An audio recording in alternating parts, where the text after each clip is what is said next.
The city should never have been this quiet. Kyoto's streets, even at the darkest hour, hummed with life. Night watchmen calling the hour, late drinking merchants stumbling home, the distant bark of dogs. But tonight, on this night of the monkey, when every household had barred their doors and shuttered their windows, the silence pressed down like a physical weight. And beneath that silence, growing louder with each heartbeat, the drums. Not the ceremonial taiko of festivals, not the measured rhythm of temple monks. This sound came from somewhere older, somewhere wrong. A deep, resonant pulse that seemed to echo from the stones themselves, from the very bones of the earth. Takeshi's hands trembled as he fumbled for the paper talisman the old woman had pressed into his palm 3 hours ago, when the sun still hung above the western mountains. "Stay inside," she had whispered, her ancient fingers clutching his sleeve with surprising strength. When darkness falls on the night of the monkey, the boundary breaks. The parade walks, and any soul foolish enough to witness it. She'd trailed off, but her expression finished the warning more clearly than words ever could. He dismissed her. Of course he had.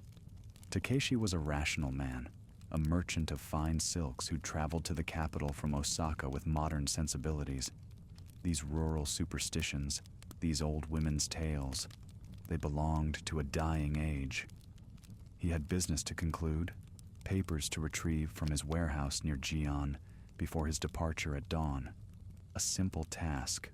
1 hour, perhaps 2. The warehouse stood 3 streets away. It might as well have been in China. The temperature had dropped as he'd stepped outside. Not the gradual cooling of evening, but a sudden, unnatural chill that raised every hair on his arms. The lanterns lining the street, those that hadn't been extinguished, flickered and dimmed, their flames shrinking to blue-tinged points. And then the silence had fallen, heavy and absolute, like a blanket thrown over the world. Takeshi had run, not in panic, not yet, but with the sudden, animal understanding that he needed shelter, needed walls between himself and whatever was coming. The shrine had been closest, its red torii gate looming from the mist that had begun, impossibly, to rise from the dry street stones. Now crouched in its shadow, he understood the old woman's terror. The drums grew louder. But it wasn't just drums anymore. Flutes joined the rhythm, playing melodies that twisted wrong, notes that climbed too high and fell too low, music that made his teeth ache and his vision blur. And beneath it all, rising like a tide, voices, hundreds of voices, thousands, chanting, singing, laughing in a language he almost recognized, words that tugged at the deepest, most forgotten parts of his mind. The parade had begun. Takeshi's fingers finally closed around the talisman, a strip of paper covered in characters he couldn't read, inked in what looked like blood. The old woman's final gift, his final protection. He pressed it against his chest and tried to remember the spell she'd taught him, the ancient words that might shield him from being seen. Kata Shihaya. How did it continue? Ekase ni. The chanting grew louder, drowning his thoughts. Closer now, so close he could hear individual voices within the chorus, some deep as temple bells, others high and chittering like insects, others that gurgled and hissed. Through the shrine's entrance, in the space between the torii posts, Takeshi saw the first lantern. It floated above the street, casting a sickly green light that illuminated nothing and everything. Behind it, shadows moved. Not human shadows. Too tall, too many limbs. Moving with a rhythm that matched the drums, swaying and writhing in a dance that predated human memory. He wanted to close his eyes. Every instinct screamed at him to look away, to press his face against the shrine wall and pray for dawn. But he couldn't. His eyes remained fixed on that approaching light, on the shapes that followed it, drawn by a terrible fascination that felt like hooks in his mind, pulling him forward, even as his body remained frozen. The old woman had been right. On certain nights marked by ancient calendars that counted in animals and elements, the barrier between worlds grew thin, and on those nights, they marched. The forgotten things, the discarded things, the supernatural beings that humans had stopped believing in, but which had never stopped existing. They gathered from mountains and rivers, from abandoned temples and forgotten crossroads, from the spaces between heartbeats and the shadows behind mirrors. They gathered and they walked. The Hayaki Yagyo, the night parade of 100 demons, though 100 was merely a number, a way of saying countless, innumerable, infinite. Takeshi understood that now, watching the second lantern appear, then a third, then a dozen, then too many to count, each casting that wrong-colored light over shapes that made his mind rebel, made him want to scream or laugh, or simply stop thinking entirely. The drums thundered now, shaking the shrine's foundation. The flutes shrieked. The voices rose in a crescendo that seemed to split the very sky. And at the front of the procession, leading the parade, walked something that wore the shape of an old man, but moved like smoke, like water, like nothing human at all. Takeshi's lips moved, forming the protective spell, but no sound emerged. His voice had fled, taking with it his final defense against the night. The parade was here. Later, much later, if he survived to see dawn, Takeshi would wonder at what precise moment he'd sealed his fate. Was it his arrogance, dismissing the old woman's warning with a patronizing smile? Was it 3 weeks ago, when he'd carelessly tossed the small shrine offering stone he'd found, not knowing it housed a kami's favor? Or was it written from birth, his name inscribed in some supernatural ledger that marked him for this encounter? The questions would haunt him, but in that moment, pressed against the shrine wall with his heart hammering against his ribs, only one thought filled his mind. How did I not know? He'd lived in Kyoto for 2 months. 2 months of conducting business, walking these very streets, passing thousands of citizens going about their daily lives. How had no one mentioned this? How had the city's rhythms not shifted to accommodate such a fundamental truth? But of course they had. He simply hadn't noticed. The way shops closed early on certain nights, the manner in which his business partners had hurried him along as sunset approached, declining his invitations for evening tea. The absence of vendors near Jion's temples after dark. The old woman herself appearing as if summoned, pressing the talisman into his hands with those urgent, terrified eyes. The warnings had been everywhere. He'd simply refused to see them, armored in his modern skepticism. Memory flooded back, his grandfather's stories, told during childhood summers in the countryside, tales dismissed as entertainment, colorful fictions designed to keep children obedient, stories of the parade, of supernatural processions that claimed any who witnessed them. His grandfather had described them with a storyteller's flair. Demons with horns and fangs, ghosts trailing torn silk, possessed household objects dancing on invisible strings. Takeshi had laughed at those stories.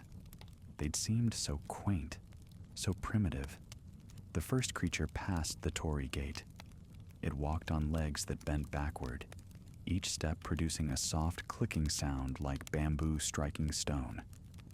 Its body, illuminated by that green lantern light, resembled a heron's, long, thin, covered in midnight blue feathers.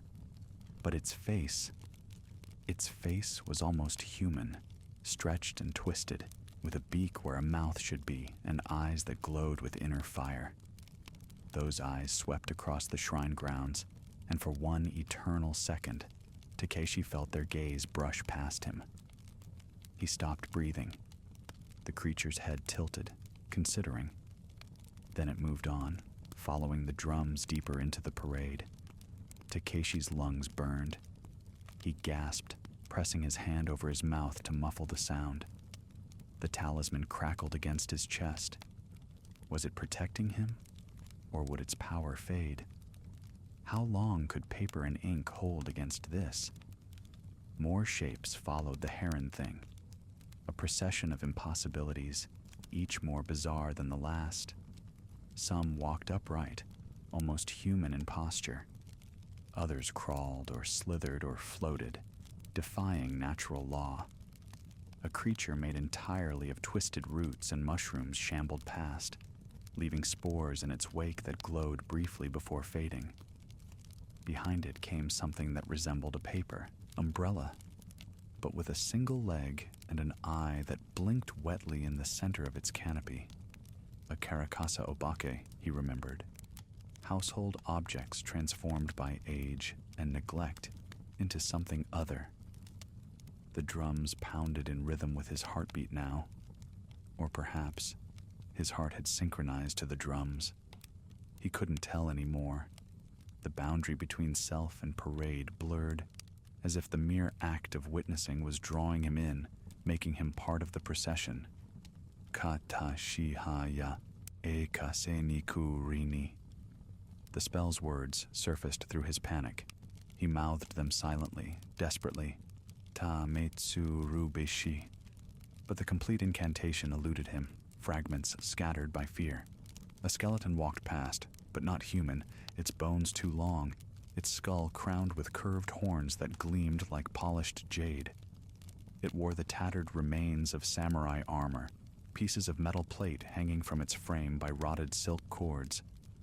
In one skeletal hand it carried a rusted sword, in the other a severed head that still blinked and moved its mouth, trying to speak words that emerged as bubbles of dark liquid. Behind the skeleton warrior came a procession of ghosts, Yurai in white burial kimonos, their faces obscured by long black hair that writhed like living things. Their feet didn't touch the ground. They floated 6 inches above the stones, moving in absolute silence despite the chaos around them, their hands reaching forward with fingers that extended far too long, joints bending in ways that defied anatomy. Takeshi recognized one of them. The knowledge hit him like a physical blow. Masako, his business partner's daughter, who'd vanished 3 months ago, her disappearance explained as an elopement with a traveling merchant. But here she was, or what remained of her, drifting in the parade with that same serene expression she'd worn in life, now frozen in death, her eyes distant and empty. She turned her head as she passed. For one horrible moment, those empty eyes found his hiding place.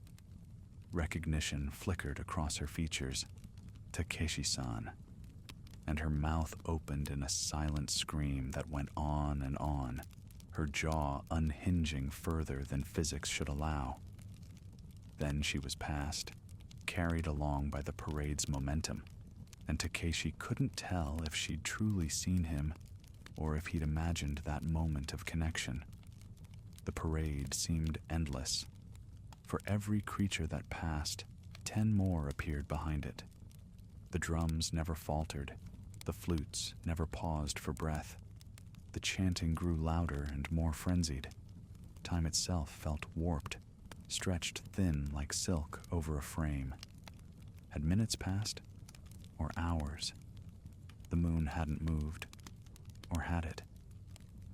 The mist thickened, obscuring everything beyond the immediate procession, turning the world into this small bubble of shrine grounds and supernatural chaos. A massive oni lumbered into view, easily 12 feet tall, its skin the color of arterial blood. Iron-studded clubs hung from its belt, each larger than a man. Horns spiraled from its forehead and its mouth, filled with fangs like daggers, split into a grin that held nothing human, nothing kind. It carried a sake jug the size of a wine barrel, drinking deep with each step, crimson liquid spilling down its chin to mix with the blood already caked on its chest. Behind the Oni came Kappa, water demons with bowl-shaped depressions in their heads, still filled with the river water that gave them power. Their beaked mouths snapped at each other playfully, webbed hands gesturing in what might have been conversation if the sounds they made weren't so utterly alien. Then came the Tsukumogami, the parade's strangest members, household objects transformed by a century of service and subsequent abandonment into yokai.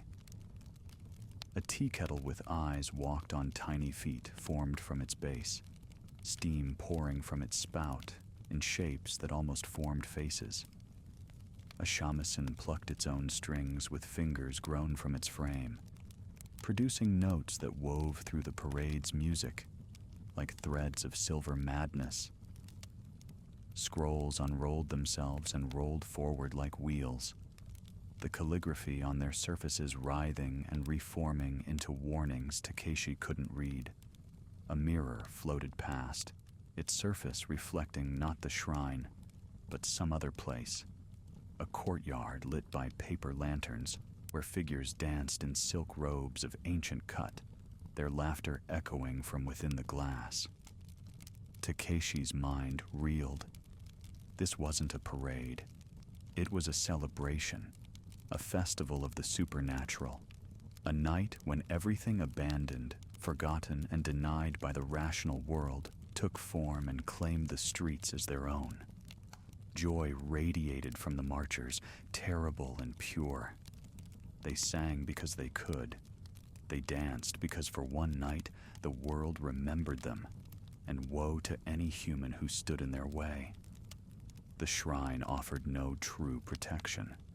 Takeshi understood that now, watching the parade flow past like a river of impossible things. Sacred ground might slow some yokai, might discourage casual approach, but the Hyaki Yagyo was no casual gathering. This was power that predated shrine construction, predated human settlement in these islands. These beings had walked when the land was young, when humans were scarce, and gods were many. The talisman against his chest grew warm. He could feel its energy struggling, a dam against a flood that grew stronger with each passing moment. How much longer before it failed? Minutes? Seconds? He thought of the old woman again. What had she said? The boundary breaks. He'd interpreted it as the boundary between worlds, between the realm of spirits and the realm of flesh. But perhaps it meant something more immediate. The boundary of human safety. The boundary of rational understanding. The boundary that kept the supernatural at a respectful distance during daylight hours. All boundaries were collapsing tonight. The parade's music shifted. The drums, which had maintained a steady march rhythm, began to accelerate. The flutes climbed to registers that made his ears ring, notes that seemed to drill directly into his skull. And the voices, the countless voices chanting in that ancient tongue, rose to a fever pitch, syllables overlapping into a wall of sound that vibrated in his chest cavity. Something was coming. Takeshi felt it before he saw it. A presence that dwarfed everything that had passed before. Something so fundamentally powerful that the air itself grew heavy with its approach. The lesser yokai pressed to the edges of the street, making way, their revelry dimming to respectful murmurs. Through the mist, carried on a palanquin of twisted blackthorn wood, came the parade's true leader. He appeared as an old man, wizened, bald, with a head elongated upward in a shape that suggested nobility or perhaps simply impossible age. He wore robes that might have been white centuries ago, but had yellowed with time, embroidered with patterns that hurt to look at directly. geometric shapes that folded in on themselves in ways that suggested dimensions beyond the three Takeshi's mind could process. Narration, the supreme commander of Yokai. Takeshi knew the name without knowing how he knew it. Perhaps the knowledge came from his grandfather's stories, surfacing from memory's depths. Or perhaps proximity to such power simply burned the truth directly into his awareness. This was the creature who moved through human homes uninvited, drinking tea and acting as master of the house, while the residents remained strangely unconcerned, their minds clouded by his presence. This was the being who commanded the parade, who called the forgotten and discarded to march each year through the streets of the capital. The palanquin floated rather than being carried, supported by tendrils of darkness that writhed beneath it, like living smoke. As it passed the shrine's torii, Nurarion's eyes, dark as void, old as mountains, swept across the grounds. They found Takeshi immediately. The world stopped, not metaphorically. The drums ceased mid-beat. The flutes held their notes in sustained, impossible silence. The marchers froze mid-step, mid-dance, mid-revelation. Even the mist hung motionless, droplets suspended in air like jewels. Only three things still moved: Takeshi's hammering heart, his terrified breathing, and Nurarihion's ancient knowing smile.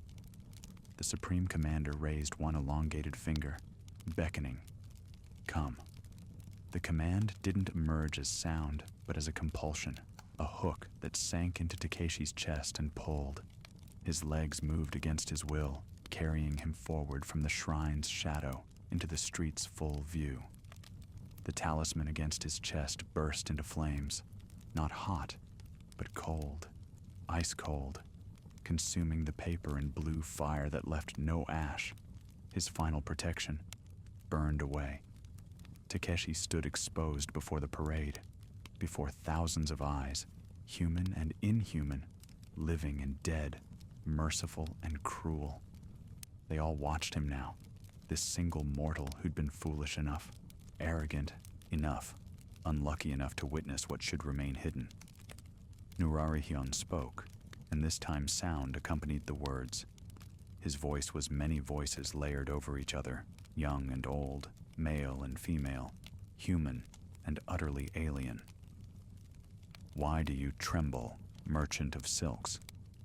The question carried genuine curiosity, as if the concept of fear puzzled him. You stand before a celebration, a festival of those who endure beyond memory. Should this not bring joy? Takeshi's mouth opened, but no words emerged. His tongue felt thick, unresponsive. Terror had stolen his voice more completely than any magic. Nurarihion tilted his head, considering. Ah, you fear death. Your kind always fears the ending, never understanding that endings are merely transitions. He gestured to the assembled parade. Look upon us. We are proof that nothing truly dies. Forgotten, yes. Discarded, certainly. But we endure. We remember. And on nights such as this, we reclaim what was always ours. The parade murmured agreement, a sound like wind through 10,000 leaves. You have witnessed the Hyaki Yagyo, Nurarihion continued. His smile never wavered, and somehow that made it more terrible. This cheerful discussion of Takeshi's fate, delivered with the warmth of a grandfather addressing a confused child. The laws are old, merchant. Older than your bloodline, older than this city. Those who see the parade must join it or be consumed by it. There are no other paths. Join it. Takeshi's mind seized on those words. Join it. Become like them. Like the ghost of Masako. Like the twisted creatures dancing and singing. Like something other that wore his shape but held no humanity inside. Or be consumed. Devoured by the parade, his essence scattered across 10,000 mouths, digested and forgotten. Neither option offered survival. Not the survival he understood, not the sunrise he'd planned to see, not the return to Osaka, not the rational world of trade and silk and human concerns. However, Nurarihian raised that finger again, and the gesture commanded absolute attention. The laws also speak of mercy, of those who witness through no arrogance, but through fate's design, through divine appointment. Hope flickered in Takeshi's chest, dangerous and desperate. "You carry no malice," the Supreme Commander said, leaning forward to study him more closely. "No disrespect in your heart, only ignorance. And ignorance, while punishable, is also forgivable, under certain conditions." The parade waited. Takeshi's heart waited. The entire night seemed to hold its breath. "Survive until dawn," Nurarihian said simply. "Walk with us, merchant. Keep pace with the parade. Do not fall. Do not flee. Do not close your eyes or cover your ears. Bear witness to every moment, every sight, every sound. If you can endure until the first rays touch Mount Hiei's peak, if you can maintain your sanity and your soul through the hours of darkness, then you will be released. Changed, yes, forever marked, but alive." He smiled wider, and there was no kindness in it now, only ancient, terrible amusement. Most cannot. Most crack within the first mile. Their minds shatter like fine pottery dropped on stone. But perhaps you, merchant of silks who dared the streets on the night of the monkey, perhaps you possess strength unknown even to yourself. The palanquin rose higher, and Nurarihian gestured to the assembled horde. "Find your place in the parade, Takeshi of Osaka. March with the forgotten, dance with the damned, and pray that your mind proves stronger than your fear." The drums thundered back to life. The flutes shrieked. The voices resumed their ancient chant. And the parade, which had paused to judge him, resumed its march through Kyoto's sleeping streets. Takeshi stood frozen for one heartbeat longer. Then, with no other choice available, he began to walk. The parade swallowed him whole. One moment Takeshi walked alone in the street, a single figure of flesh among the supernatural masses. The next, he was surrounded, absorbed into the procession as naturally as water accepting a dropped stone. Creatures pressed close on all sides, some corporeal enough to brush against him with fur or scales or substance he couldn't identify, others merely present, their essence tangible, but their forms made of shadow and suggestion. He tried to focus on putting one foot before the other. Walk, don't fall, don't flee. The simple commands became a mantra in his mind, blocking out everything else. The drums provided rhythm, their beat synchronizing with his footsteps until he couldn't tell if he followed them or they followed him. To his right walked a creature that seemed formed from braided rope and tattered cloth, standing 8 feet tall on legs like woven hemp. Its face, if it could be called a face, consisted of 2 dark holes where eyes should be, and a gash of a mouth that moved constantly, whispering in a language of rustles and creaks. Takeshi dared not look at it directly, but he felt its attention, its curiosity about this human who'd been granted the dubious mercy of walking rather than joining permanently. To his left, a procession of skulls floated at shoulder height, arranged in a vertical column. Each skull belonged to a different species, human, certainly, but also bear and boar and creatures Takeshi couldn't name. They chattered their teeth in rhythm with the drums, creating a percussive counterpoint that felt like it drilled directly into his spine. He focused forward, on the backs of the marchers ahead, a dancing skeleton clothed in the remnants of an emperor's robes, a massive serpent that walked upright on a coil of its own body, hood flared, eyes like burnished copper catching the lantern light. Behind them, more shapes, an endless river of the supernatural flowing through Kyoto's arteries. The city itself had transformed. The streets Takeshi knew, familiar avenues lined with shops and homes, now revealed themselves as something older.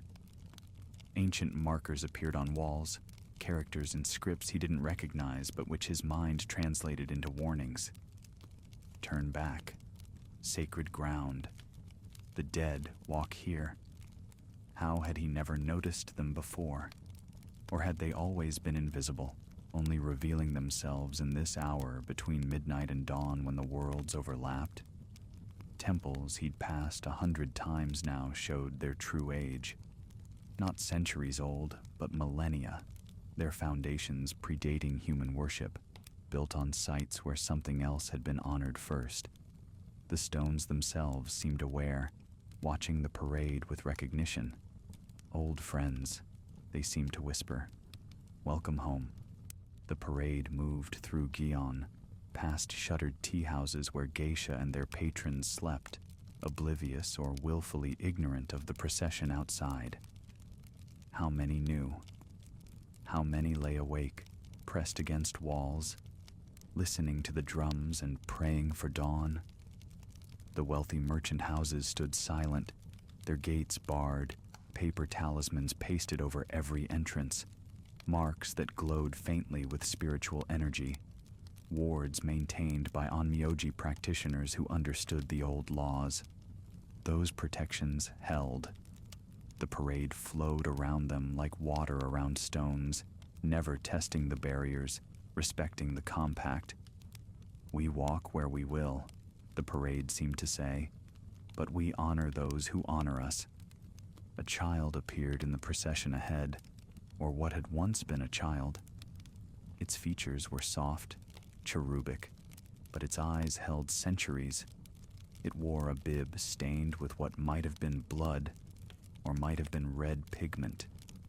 Impossible to tell in the green lantern light. It turned back to look at Takeshi, smiled with far too many teeth, and offered him something. A small doll made of straw and paper, crude and ancient. Takeshi's hand moved to accept it before his mind caught up. He jerked back, recognizing the danger. Accepting gifts from yokai bound you to them, created obligations that could never be fully repaid. The child thing giggled, a sound like breaking glass, and tucked the doll back into its robes before skipping forward to rejoin the march. Don't accept anything, Takeshi added to his mental list of survival rules. Don't touch, don't speak unless spoken to, don't acknowledge invitations. But oh, the invitations came. A beautiful woman materialized beside him, keeping perfect pace. She wore 12 layers of kimono in the ancient style, each layer a different shade that flowed from midnight blue at her feet to pure white at her throat. Her face paint was flawless, white as bone, lips a perfect bow of crimson. She smiled at him, eyes warm with what could have been genuine interest or perfect mimicry of human emotion. Tired merchant? Her voice was honey and silk. You could rest, ride in my palanquin, watch the parade rather than walking. Wouldn't that be better? Easier?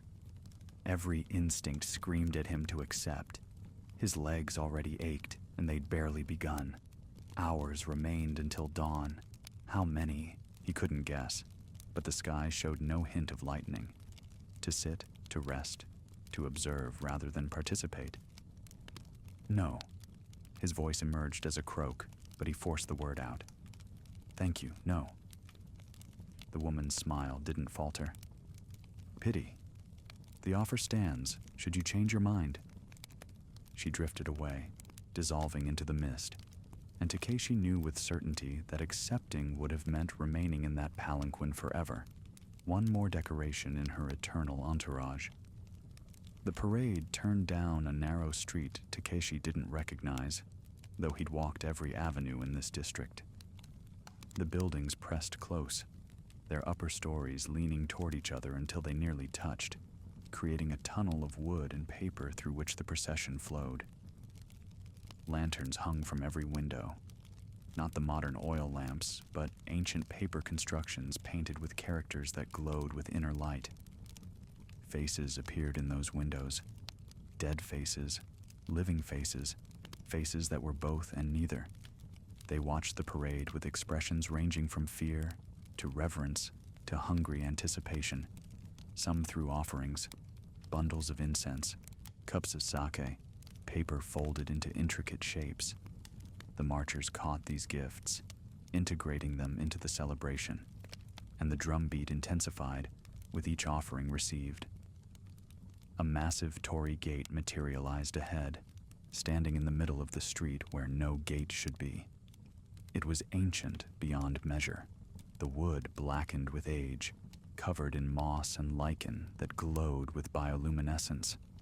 Characters carved into its surface burned with blue fire, and Takeshi couldn't look at them directly without his eyes watering. The parade passed beneath it, and Takeshi felt the threshold's power wash over him, a sensation like plunging into cold water, then emerging changed. His human warmth seemed to leach away, replaced by something else. Not cold exactly, but neutral. A state between life and death where supernatural and mortal could coexist without one consuming the other. The threshold marks passage. His grandfather's voice echoed from memory. Gates are dangerous. They separate here from there, now from then, is from isn't. Pass through a spirit gate during the parade, and you'll never be fully human again. Too late now. Takeshi stumbled forward, his legs moving automatically, and realized he could no longer feel the street beneath his feet. Not numb, he simply existed slightly above the physical plane, walking on the boundary itself. A kitsune paced beside him now, a fox the size of a wolf, its fur the color of fresh blood, its 9 tails flowing behind it like banners of silk. Each tail moved independently, writing characters in the air that briefly glowed before fading. The fox's eyes met his, and intelligence radiated from that gaze. Not animal intelligence, but something vaster, older, weighted with centuries of accumulated cunning. "First time?" the kitsune asked, its voice somehow female and male simultaneously, young and ancient, amused and serious. Takeshi nodded, not trusting his voice. "You're doing well," the fox said conversationally, as if they walked through a market rather than a supernatural procession. "Most humans collapse by now, faint from fear or run screaming. But you walk, you endure, curious. I have no choice." The words came with difficulty, his tongue thick. "Everyone has choices," the kitsune corrected gently. "You could lie down and let the parade pass over you. Your body would remain, but your spirit would join us. Quick, relatively painless. Many choose that path, not ready to die." "Who is?" The fox laughed, a sound like wind chimes. "But death isn't truly the end. You see that now, yes? Look around you. We are proof that consciousness persists. Forms change, purposes shift, but the essential self continues. Forever, if you're clever about it." Takeshi forced himself to look directly at the fox. What are you?" "Ah, the essential question." The kitsune's tails swirled faster. "I am what happens when a fox lives 200 years in the wild, learning and growing, accumulating power. I am transformation incarnate, proof that the natural world contains its own magic.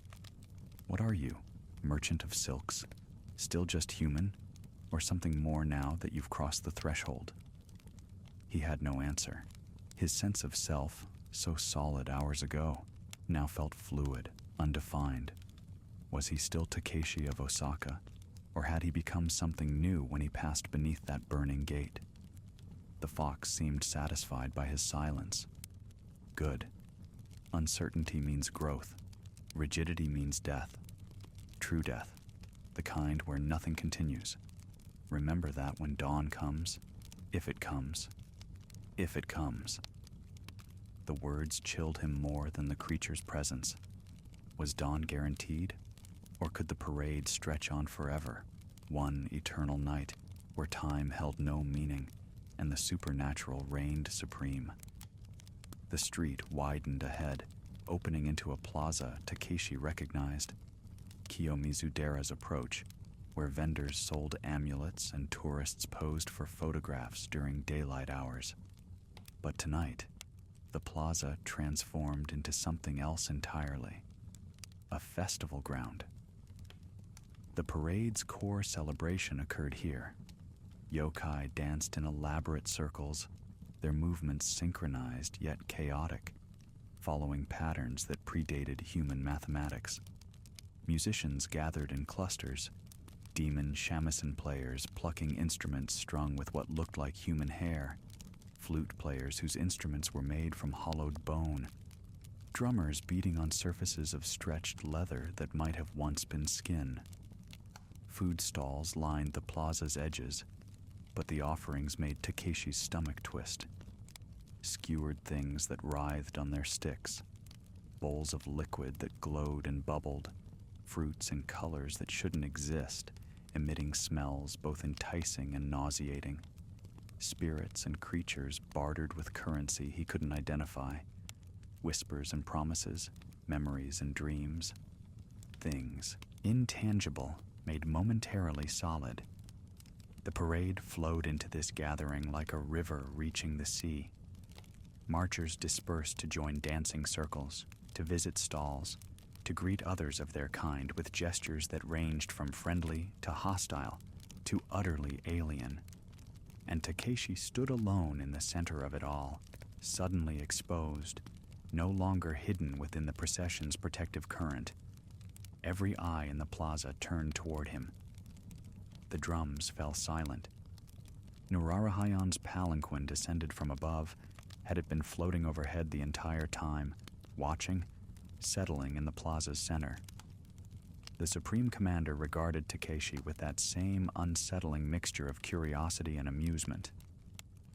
"You've reached the heart," Nurarihan announced, his voice carrying to every corner of the plaza, despite speaking at conversational volume. "The celebration's core. Here we pause, between midnight and dawn, to honor what we've lost and celebrate what we've retained. Here the boundaries blur completely." He gestured to the assembled masses. "They're curious about you, merchant. A living human, walking among us by choice. Well, semi-choice, is a rare entertainment. Some will try to trick you. Others will simply observe. All will remember. Your actions here will become legend. One more story added to the infinite tales of the parade." Takeshi's throat tightened. What should I do?" "Survive," Nurarihan said simply. "Don't accept challenges you can't win. Don't make promises you can't keep. Don't eat the food or drink the drink. And whatever you do, don't lose yourself to the music. Many humans have danced themselves to death at our festivals, their feet moving until the body wears away to nothing but spirit." The Supreme Commander leaned back in his palanquin, clearly enjoying himself. "Oh, and one more thing. Time flows differently here. What feels like minutes might be hours. What feels like hours might be minutes. Dawn will come when it comes, but your perception of when is negotiable. Try not to think about it too much. Madness that way lies." With that less than comforting advice, Nurarihan's palanquin rose again, floating toward the plaza's edge where it settled to observe. The drums resumed, and the festival continued. A group of tanuki approached Takeshi first, raccoon dogs the size of large dogs walking upright, their comically oversized testicles swinging with each step. They wore no clothing but somehow seemed more dignified than many humans Takeshi had known. One carried a sake jug. "Drink with us, human!" the tanuki shouted cheerfully. "We're celebrating!" "Celebrating what?" Takeshi asked, remembering Nurarihan's warning about not refusing direct questions. "Life," Death. The space between. The joke that is existence. The tanuki laughed, a sound like barking. Come on, one drink. It's good sake. Stolen from the Emperor's private stores in 1392. Been aging ever since. Takeshi shook his head. I can't. Thank you, but I can't. The tanuki looked disappointed, but not offended. Pity. Your loss. They wandered off, already offering the sake to a passing kappa who accepted with enthusiasm. Next came a procession of possessed objects, the Tsukumogami who'd marched in the parade, but now gathered with apparent purpose. The tea kettle he'd seen before hobbled forward, accompanied by a paper umbrella with one eye and a 100-year-old sandal that somehow conveyed personality through posture alone. Human, the tea kettle said, its voice a whistling hiss. You who bought new things and discarded us. You who replace rather than repair. Do you know what you create with such wastefulness? Takeshi hesitated. I don't understand. Us, the umbrella said, its eye narrowing. Every object used for 100 years gains a soul, gains awareness, gains the right to exist beyond function. But humans forget. They throw us away before we can awaken, or they abandon us just after we gain consciousness. Do you know how that feels? To finally become aware only to be discarded? The sandal added its voice, surprisingly deep. We're not angry. Not anymore. Anger is for the young. We're just weary. And on nights like this, we remind the world that nothing is truly disposable. Everything persists. Everything remembers. Takeshi found himself bowing, a gesture of respect that emerged instinctively. I apologize. For myself. For my culture. We've forgotten the old ways. We've forgotten that things have spirits. The three Tsukumogami seemed surprised by this. They huddled together, conferring in creaks and rustles. Finally, the tea kettle spoke again. An honest apology is rare. We accept it. Walk carefully, human. The night is long, but those who show respect are remembered. They departed, and Takeshi felt a small measure of relief. Perhaps survival wasn't impossible. Perhaps respect and awareness could serve as shield where magic failed. But the night had many more tests to offer. A child approached. No, not a child. Something wearing a child's shape with disturbing imperfection. Its movements were too fluid, its smile too wide, its eyes too knowing. It carried a ball made of what looked like teeth bound together with hair. Play with me, it said, not asked. Catch. Before Takeshi could respond, the creature tossed the ball. Instinct made him catch it, and the moment his fingers closed around the sphere, he understood his mistake. The teeth bit into his palms, not hard enough to draw blood, but enough to sting, and the hair wrapped around his wrists like living rope. The child thing giggled.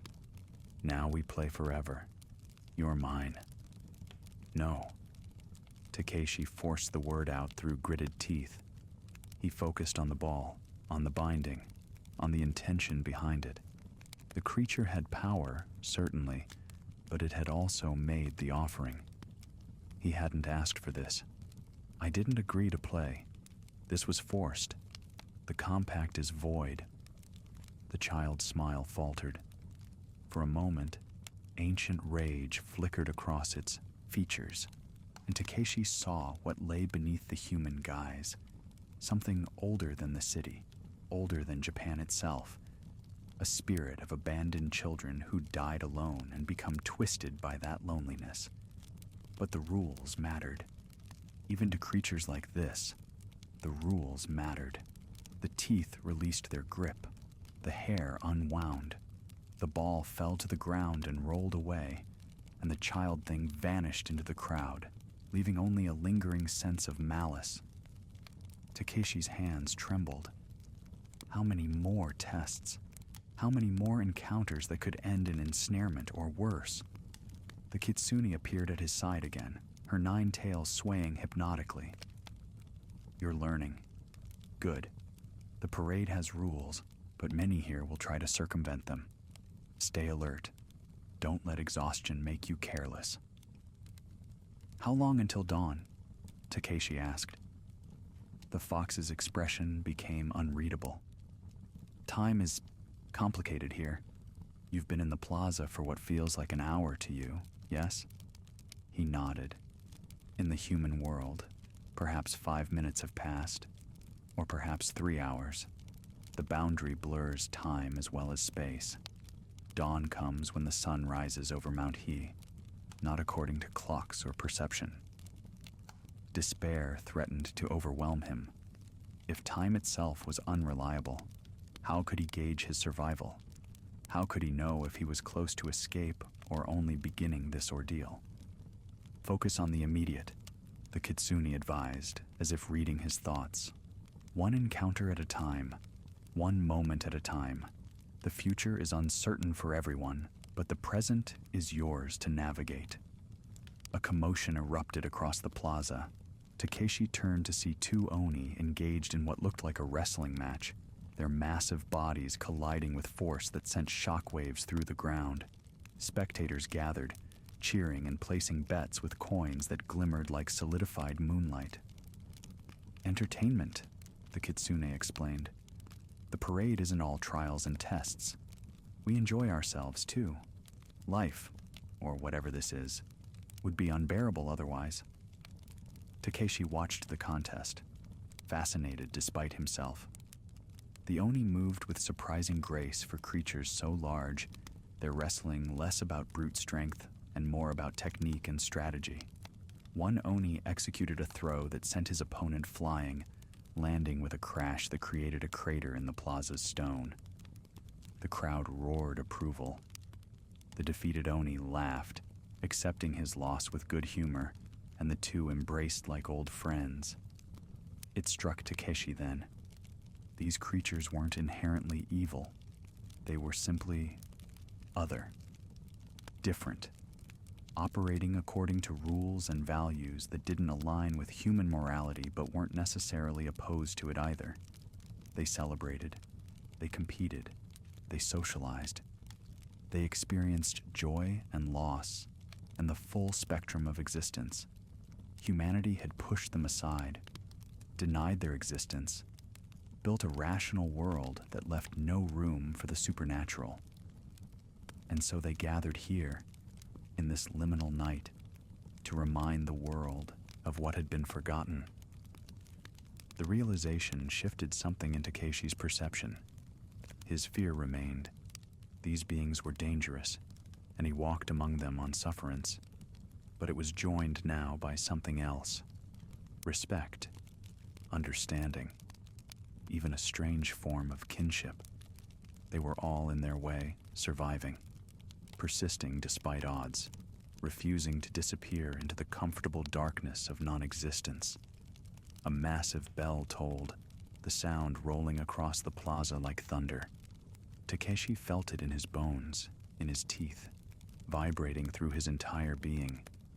The assembled creatures fell silent, turning toward the plaza's far end where a temple materialized from the mist. An ancient structure, all dark wood and swooping roof lines, paper lanterns casting warm light from within. Nararahayan's voice echoed from everywhere and nowhere. The hour of the ox passes, dawn approaches, though still distant. The parade will resume its march. Those who walk must walk. Those who stay must stay. Choose now, merchant of Osaka. Continue or remain here forever. One more spirit among spirits. Takeshi looked at the temple, at the warm light spilling from its entrance. How easy it would be to step inside, to sit, to rest, to let go of his mortality and embrace whatever came next. But dawn was coming. Nurarihan had said so, and something in Takeshi, some stubborn spark of humanity, refused to surrender before seeing one more sunrise. He turned away from the temple, away from the plaza's center. and walked toward where the parade gathered, preparing to continue its procession. The kitsune fell in beside him. Brave, foolish, both. You might actually survive this human. Takeshi, he said. My name is Takeshi. The fox smiled, showing teeth. I know, but names have power, and I'm not ready to bind myself to you with that knowledge. Not yet. Perhaps after dawn, if we both see it, I'll tell you mine. Together, they rejoined the parade as it flowed out of the plaza, continuing its march through Kyoto's shadowed streets. And Takeshi walked, one foot before the other, toward a dawn he could only hope existed. The parade wound through districts Takeshi had never seen, despite months of residence in the capital. Streets too narrow for his mental map of the city, twisted in directions that defied geography. Buildings leaned at angles that should have caused collapse, but remained stable through supernatural will or ancient engineering. Paper lanterns hung in the air without visible support, their light casting shadows that moved independently of their sources. The drums maintained their relentless rhythm, heartbeat of the impossible made manifest. Takeshi's own pulse had synchronized completely now, no longer fighting the cadence, but flowing with it. His feet moved automatically, following the pattern, and his mind began to drift into a strange state between waking and dreaming. Memories surfaced unbidden. His childhood in Osaka, playing beside the river with other merchants' sons. His grandfather sitting on the veranda, pipe glowing in the twilight, voice low and musical as he spun tales of yokai and spirits. Takeshi remembered dismissing those stories as entertainment, never considering they might be warnings preserved through generations, truth disguised as fiction. His grandfather's face materialized in the mist beside him, not quite solid, but more than imagination. The old man walked in step with the parade, wearing the same faded yukata he'd favored in life, pipe smoke trailing behind him like silk ribbons. Foolish boy, the ghost said fondly. Did you think I told you stories to entertain? Every tale had a lesson. Every monster had meaning. Grandfather? Takeshi's voice cracked. Are you real? Real enough. Dead enough. Part of the parade now, like everything else that was loved and forgotten. The ghost smiled, wrinkles deepening. I tried to prepare you. Tried to ensure you knew the old ways, the proper respect.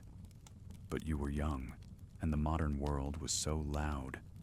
How could my whispered stories compete with steel and steam and electric light? I'm sorry. The words felt inadequate, but Takeshi meant them with his whole being. I should have listened. You're listening now. His grandfather's spirit reached out, and though his hand passed through Takeshi's shoulder without touching, warmth radiated from the gesture. That's what matters. You're seeing the truth of the world, that nothing ends, everything continues, and the boundary between what you call living and what you call dead is far thinner than you imagined. Will I become like you? Takeshi asked. If I survive until dawn, will I be trapped between worlds?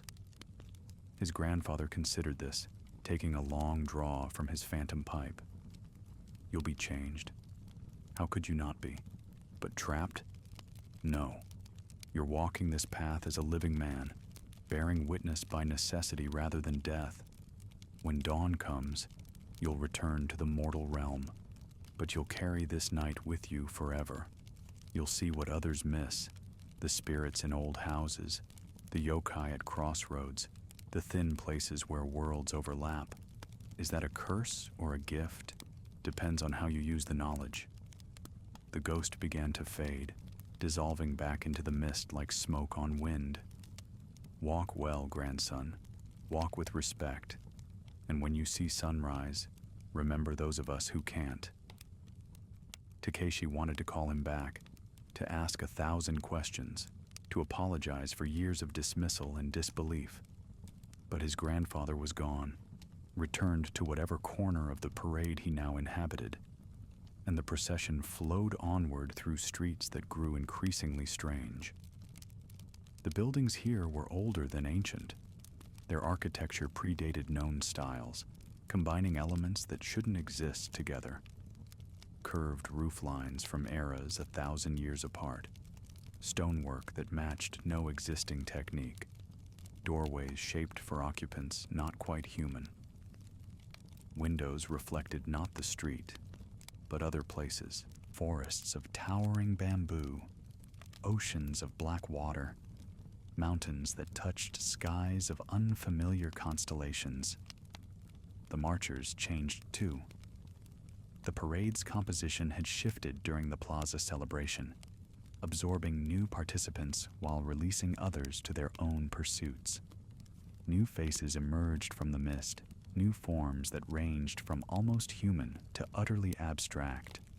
A procession of Yama-uba, mountain witches with wild white hair and iron teeth, cackled as they passed, carrying bundles of herbs and bones.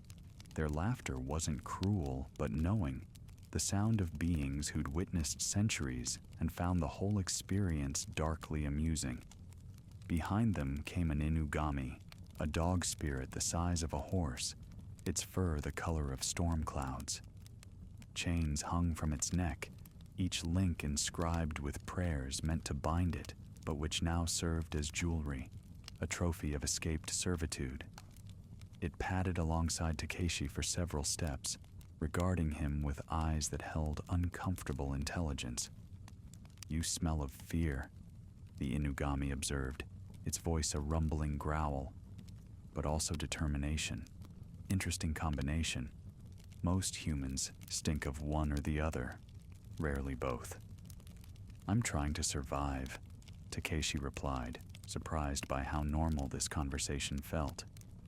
Hours into the parade, speaking with supernatural creatures had become almost routine. Survival is the oldest instinct. Even we spirits remember it from our living days, those of us who lived anyway. Some of us were born directly from belief, from fear, from human imagination made manifest. The inugami's tail swished thoughtfully. "Do you know what you're walking toward, merchant?" "Dawn, supposedly." "Literally true, but incomplete. You're walking toward transformation. The man who emerges from this night won't be the same man who entered it. Your eyes will always see both worlds now. Your ears will always hear the whispers others miss. Is that what you want?" Takeshi considered this. Did he want supernatural sight? The burden of perceiving what most humans were blessed to ignore? But the question felt irrelevant. Choice had been taken from him the moment he'd stepped outside on this inauspicious night. Now he could only move forward, accepting whatever consequences came. "Want doesn't matter anymore," he said finally. "I'll take what comes and learn to live with it." The inugami made a sound that might have been approval. "Wise. Acceptance is underrated. Most humans fight reality until it breaks them. You're bending instead. That flexibility might save you." The spirit dog loped ahead, rejoining a pack of similar creatures that had manifested from a side street, and Takeshi continued his march. The parade entered a district of shrines, not the grand temples tourists visited, but small forgotten altars tucked into alleys and beneath overhangs. Each held offerings decades old, moldy rice cakes, shriveled fruit, sake cups filled with dust. These were the abandoned places, the holy sites that had fallen from human memory. As the parade passed each shrine, the offerings renewed themselves. Fresh rice appeared in bowls, fruit ripened and glowed with health, sake refilled cups to overflowing. The neglected altars bloomed with attention from the supernatural procession, honored by those who still remembered when humans had been faithful. Small kami emerged from their shrines, tiny spirits no larger than cats, each representing some minor aspect of existence. the god of a particular well, the spirit of a specific tree, the kami of a neighborhood corner where lovers used to meet. They bowed to the passing parade, and the parade bowed back, a mutual recognition between entities pushed to the margins by modernity's advance. Takeshi found himself bowing too, honoring these forgotten gods. It felt right, necessary even. How many times had he passed shrines in daylight without pausing, without offering even a moment of respect? The parade was teaching him the weight of such negligence. The kitsune reappeared, materializing from shadow with her 9 tails flowing like water.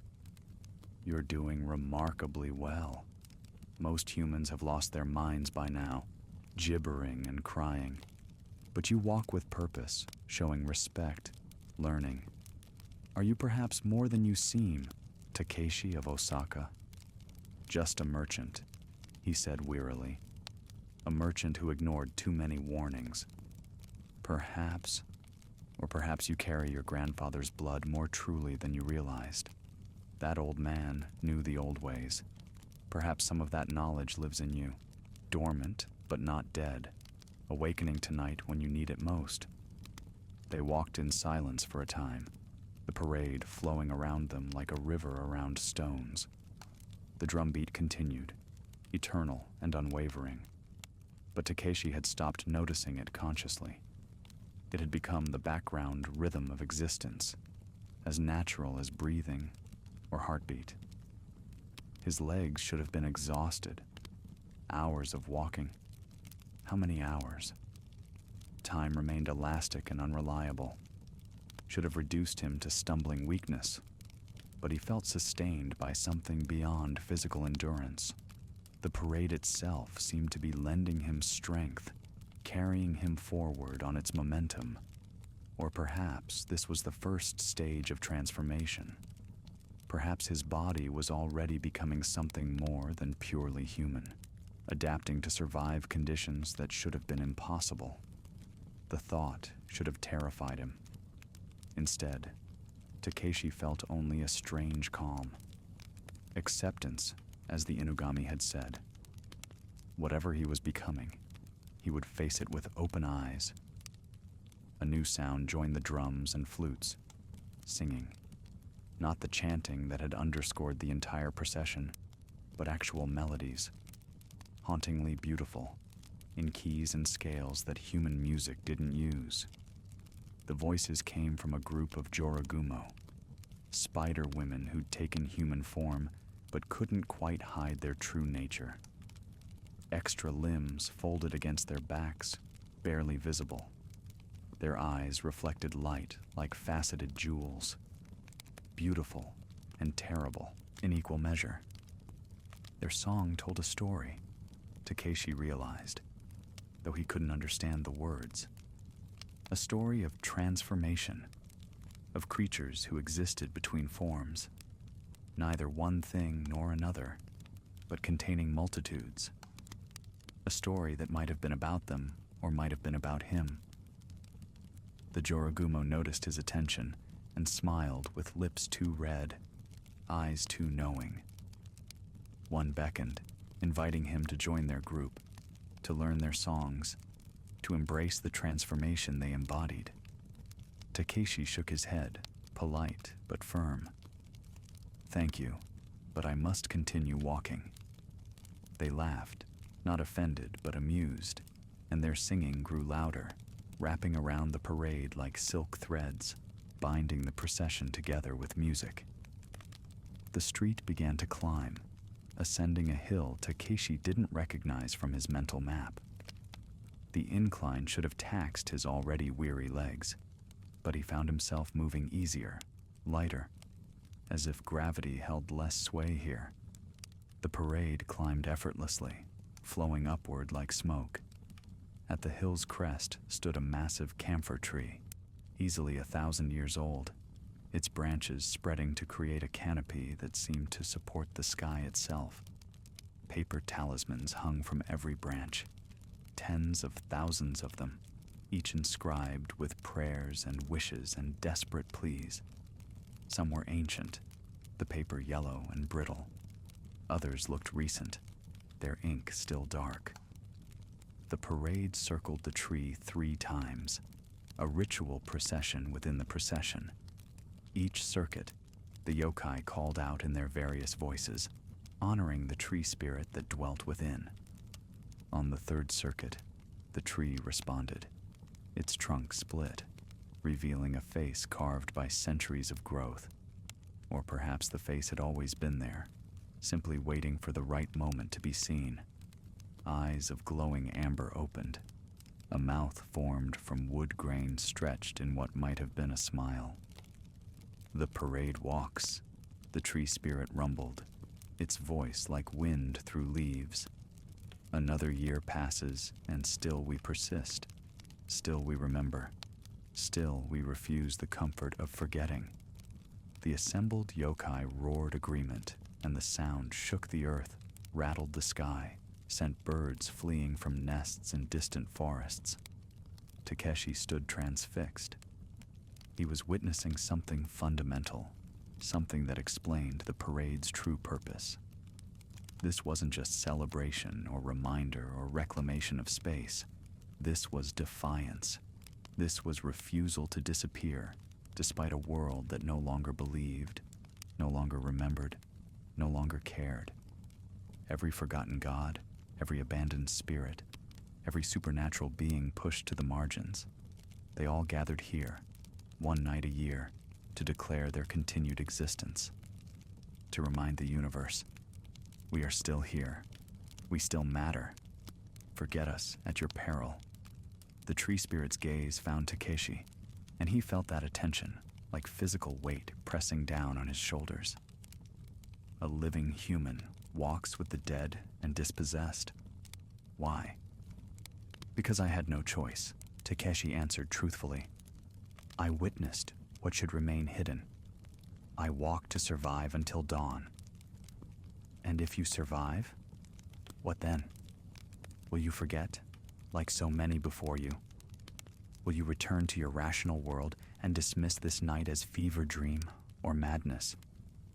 The question hung in the air, and Takeshi understood this was the true test, not endurance or respect or cleverness, but commitment. What would he do with this knowledge once safely returned to daylight? I will remember, he said, and the words felt like oath, like promise, like vow. I will honor what I've seen. I will teach others if they'll listen. I won't let these stories die. The tree spirit considered him with those ancient eyes. Finally, it nodded. Spoken well.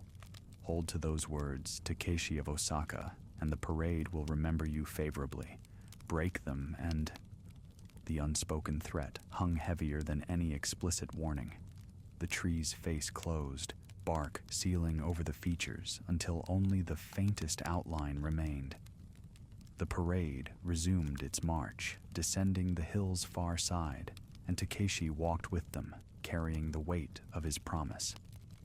Time collapsed and expanded like a bellows, each moment stretching into eternity before compressing to nothing. Takeshi lost all sense of duration. He might have been walking for hours or days or mere minutes. The parade continued, endless and eternal, and he continued with it, one foot before the other, accepting the impossibility of measuring what couldn't be measured. The city changed around him with each street. One moment, ancient Kyoto of the Heian period surrounded him. Wooden buildings with elaborate carvings, silk banners hanging from noble houses, the architecture of an age when supernatural and natural worlds overlapped openly. The next moment, the city transformed into something older still, a settlement that predated Japanese civilization, buildings of a style he didn't recognize inhabited by people whose faces suggested bloodlines mixed with something not quite human. Then forward, into Kyoto's future, streets of steel and glass, electric lights blazing, machines humming with power that would have seemed like magic to his ancestors. But even in this future vision, The parade marched, undimmed by technology, undiminished by human progress. They existed across all time simultaneously, eternal witnesses to civilization's rise and fall and rise again. "We persist," the kitsune said, appearing at his side.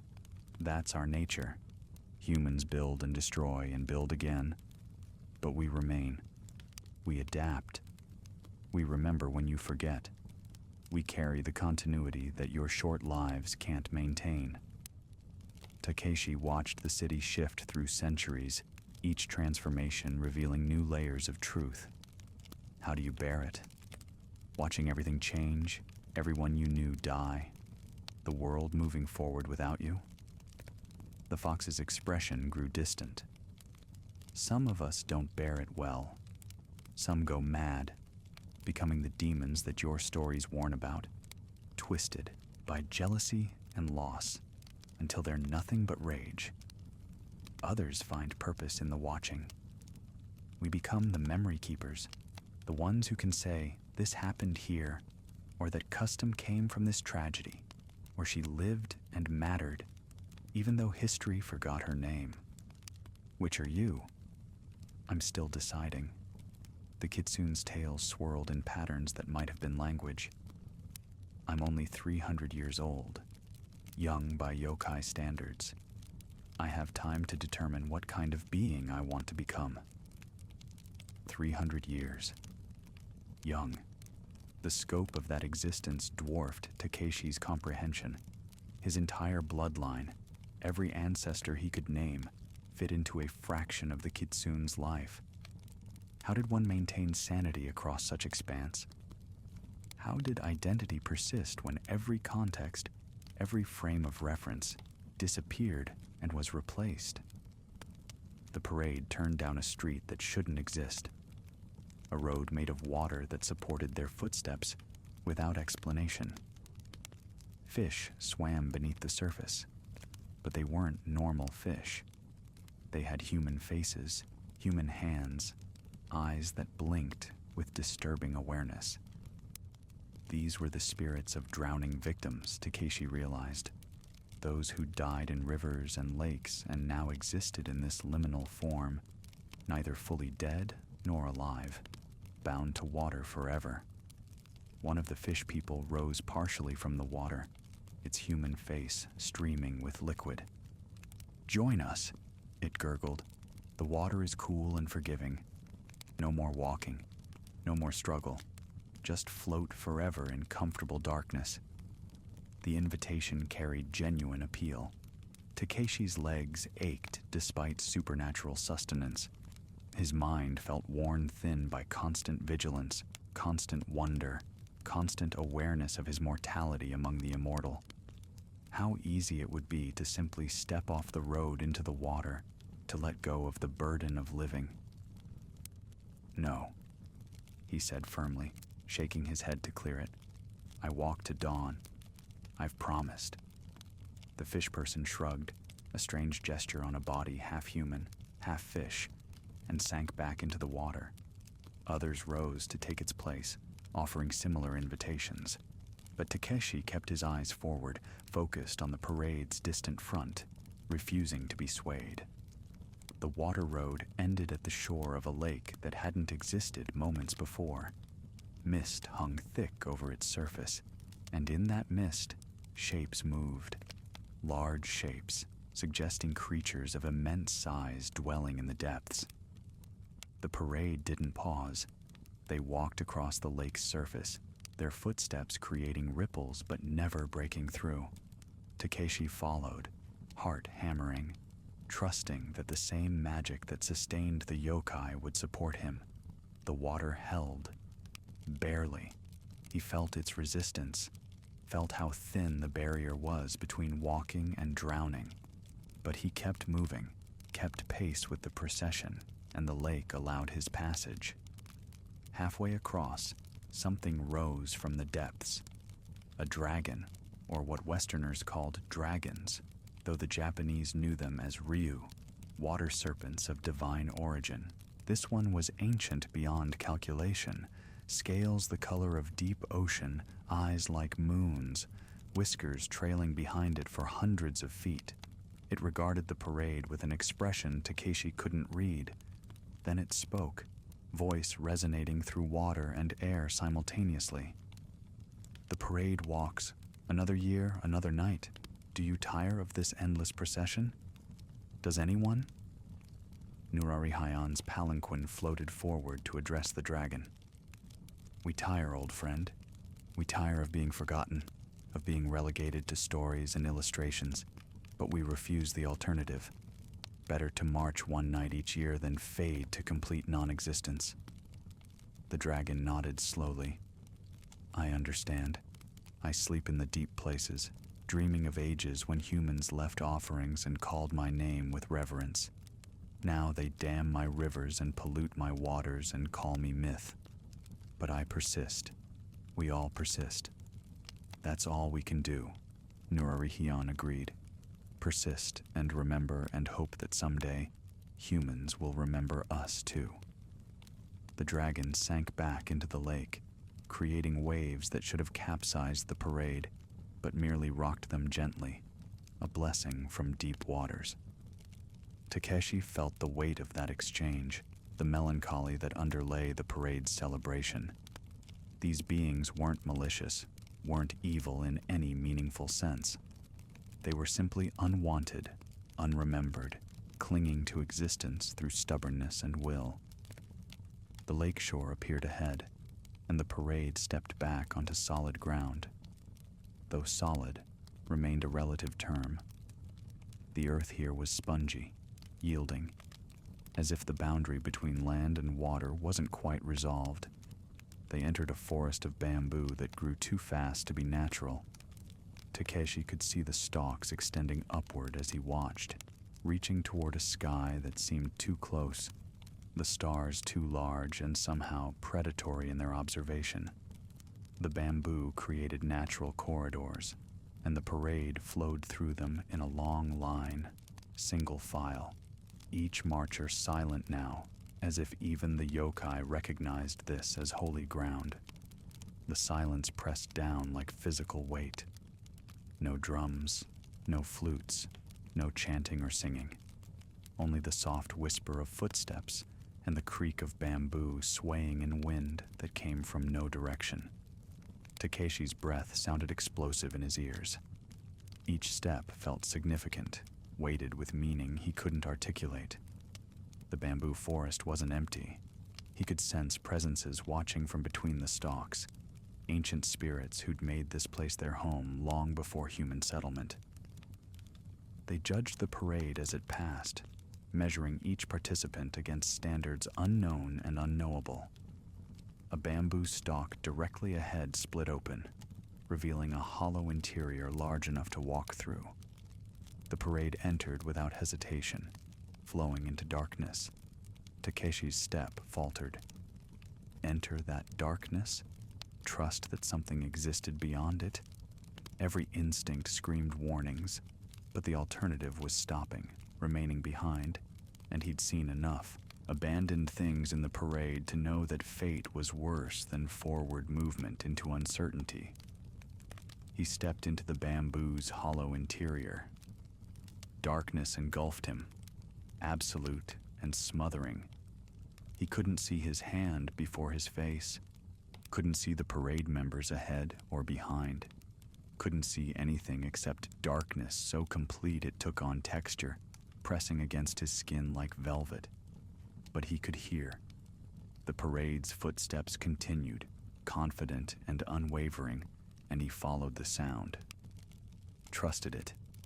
Put one foot before the other in complete blindness, surrendering to faith that the path continued, that this wasn't merely clever trap disguised as passage. Voices whispered in the darkness, each speaking directly into his mind. Who are you? Why do you walk? What makes you worthy? Will you remember? Can you carry the weight of knowing? Takeshi answered in his mind, unsure if the voices heard, but needing to respond. I am Takeshi, merchant of Osaka. I walk to survive. I don't know if I'm worthy, but I'll try to be. Yes, I'll remember. Yes, I'll carry this weight, however heavy it becomes. The darkness seemed to consider his answers. Then, like a door opening, light appeared ahead. Not bright, but present. A gradual return of visibility that felt like blessing. The parade emerged from the bamboo into a clearing that defied natural law. The space was too large to fit within the forest, stretching for what looked like miles in every direction. And in that clearing's center stood a stone circle, megaliths arranged in patterns that predated human civilization in Japan, suggesting travelers from distant lands or simply truths that arose independently across the world. Stone circles mark places of power. The parade gathered around the stones, forming rings within rings, concentric circles of supernatural beings surrounding the ancient structure. Nurarihyan's palanquin descended into the circle's exact center. "We have reached the heart of the night," the Supreme Commander announced, his voice carrying to every corner of the clearing, despite speaking softly. "The hour when darkness is deepest, when dawn seems impossible, when hope itself becomes an act of faith." The assembled yokai murmured agreement. "We gather here every year to remember why we persist," Nurarihyan continued. "To remind ourselves of our purpose. We are the forgotten, the abandoned, the denied. But we are also the proof that nothing truly ends, that consciousness persists beyond death, beyond belief, beyond human recognition." He gestured to the stones. "These were raised by hands long dead, by people whose names are lost, whose language is forgotten, whose very civilization has crumbled to dust. But the stones remain, and we remain. As long as anything remembers, we exist. As long as stories are told, we persist.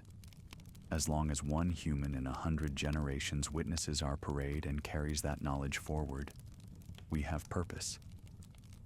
The Supreme Commander's gaze found Takeshi among the crowd. "You are that human tonight, merchant. You carry our continued existence in your memory. Will you be faithful to that burden?" Takeshi felt thousands of eyes upon him, eyes of every description, human and inhuman, corporeal and ethereal. The weight of their attention was crushing, but he stood straight and answered clearly. "I will remember. I will honor what I've seen. I will carry your stories forward." "Spoken well," Nurarihyan said. "And should you break this vow?" "Then may the parade claim me next year," Takeshi replied, understanding the necessary cost.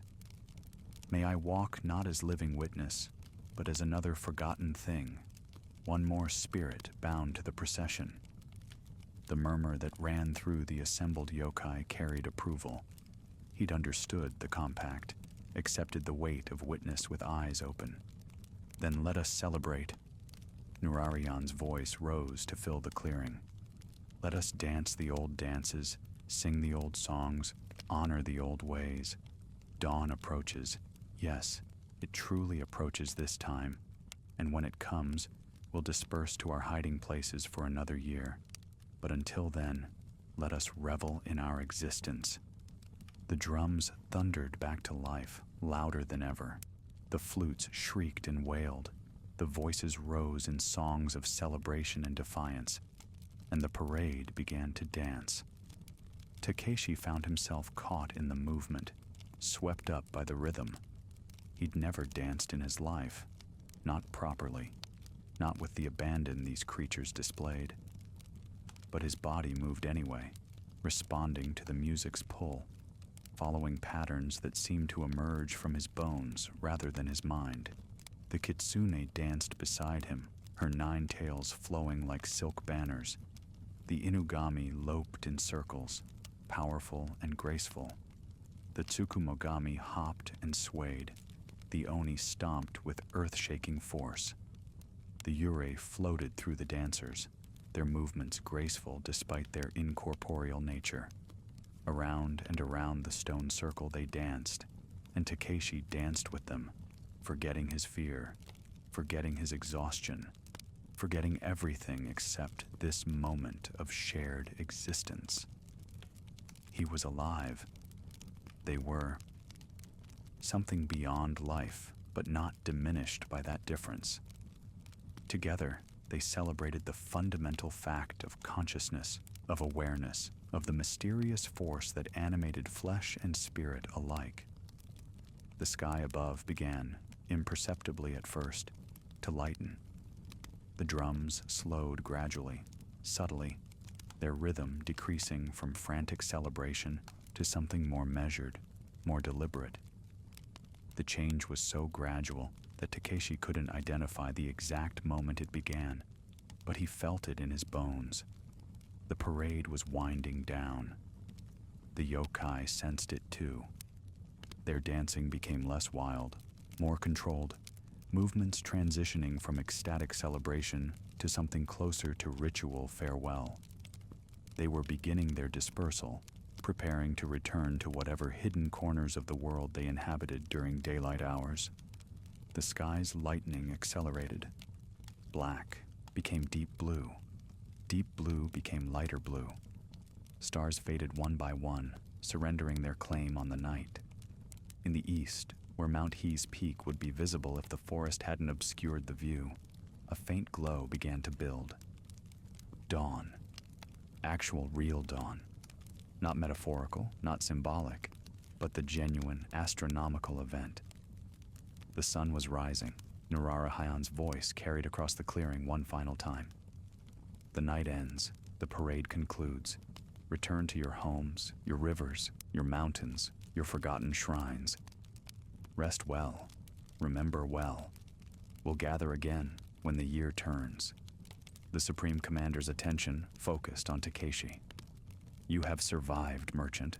Walked the entire parade. Witnessed what few humans see and fewer still remember. You are marked now, changed forever. Do you accept this transformation? Takeshi nodded, unable to speak past the tightness in his throat. Then go, return to your mortal world, but remember your promise. Remember us. And when fear or doubt whispers that this was merely dream or madness, look for the signs we've left on you. Nararihion raised one elongated finger, and Takeshi felt something shift in his chest, in his eyes, in his very essence. Not painful, but profound, as if his being had been subtly rewritten, encoded with new information that would take years to fully understand. The Supreme Commander's palanquin rose, lifting into the lightening sky. Around the clearing, yokai began to fade. Some walked into shadows that accepted them like doorways. Others dissolved into mist. Still others transformed into their original forms, animals or objects or abstract concepts, and departed in those shapes. The kitsune approached Takeshi one final time. You did well, human. Better than I expected. Perhaps we'll meet again in some future night when you need guidance or I need entertainment. What's your name? Takeshi asked, remembering her earlier refusal. Will you tell me now? The fox smiled, showing all her teeth. Perhaps in another meeting. Names have power, and I'm still not ready to bind myself to you that thoroughly. But I'll remember you, Takeshi of Osaka. That's its own form of binding. She vanished, tails disappearing last, like smoke drawn away by wind. The clearing emptied rapidly. Within minutes, only a handful of yokai remained, and those were fading fast. The Tsukumogami who'd spoken to him, the tea kettle, umbrella, and sandal, gave small bows before departing. The Inugami raised its head in farewell. Even his grandfather's ghost appeared briefly, one more time, to smile with pride before dissolving into dawn's approach. Takeshi stood alone in the stone circle as the last supernatural presences departed. The megaliths seemed less impressive in the growing light, weathered and ancient, but no longer obviously magical. The clearing shrank. returning to normal proportions, and through the trees he could see regular forest, regular sky, regular sunrise painting the horizon gold and pink and orange. He was back in the natural world. The parade had released him. His legs, which had carried him through impossible distances sustained by supernatural energy, suddenly remembered they were merely human. Exhaustion crashed over him like a wave, and he collapsed to his knees on the dew-wet grass. How far had he walked? How many streets? How many districts? How many impossibilities? His feet should be bloody ruins, but when he examined them, they showed only normal wear. Tired, yes, but not damaged beyond recovery. The talisman the old woman had given him was gone, consumed to protect him. His clothes were disheveled, but intact. His mind felt stretched, expanded, filled with memories that shouldn't fit in a single skull, but somehow did. He'd survived the Hayaki Yagyo. Takeshi rose slowly, using a megalith for support, and looked around. The stone circle stood in a clearing that appeared on no map, in a forest that might or might not have been the same bamboo grove he'd entered hours ago. But in the distance, through the trees, he could see the familiar outline of temple roofs, the shape of buildings he recognized. Kyoto. Real Kyoto. The daylight city of humans and rational laws. He walked toward it, each step easier than the last as his body readjusted to normal physics, normal time, normal existence. The forest thinned, becoming recognizable paths, and he emerged onto a street he knew, the same street he'd been on when the parade began, though it looked different now, smaller, and less significant in morning light. The city was waking up. Shopkeepers opened their doors, preparing for the day's business. Early risers walked past with buckets and baskets, heading to market or well or temple. Normal life resuming, oblivious to the supernatural procession that had marched through these very streets hours before. A woman arranging vegetables at her shop entrance looked up as Takeshi passed. Her eyes widened, and she made a small gesture, hand crossing her chest in a warding sign, before quickly looking away. She'd seen something. Whatever mark Narariyan had placed on him was visible, at least to those who knew how to look. Takeshi continued walking, heading toward his warehouse to collect the papers that had started this entire ordeal. The documents seemed absurdly unimportant now, trivial commerce compared to what he'd experienced. But he retrieved them anyway, going through the motions of normalcy, even though nothing would be normal ever again. His hands shook as he locked the warehouse door. Exhaustion and delayed shock were setting in, his body finally processing the trauma of the night. He needed rest, needed food, needed to sit somewhere safe and try to integrate what had happened into some framework his rational mind could accept. But first, he needed to visit someone. The old woman's house sat in a district Takeshi had noted but never explored. A collection of ancient buildings that leaned against each other for support, their wood dark with age, their paper screens yellowed and patched. Smoke rose from cooking fires, and the smell of miso soup drifted through narrow alleys. He found her by the description she'd given when pressing the talisman into his hands. Third house past the crooked pine, with the blue door curtain. The house was tiny, barely more than 2 rooms, but its threshold radiated the same protective energy he'd felt from the wards on wealthy merchants' gates. Takeshi knelt outside the door and called softly, "Honored grandmother, it's Takeshi, the merchant. May I enter?" Silence. Then the rustle of movement, and the door slid open to reveal the old woman.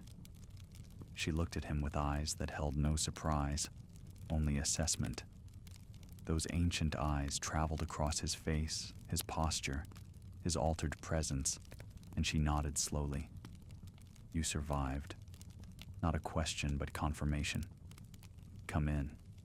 You'll want tea, I think, and something to eat. The parade takes its toll, even on successful witnesses. Inside, the house was Spartan, but clean. A low table sat in the center, cushions arranged around it. Scrolls hung on the walls. Protective spells, if Takeshi's new sight interpreted correctly, written by someone with genuine spiritual power. This was no simple peasant woman, but a practitioner of the old ways, someone who maintained knowledge most had forgotten. She poured tea with practiced grace, the ritual of it calming. Takeshi accepted the cup with both hands and drank, the warmth spreading through him like medicine. "Tell me," she said simply. "What did you see?" And Takeshi told her. Everything.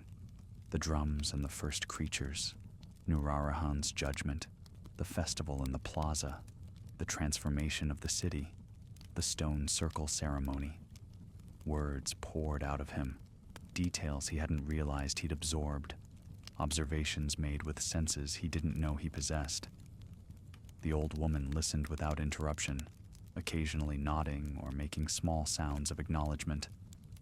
When he finished, she refilled his tea and spoke. "You were chosen. Understand that clearly. The parade could have consumed you at any moment. Nurarihayan could have added you to his procession permanently, but they didn't. They tested you, yes, but they also invested in you, given you a gift wrapped in trial." "A gift?" Takeshi's laugh was bitter. "I'm marked now, changed. That woman at the shop saw something in me that made her afraid. She saw what you've become, a bridge, a living person who exists partially in both worlds, able to perceive and interact with supernatural reality while remaining grounded in human existence. Such people are rare and valuable." The old woman set down her tea. "You made a promise to the parade, yes? To remember and honor them?" "Yes." "Then you have purpose now, responsibility. You must carry their stories, teach others, ensure the old ways don't fade completely. It's a burden, certainly, but it's also meaning. How many people live entire lives without discovering their purpose? You found yours in a single night." She reached into her kimono and withdrew a small book, its pages bound with silk thread, its cover worn smooth by handling. "This was my teacher's journal. It contains accounts of previous parades, going back 300 years. Stories from other witnesses who survived and recorded what they saw. Take it. Add your own account. Pass it to someone else when you're old, when you find the right person to carry it forward." Takeshi accepted the journal with reverence. Opening it revealed pages covered in different hands, different eras of writing, but all describing the same essential truth. The Hayaki Yagyo was real, had always been real, and would continue as long as consciousness persisted. "Why me?" he asked. "Why was I chosen?" The old woman smiled, wrinkles deepening. "Why is anyone chosen? Maybe your grandfather's stories planted seeds that needed this night to bloom. Maybe you were simply in the wrong place at the wrong time, and the parade decided to make use of the accident. Maybe the yokai saw something in you that even you don't recognize yet. The why matters less than what you do with it." She stood, indicating the conversation was ending. "Rest today. Eat. Let your body and mind recover. Tomorrow, begin the work. Write your account while memory is fresh. Study the other journals.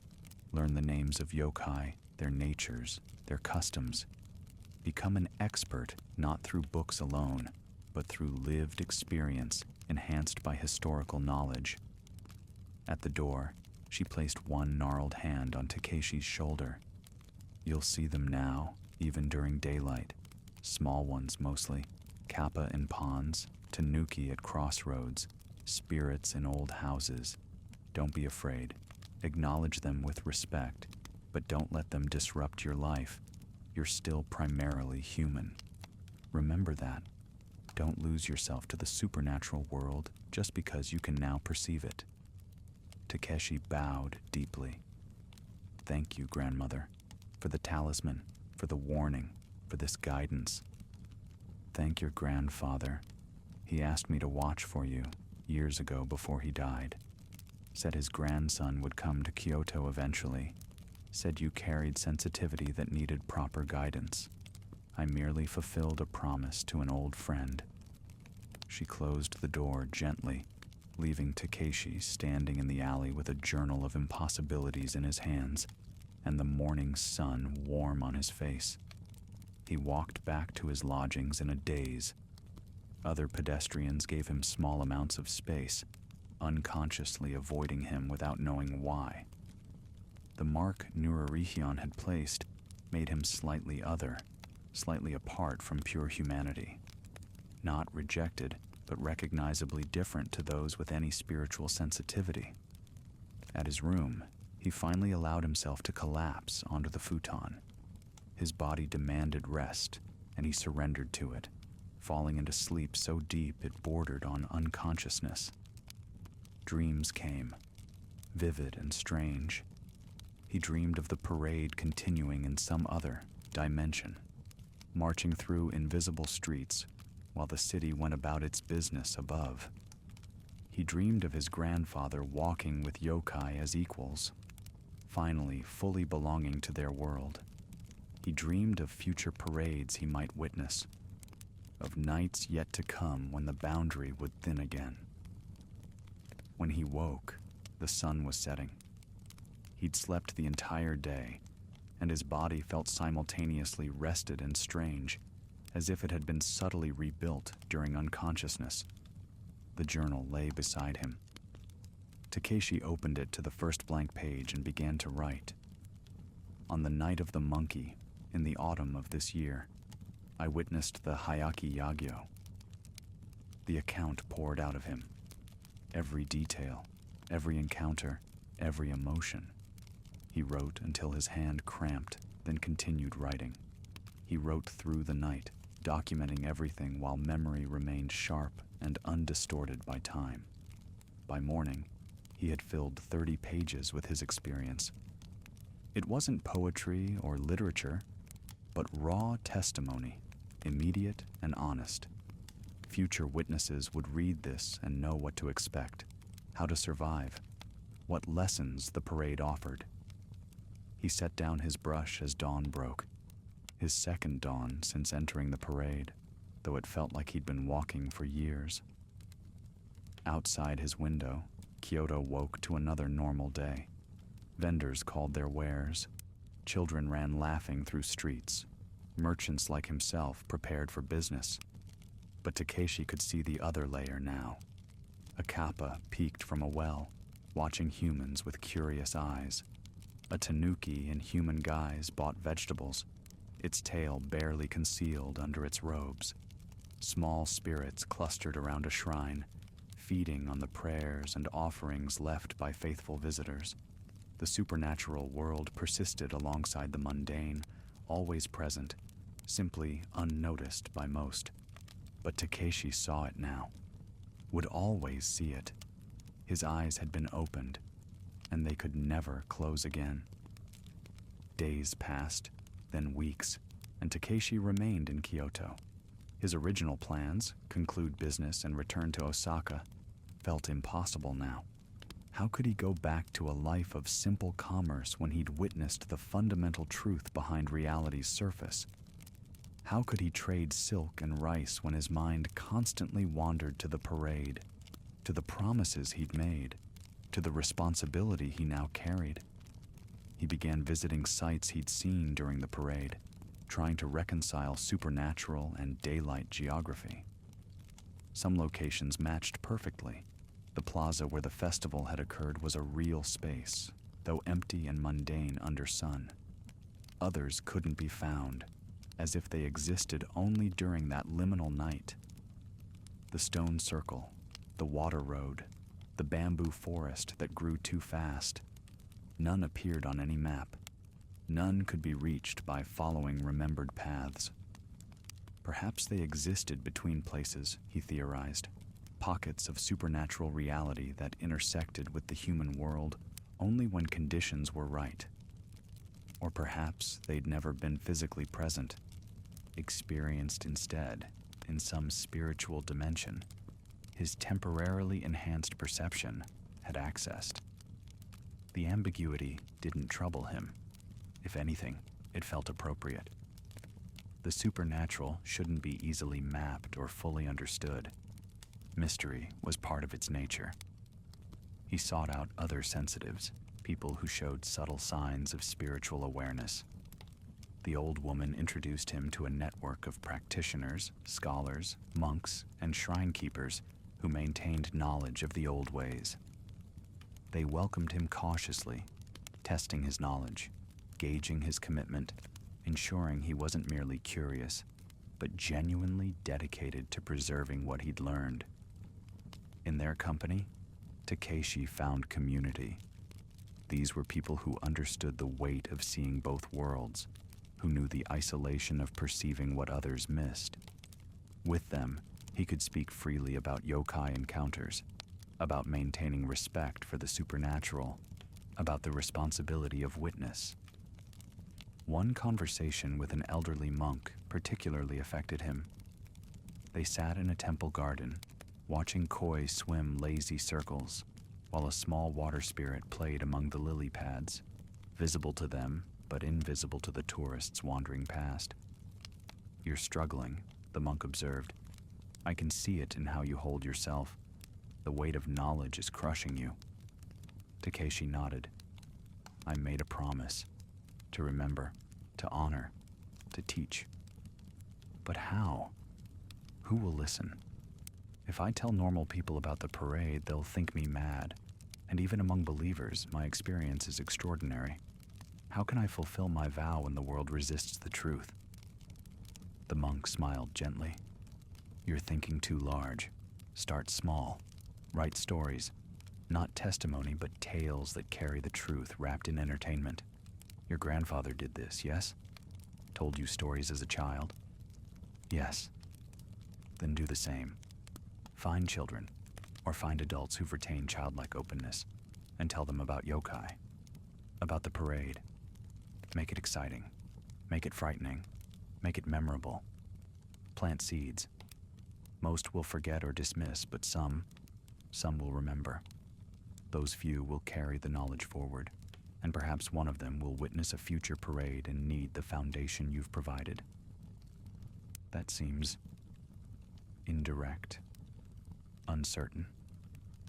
"All teaching is uncertain," the monk replied. "You cast seeds widely and trust that some will take root. You can't control outcomes, only your faithfulness to the process.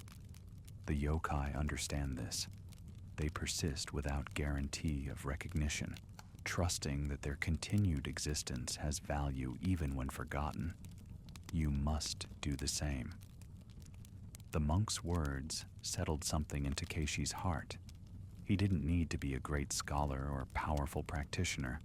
He simply needed to be faithful to his promise in whatever small ways presented themselves.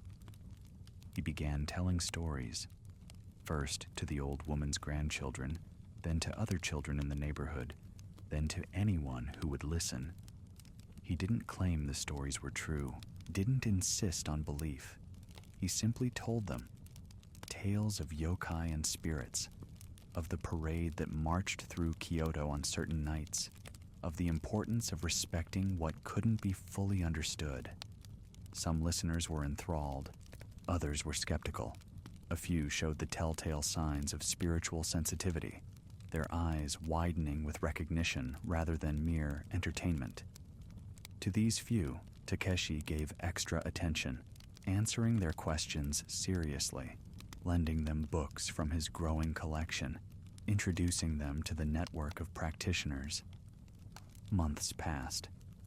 Autumn returned, bringing with it the anniversary of Takeshi's parade encounter. He felt it approaching like physical pressure. a weight in his chest that grew heavier as the calendar advanced toward that significant night. The night of the monkey arrived clear and cold, stars brilliant in a cloudless sky. Takeshi prepared carefully, studying the lunar calendar, confirming this was indeed one of the inauspicious nights. He dressed in simple clothes, carried no talismans or protections, and as sunset approached, he walked to the shrine where he'd first hidden from the parade's approach. He wasn't sure what he expected. Would the parade march again? Would it skip this year? Would he be invisible to it now, marked already and thus exempt from further involvement?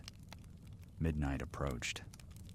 The city grew quiet, though not with the supernatural silence that had preceded the parade before. This was normal nighttime quiet, the peaceful rest of a city sleeping. Then, faint in the distance, drums. Takeshi's heart leaped. It was happening again. The parade was marching, and he could hear it even though he stood in the human world rather than accidentally encountering the procession. The sound grew louder, and with it came the mist, the cold, the sense of boundaries thinning. But this time, Takeshi didn't hide. He stood at the shrine's entrance, visible and waiting, honoring the parade rather than fearing it. The first marchers appeared, and they saw him. A Karakasa blinked its single eye in recognition. A Kappa waved one webbed hand. The procession acknowledged his presence without threatening or testing him. Then came Nurarihyan's palanquin, and the Supreme Commander smiled that ancient, knowing smile. "The witness returns," Nurarihyan said, "standing rather than hiding, greeting rather than fleeing.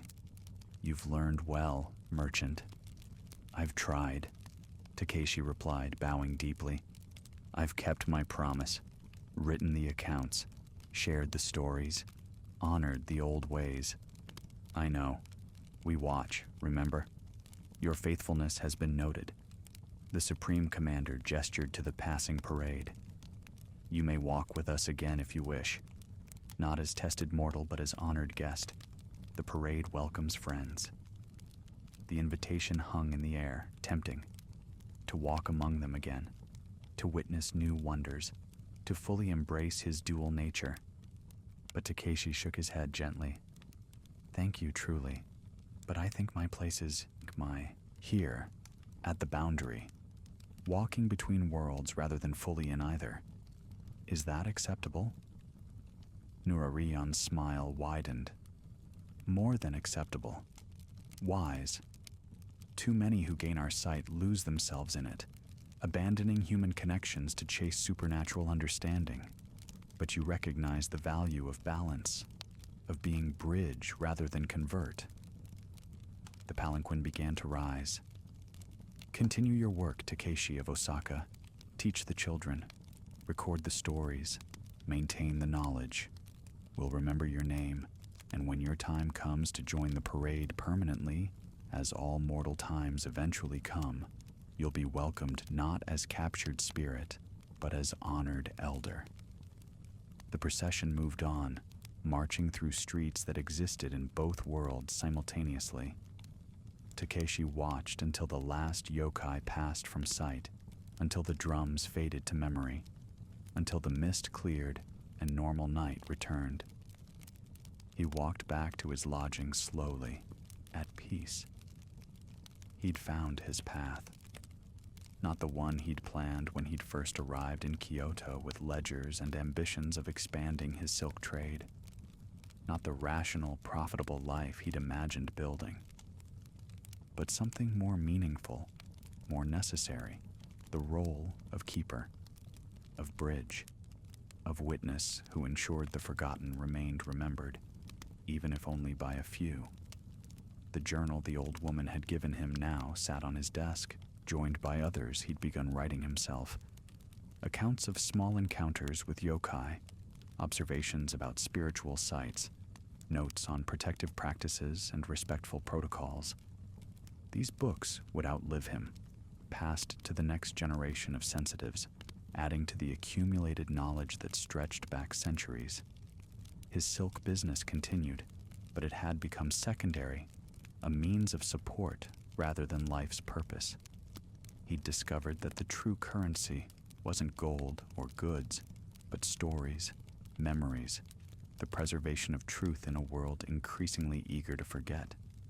Some nights, when the moon was right and the hour was quiet, Takeshi would walk Kyoto's streets and see them.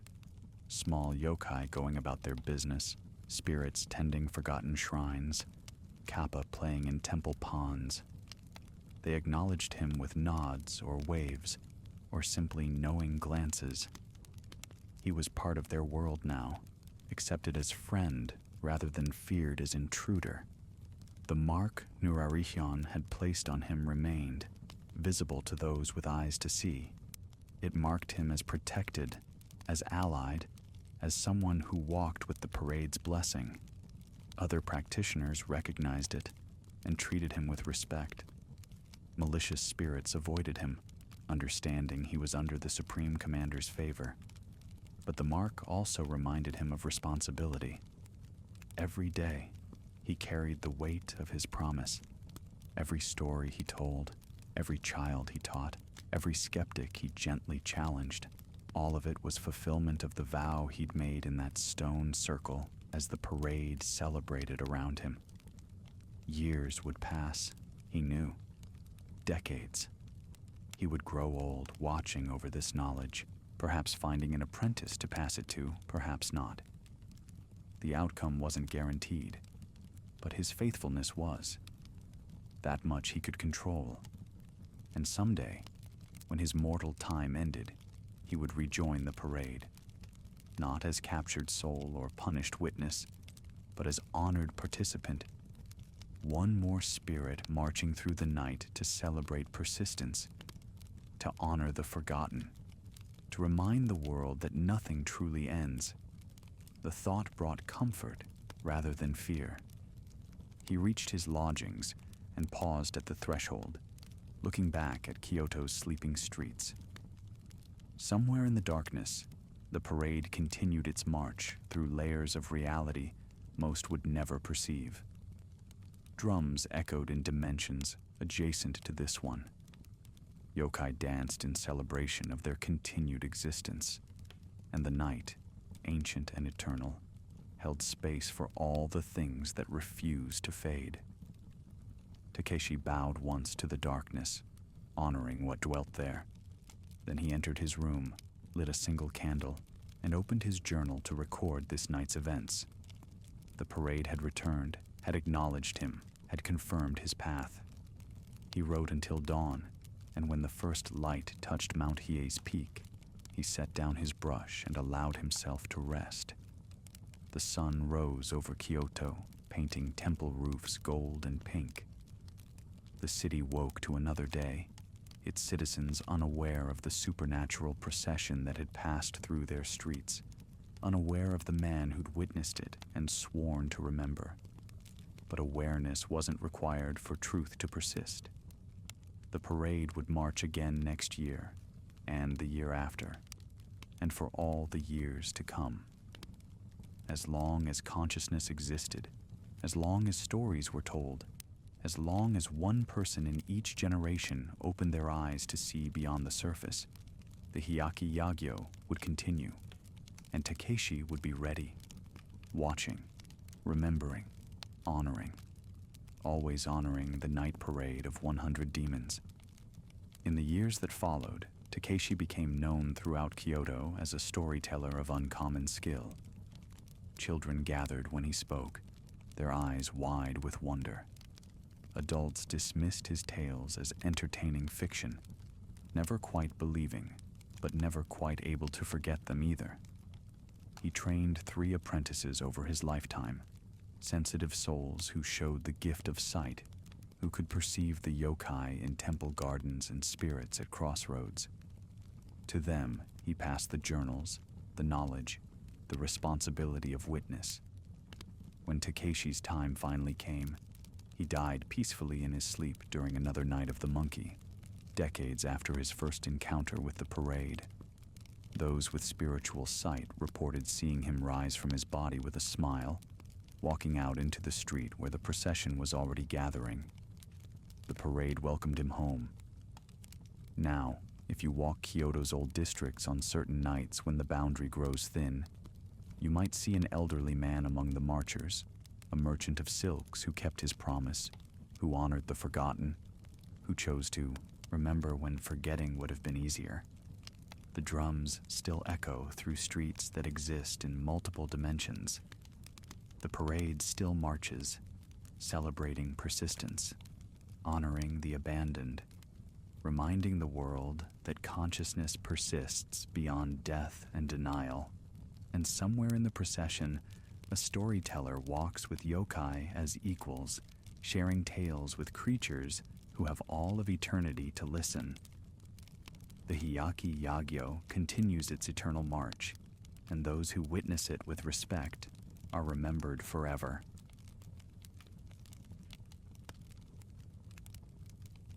Sakura woke in darkness to the warmth of another body. His wife Otsuka lay to his right, breathing softly in the late autumn night. But between them, pressed against his back, was a third presence, cold, wet, smelling of swamp water and decay. The kind of smell that clings to corpses left too long in stagnant pools. He leaped from the futon with a strangled cry, heart hammering against his ribs. The paper lantern flickered to life in his trembling hands, casting wild shadows across the room. There was only Otsuka, confused and alone in the bedding, raising herself on one elbow. No third figure, no water stains on the cotton sheets. Yet the smell lingered in his nostrils, that particular rot of a drowned man mixed with something else. Stage makeup, old wood and paint, the backstage smell of Morita-za Theater. Half a year had passed since they'd drowned Koheiji in a Saka swamp. Half a year since they'd taken his money, his house, his life. Sakuro had almost convinced himself the corpse at the hideout was fever dream, exhaustion, guilt playing tricks. But now, standing in the room that once belonged to the man he'd murdered, he understood something terrible. Koheiji's performance was not yet finished. What happens when a man who perfected playing ghosts becomes one? In Edo's grand theatrical world of the early 1700s, during the golden age of the great Ichikawa Danjuro II, there lived an actor named Kohada Koheiki who answered that question in the most terrible way imaginable. This is his story, a tale of dedication so complete it transcended death itself, of betrayal so deep it demanded supernatural justice, of 5 golden coins that poisoned everyone who touched them. But to understand the ghost, you must first understand the man. And to understand the man, you must understand just how desperately he wanted to be good at something, anything, in the merciless theater world of Edo, Japan. Kohada Koheiji was cursed from birth with an unfortunate appearance. Pale, languid skin stretched tight over sharp bones. Sunken eyes that seemed perpetually flat and lifeless, as if all emotion had been drained from them. Hair that hung disheveled no matter how carefully he arranged it.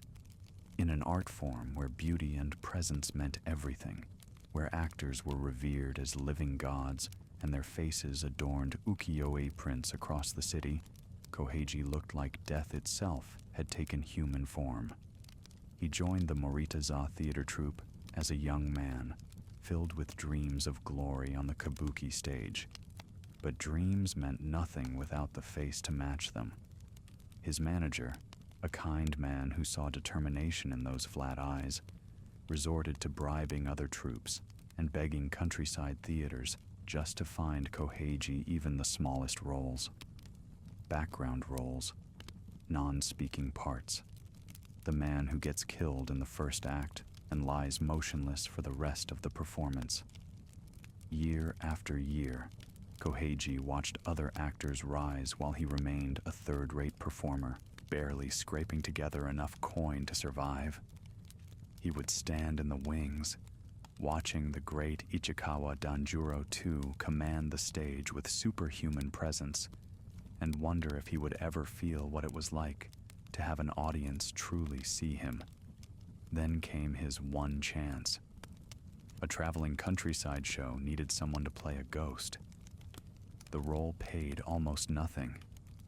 The theater was so small and poor they couldn't afford elaborate makeup or costumes. They specifically wanted someone who looked naturally unpleasant, someone whose appearance would save them money on cosmetics. Koheiji's manager brought him the offer with apologetic eyes, as if this final humiliation might break the young actor's spirit entirely. Instead, Koheiji's flat eyes lit with something close to joy. "I'll take it," he said, "and I'll make them remember it." What he did next would change everything and doom him.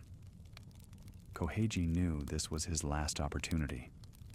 If he failed at playing a ghost in some forgotten countryside theater, there would be nothing left. No more chances. No more dreams. Just a life of poverty and obscurity. A footnote in theater history if he was remembered at all. So he studied death with the dedication of a master craftsman perfecting his art. He began visiting temples at night, observing the bodies of the recently deceased during funeral preparations. The priests found this strange but allowed it. After all, an actor must understand what he portrays. Koheiji would kneel beside corpses for hours, taking notes by candlelight. He studied how muscles fell limp after death, how skin took on a particular waxy quality, how eyes stared with terrible blankness into nothing. He visited execution grounds, watching from a distance as criminals met their ends, memorizing the exact moment when life left the body and something else remained, that empty shell, that absence of spirit. He practiced falling as corpses fell, with no attempt to break the impact, landing with the heavy thud of dead weight. In his tiny room above a noodle shop, he would stand before a cracked mirror for hours, practicing the transformation. He learned to let all expression drain from his face, to make his eyes stare with that particular flat emptiness of death. He practiced moving with eerie gracefulness, as if his joints no longer quite obeyed natural laws.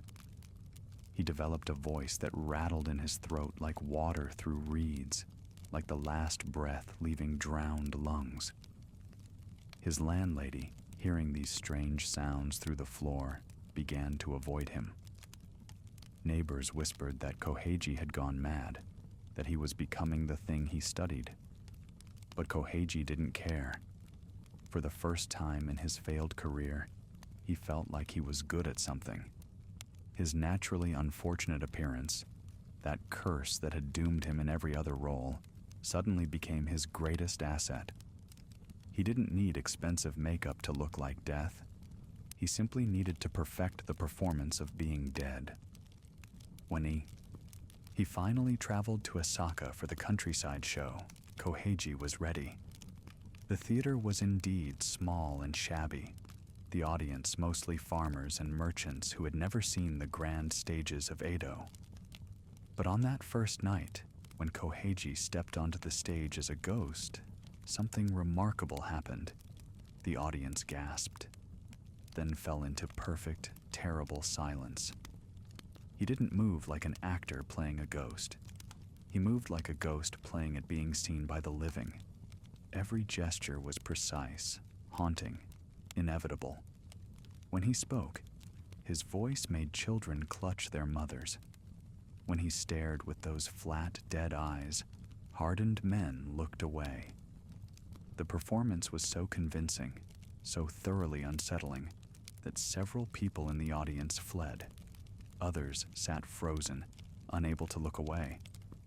When the scene ended and Koheiji exited the stage, the silence continued for several heartbeats before exploding into thunderous applause. Word spread quickly through the countryside. The actor who looked like death, the ghost who seemed real. People traveled from neighboring villages to see Koheiji's performance, whispering that they'd witnessed something beyond mere acting. The theater, accustomed to sparse crowds, suddenly found itself packed every night.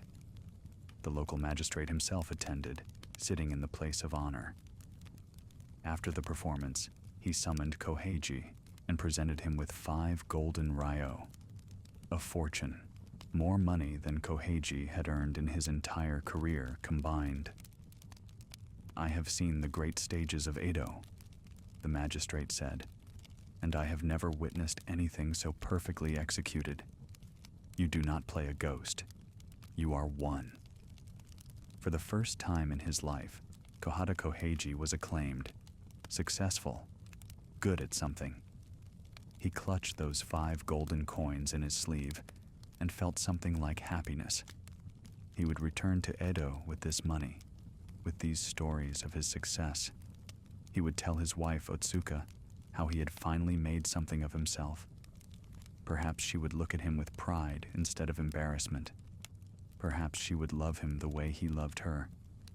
He didn't know that while he succeeded in Osaka, his house in Edo had become the setting for a different kind of performance, one of betrayal, lust, and plotting murder.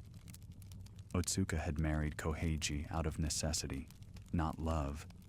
She was the widow of Ikushima Hanroku, an actor who had been executed years earlier for the unthinkable crime of killing Ichikawa Danjuro Barn on stage during a performance. The scandal had destroyed her life, left her destitute and unmarriageable. Koheiji, lonely and desperate for companionship, had offered marriage. She had accepted, viewing it as survival rather than romance. From the beginning, she was embarrassed by him, by his unfortunate appearance, his failed career, his eager devotion to her. She endured his affection with barely concealed contempt, dreaming of something better, someone better. That someone arrived in the form of Adachi Sakuro, a taiko drum player at the Morita-za Theater. Sakuro was everything Koheiji was not. Handsome, confident, successful in his craft. Where Koheiji's love was desperate and grateful, Sakuro's attention was casual and commanding. When he looked at Otsuka, he saw not a widow trying to survive, but a beautiful woman trapped in an unfortunate marriage. Their affair began shortly after Koheiji left for his countryside tour. Sakuro would arrive at Koheiji's house after dark, slipping through the back entrance. But as weeks passed and Koheiji remained away, they grew bolder. Sakuro began staying entire nights, sleeping in Koheiji's bed, eating Koheiji's food, living as if he were the master of the house. Neighbors noticed but said nothing. This was Edo, where everyone had secrets and survival meant minding one's own affairs. But Otsuka grew restless. The longer Koheiji remained away, the more she and Sakuro talked of a future together. A real marriage, not this shame of being tied to a failed actor who looked like a corpse. Then word reached Edo of Koheiji's success in Osaka, how he had become the talk of the countryside, acclaimed for his ghost performance, rewarded by the magistrate with golden coins. Otsuka heard this news with mixed feelings, pride that her husband had finally achieved something, but also dread at what his return would mean. Sakuro heard it with calculation in his eyes. "He'll come back with money," Sakuro said one night as they lay together in what would soon be Koheiji's bed again. Golden ryo from the magistrate, maybe enough to quit theater, to establish himself as something more, maybe enough to keep you comfortable while still looking like death warmed over. Otsuka said nothing, but her silence was answer enough. "Unless," Sakuro continued, his voice dropping to something intimate and dangerous, "unless he doesn't come back at all, unless his final performance ends tragically. A drowning, perhaps. A terrible accident in some rural swamp. These things happen to traveling actors. The roads are dangerous. Bodies are often never recovered. He turned to face her in the darkness, his hand finding hers. 5 golden Rio, this house. Freedom to be together without shame or secrecy. All it requires is one unfortunate accident. Otsuka should have been horrified. Should have thrown him out, warned Koheiji, chosen loyalty over desire. Instead, she squeezed his hand and whispered, "Get rid of him. Let us be together forever without this burden." Neither of them considered that the burden might become far heavier than a living husband, that the man they planned to murder had spent months studying death so thoroughly he had learned how to transcend it, that 5 golden coins could carry a curse far worse than poverty. Sakuro left for Osaka the next morning, telling colleagues at Moritaza that he wanted to see his friend Koheiji's acclaimed performance. Everyone thought it touching. 2 theater men supporting each other, one successful, one still learning his craft. No one suspected he carried murder in his traveling bundle. Sakuro arrived in Osaka on a humid summer evening, the air thick with the promise of rain. The countryside theater was easy to find. Just follow the crowds toward the largest building, listen for the sound of anticipation and excited voices. He purchased a ticket and watched his future victim's performance with something approaching professional appreciation. Koheiji truly was remarkable as a ghost. Sakuro, who knew theater, could see the dedication in every movement, every gesture, the way Koheiji had somehow mastered the art of looking dead while moving.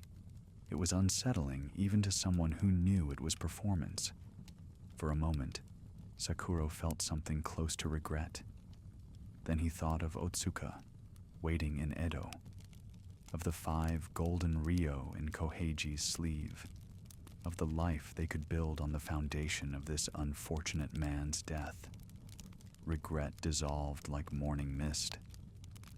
After the performance, Sakuro waited by the backstage entrance, calling out joyfully when Koheiji emerged. "Brother Koheiji, your old friend from Moritaza. I heard tales of your success and had to see it myself." Koheiji's flat eyes lit with genuine joy. He had so few friends in the theater world, and here was Sakuro traveling all this way to witness his triumph. They embraced, and Koheiji insisted on buying sake, on sharing the details of his breakthrough. Sakuro played his part perfectly, the supportive colleague, the admiring friend, asking to see the golden Rio, exclaiming over their weight and shine. "The magistrate himself gave them to you. Brother Koheiji, you finally found your calling. You were always meant to play ghosts. You have the dedication for it." Over the next few days, Sakuro integrated himself into Koheiji's routine.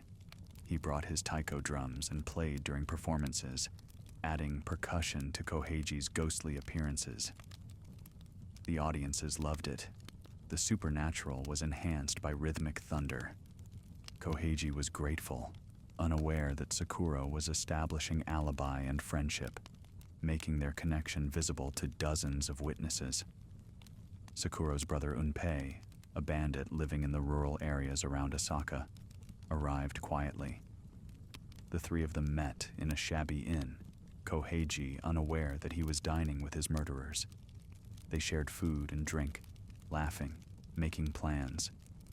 Unpei suggested fishing in a Saka swamp when the next rain canceled performances. The fish were fat and plentiful, he said. Perfect way to spend a free day. Koheiji agreed eagerly, touching those 5 golden coins in his sleeve, imagining the look on Otsuka's face when he returned home successful and wealthy. Imagining, perhaps, that she might finally look at him with something like love. The rain came 3 days later, heavy and persistent. The theater manager canceled that evening's performance. No one would venture out in such weather. Unpei arrived at Koheiji's boarding house with fishing poles and a wide smile. Perfect weather for fishing, brother. The fish swim close to surface in the rain. Sakuro declined to join them, claiming stomach troubles. You two go ahead. I'll rest and be ready to play drums tomorrow night. He needed to be seen staying behind, establishing that he was not present at the swamp when the unfortunate accident occurred. Koheiji and Unpei walked through the rain to Osaka Swamp, a sprawling body of murky water surrounded by reeds and bent trees. The water was dark as ink, disturbed by raindrops that created endless ripples. They found a relatively dry spot beneath overhanging branches and cast their lines. For perhaps an hour, they actually fished. Koheiji caught nothing but enjoyed the companionship, the peaceful sound of rain on water. He talked about returning to Edo, about showing Otsuka the money, about finally being someone she could be proud of. Then Unpei struck him across the back of the head with his fishing pole. A sudden, vicious blow that sent Koheiji tumbling forward into the black water. Koheiji surfaced, gasping, confused, water filling his mouth. Unpei dropped the pole and waded in, hands finding Koheiji's head, pushing down. Koheiji thrashed, his arms flailing, but Unpei was stronger, and the swamp bottom was slippery mud that offered no purchase. Water entered Koheiji's lungs in burning rushes. His flat eyes went wide, then wider as he understood what was happening. Betrayal, murder, death in a rural swamp while the rain erased all evidence. His last thought, as consciousness fled, was of Otsuka. And perhaps, in that final moment, he understood that too. What she had become. What she had done. Unpei held Koheiji's head underwater for a long time after the struggling stopped, making certain. Then he searched the body, finding the 5 golden ryo carefully wrapped in silk within Koheiji's sleeve. He pocketed the coins. These would be his payment for the deed, and let the corpse sink to the swamp bottom, where mud and darkness would conceal it. By the time Unpei walked back to town, the rain had washed away all traces. A shame, he told people who asked. His friend Koheiji had wanted to fish, but Unpei had convinced him the weather was too dangerous. Probably for the best. Such things could be treacherous. That night, Sakuro told the theater manager that Koheiji had fallen ill and was resting at his boarding house. Best to cancel tomorrow's performance as well. Give the actor time to recover. The manager agreed, disappointed but understanding. These traveling shows were always uncertain. Unpei returned to his hideout in the rural hills, a small house hidden among trees where he conducted his bandit business away from official eyes. He was wet and tired but satisfied. 5 golden ryo for a few moments' work. He dried himself, changed clothes, and prepared to split the money with Sakuro. He opened the door to his back room and found Kohada Koheiki sitting there. The corpse was waterlogged, clothes dripping onto the floor, skin pale blue-gray in the lamplight. Mud clung to its face and hair, but it was unmistakably Koheiji. Those flat eyes, that unfortunate appearance, now made truly deathlike by drowning. Unpei stood frozen in the doorway, rational mind insisting this was impossible while his eyes saw the truth. He had held this man underwater until no bubbles rose, had felt the life leave him, had left the body at the bottom of Osaka Swamp. Yet, here it sat, water pooling around it, head tilted at an angle that suggested the neck might be broken.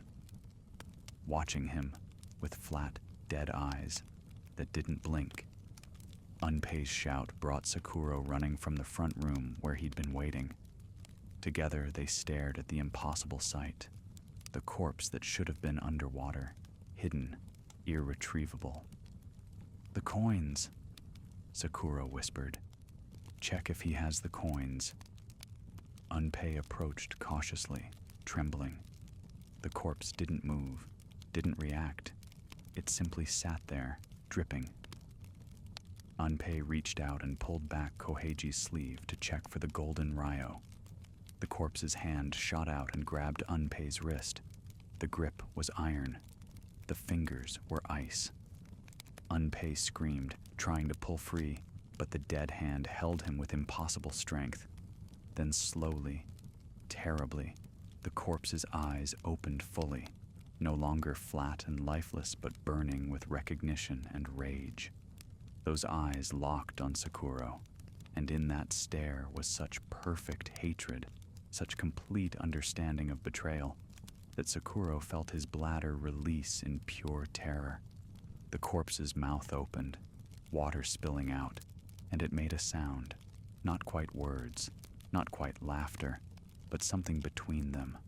The rattling of drowned lungs attempting speech, the sound of a performance that had transcended its performer. Unpei was still screaming, still trying to break free.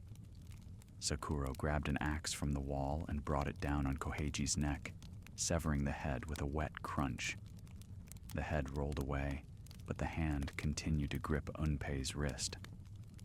Sakuro had to cut through each finger individually, sawing through bone and ligament before the hand finally released. Even then, as the severed fingers lay scattered on the floor, they seemed to curl and uncurl slightly, as if trying to grab again.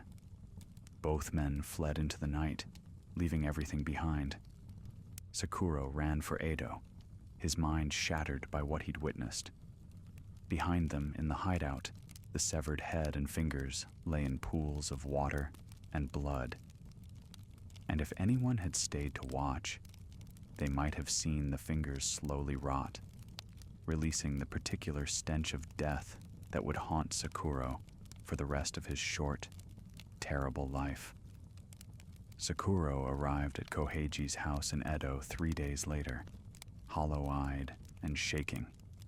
He had not slept since the hideout, terrified that closing his eyes would bring back that image, the waterlogged corpse opening its eyes, the recognition in them, the impossible strength of dead hands. Otsuka met him at the door, expecting triumph and money. Instead, she found a man on the edge of madness, stammering about corpses and murder gone wrong. She pulled him inside quickly before neighbors could see, and listened to his confession. Everything.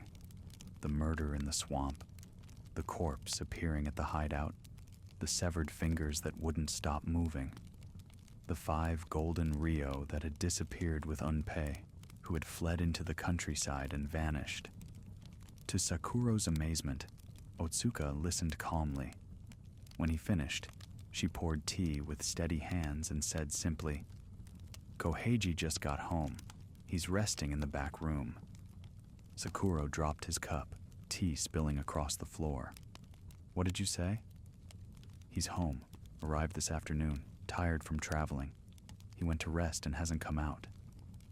Her voice was utterly composed, as if discussing nothing more unusual than a husband returning from work. "You should greet him, Sakuro. You were such good friends." Sakuro stood on trembling legs and walked toward the back room where he and Otsuka had shared so many secret nights. The room that had belonged to Koheiji, that still belonged to Koheiji, that would always belong to Koheiji, no matter who else tried to claim it. The door was closed. Paper screens filtered weak afternoon light into shadows. Sakuro's hand hesitated on the frame, then slowly pulled the door open. The room was empty. Futon neatly arranged, everything in its place. No waterlogged corpse, no evidence of anyone resting there. Relief washed through Sakuro so powerfully he nearly collapsed. Madness, guilt playing tricks, Otsuka mocking him, or perhaps testing whether he had actually gone through with the murder. He turned to call back to her, to demand explanation. Then he saw the folding screen in the corner shift slightly. a pale blue-tinged hand reached around its edge, not moving naturally, but with that eerie gracefulness Koheiji had perfected in his ghost performances. The fingers were swollen with water, skin pruned and wrinkled from prolonged submersion. Sakuro grabbed the screen and pulled it away violently. 5 severed fingers lay on the floor behind it, arranged in a neat row. As Sakuro watched in horror, they began to curl and uncurl, moving independently like dying spiders. Then they started to rot. The flesh blackened and peeled, releasing that unmistakable smell of death and swamp water. Within moments, they were nothing but bone and putrefaction, the stench filling the room so completely that Sakuro gagged and stumbled backward. A tiny blue flame, no larger than a firefly, floated up from the rotting fingers. It danced in the air for a moment, then flew past Sakuro's face and out through the window, vanishing into the evening sky. Behind him, Otsuka's voice remained calm. So he really is dead then. Good. We can arrange the funeral and finally be free of this burden. But Sakuro knew better. The performance had not ended. It had only just begun. They arranged a funeral quickly, a simple affair at a temple on the outskirts of Edo.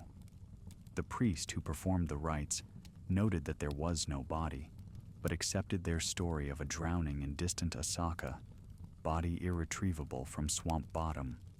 These things happened. The priest took his payment and chanted prayers for Koheiji's spirit to find peace in the next world. Sakuro and Otsuka waited the traditional mourning period, then married quietly. They moved into Koheiji's house permanently, now their house, built on his death and their betrayal. Sakuro brought his taiko drums and his few possessions. Otsuka rearranged the rooms, erasing traces of her first husband, making everything clean and new.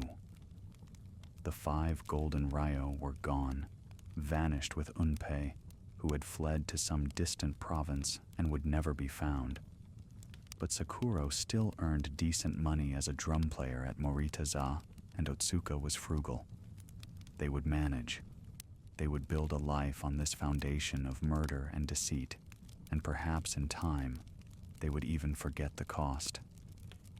For half a year, it seemed they might succeed. The house remained quiet. No more rotting fingers, no more waterlogged apparitions. Sakuro's nightmares faded. His hands stopped shaking when he played drums in theater performances. Otsuka resumed normal life, shopping at markets, gossiping with neighbors, acting the part of a woman happily married to her second husband after unfortunate loss of the first.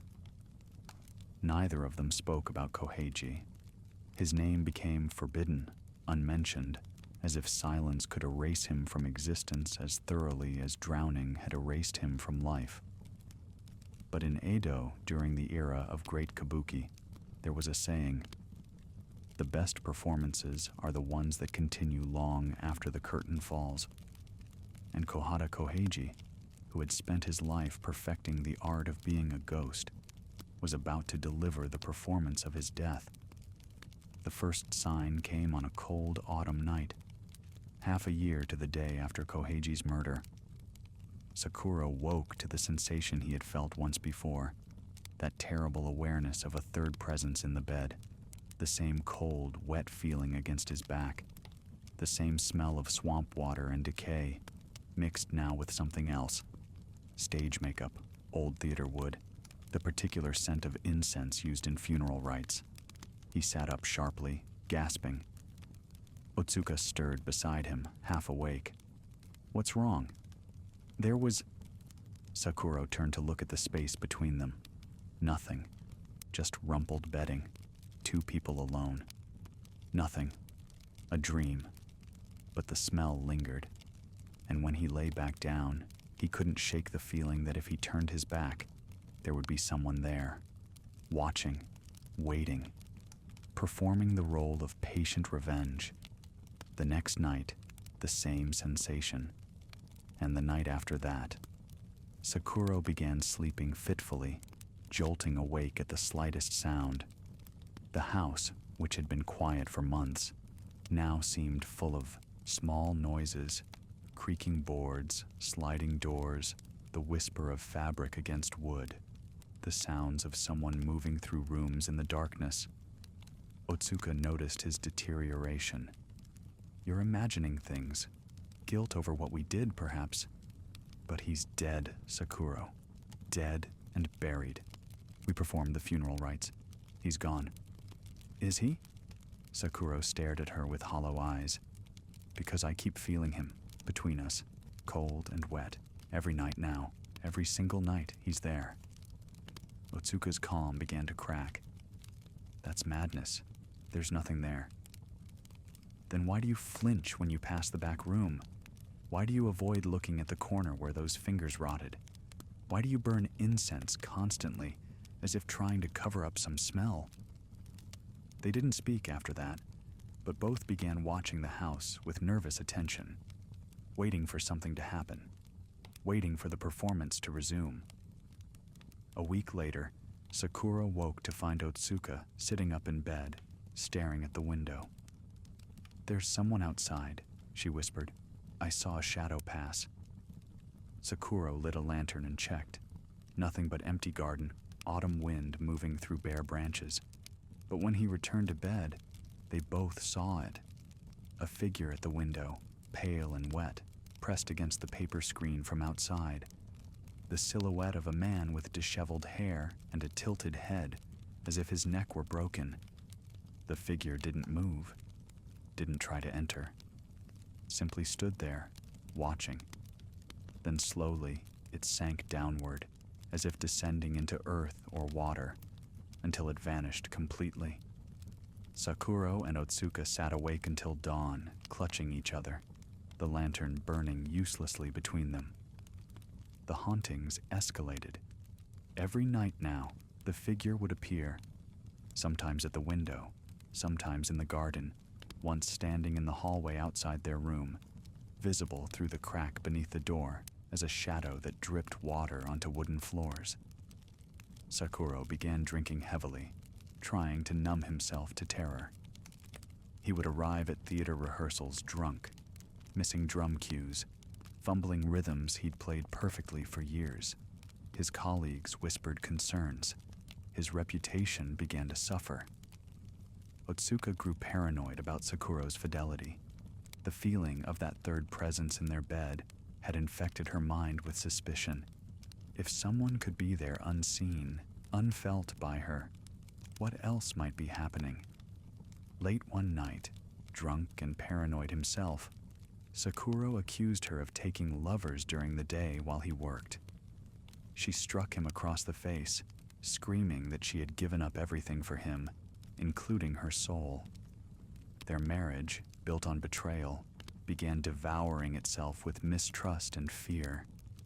Neither could admit that what haunted them wasn't guilt or paranoia, but the actual ghost of the man they'd murdered. Admitting that would mean admitting they were powerless, that Koheiji's revenge had only just begun. Then came the night that shattered what remained of their sanity. Sakura woke to the now familiar sensation of cold wetness, but this time it was different, more substantial, more real. The weight and presence of an actual body between him and Otsuka, taking up space in the physical world. He didn't cry out this time. He simply lay there, frozen, feeling the cold press of dead flesh against his back. Beside him, Otsuka's breathing changed. She felt it too. For a long moment, neither moved. The house held its breath around them. Then slowly, Sakura reached for the lantern, his hand shaking so badly he nearly knocked it over. Light flared. He turned his head. Nothing between them but empty bedding. Again, always nothing when he looked, yet the sensation remained impossible to dismiss. Rage suddenly replaced fear. Rage at being tormented for months. Rage at this violation of his home and sanity. rage at the dead refusing to stay dead. Sakura leaped from the futon and screamed at the empty air. "Show yourself! If you're here, if you're real, stop hiding like a coward. Face me!" A sound from the garden answered him. Soft, wet footsteps on stone paths. Growing closer. Sakura grabbed his wakizashi short sword from its stand, hands fumbling with the scabbard. Otsuka sat up, eyes wide, watching the window. The footsteps continued, steady and unhurried, up the wooden steps to the Engawa veranda, stopping just outside the door. The door slid open. A pale figure stood silhouetted in darkness. Not quite solid, not quite transparent, something between, like moonlight given shape. The figure of a man with flat, dead eyes and disheveled hair, wearing the clothes he'd died in, waterlogged and dripping. One hand reached toward them, fingers curled in a gesture that might be beckoning or accusation. Sakura screamed and charged with the wakizashi raised, blind with terror and rage. He crossed the room in 2 strides and brought the blade down in a wild slash. The figure vanished like mist. The blade struck nothing but air, and momentum carried Sakura stumbling onto the veranda, nearly falling into the garden. Behind him, Otsuka shrieked. He spun around and saw her standing on the futon, one hand raised defensively. In the moonlight streaming through the window, another figure had appeared, this one inside the room, reaching for her. Sakura rushed back, slashing wildly. His blade connected with something solid. He felt resistance, heard a wet sound of impact. Otsuka's scream turned from fear to agony. The figure vanished. Sakura stood panting, wakizashi dripping. Otsuka had collapsed onto the futon, clutching her hand. Blood poured between her fingers, dark and profuse. "What did you do?" she gasped. "Sakura, what did you do?" He pulled her hand away and felt his stomach turn. All 5 fingers had been severed. Clean cuts through bone and tendon, just like the corpse's fingers at Unpei's hideout. The fingers lay scattered on the futon, already beginning to rot with that familiar stench of death and swamp water. From somewhere above them, from the ceiling rafters, from the air itself, came a sound. Laughter. That same rattling, water-choked laughter they had heard at the hideout. The laughter of drowned lungs attempting joy. The laughter of a ghost, perfecting its performance. Otsuka fainted from pain and shock. Sakura wrapped her mutilated hand, the blood soaking through layer after layer of cloth. He collected the severed fingers with shaking hands, not knowing what else to do with them, watching as they blackened and decayed before his eyes. When he looked up, Koheiji stood in the corner of the room, fully visible now, no longer just shadow or mist. The ghost studied its own severed fingers on Otsuka's hand with what might have been satisfaction. Its flat, dead eyes met Sakura's, and in them was terrible intelligence. This was not random haunting. This was deliberate, methodical. A performance carefully plotted and perfectly executed. "Why?" Sakura whispered. "We had you buried properly. We paid for prayers. What more do you want?" The ghost's mouth moved, water spilling from its lips, but no words came out. Instead, it raised both hands, showing the stumps where its own fingers had been severed. Then it pointed at Sakura, at Otsuka, at the room around them. Finally, it pointed at itself. The meaning was clear enough. This house is mine. This woman was mine. This life you stole was mine. And now I'm taking it all back, piece by piece, performance by performance, until you have nothing left but madness and death. The ghost faded as dawn approached, but its laughter continued to echo through the house long after it vanished. That rattling, waterlogged sound that would haunt their every sleeping and waking moment from this night forward. Otsuka never fully recovered from the shock. When she woke the next day, hand bandaged and infected, she could only stare at the wall and whisper, "He's here. He's still here. He'll always be here." And she was right. The ghost of Kohada Koheiki returned every night after that, without fail, without mercy, perfecting its craft the same way it had perfected playing a ghost in life, through dedication, repetition, and absolute commitment to the performance. Sometimes it appeared at the window, face pressed against paper screens, breath fogging the thin barrier between outside and inside. Sometimes in the garden, standing perfectly still among the winter bare plants, staring at the house with flat, dead eyes that never blinked. Sometimes it manifested inside, in corners, in shadows, behind sliding doors, always just at the edge of vision until suddenly it was there, fully present, waterlogged and rotting. But mostly it appeared in their bed. They would wake to find Koheiji lying between them, cold and wet, that terrible smell filling the room. His presence was undeniable now. Both felt it, both saw it. The weight of him depressed the futon. Water from his clothes soaked the bedding. When Sakuro tried to strike him, the ghost would simply fade, only to reappear moments later in a different position, as if the entire room was its stage and it could enter and exit from any direction. The ghost never spoke, never made violent moves. It simply appeared, watched them with those dead eyes full of recognition and judgment, and waited. Sometimes it would reach out one handless arm, showing the stumps where fingers had been severed. Sometimes it would smile, that terrible drowned smile with water running from its mouth. Otsuka's madness deepened rapidly. The infection in her hand worsened despite treatment, fever setting in. She would lie in bed raving, seeing Koheiji even when he wasn't there, confessing their sins to empty air. "I'm sorry," she would whisper. "I never loved you, but you didn't deserve this. I'm sorry. Please leave us. Please stop." The ghost never stopped. Sakuro tried everything. He hired priests to perform exorcism rites, but the ghost would appear behind them during ceremonies, and the priests would flee in terror. He burned incense constantly, filled the house with protective talismans, even tried moving to a different residence. But Koheiji followed them. After all, this wasn't about the house. It was about justice, about performance, about the man who had been good at one thing and was now demonstrating his mastery of it night after night after night.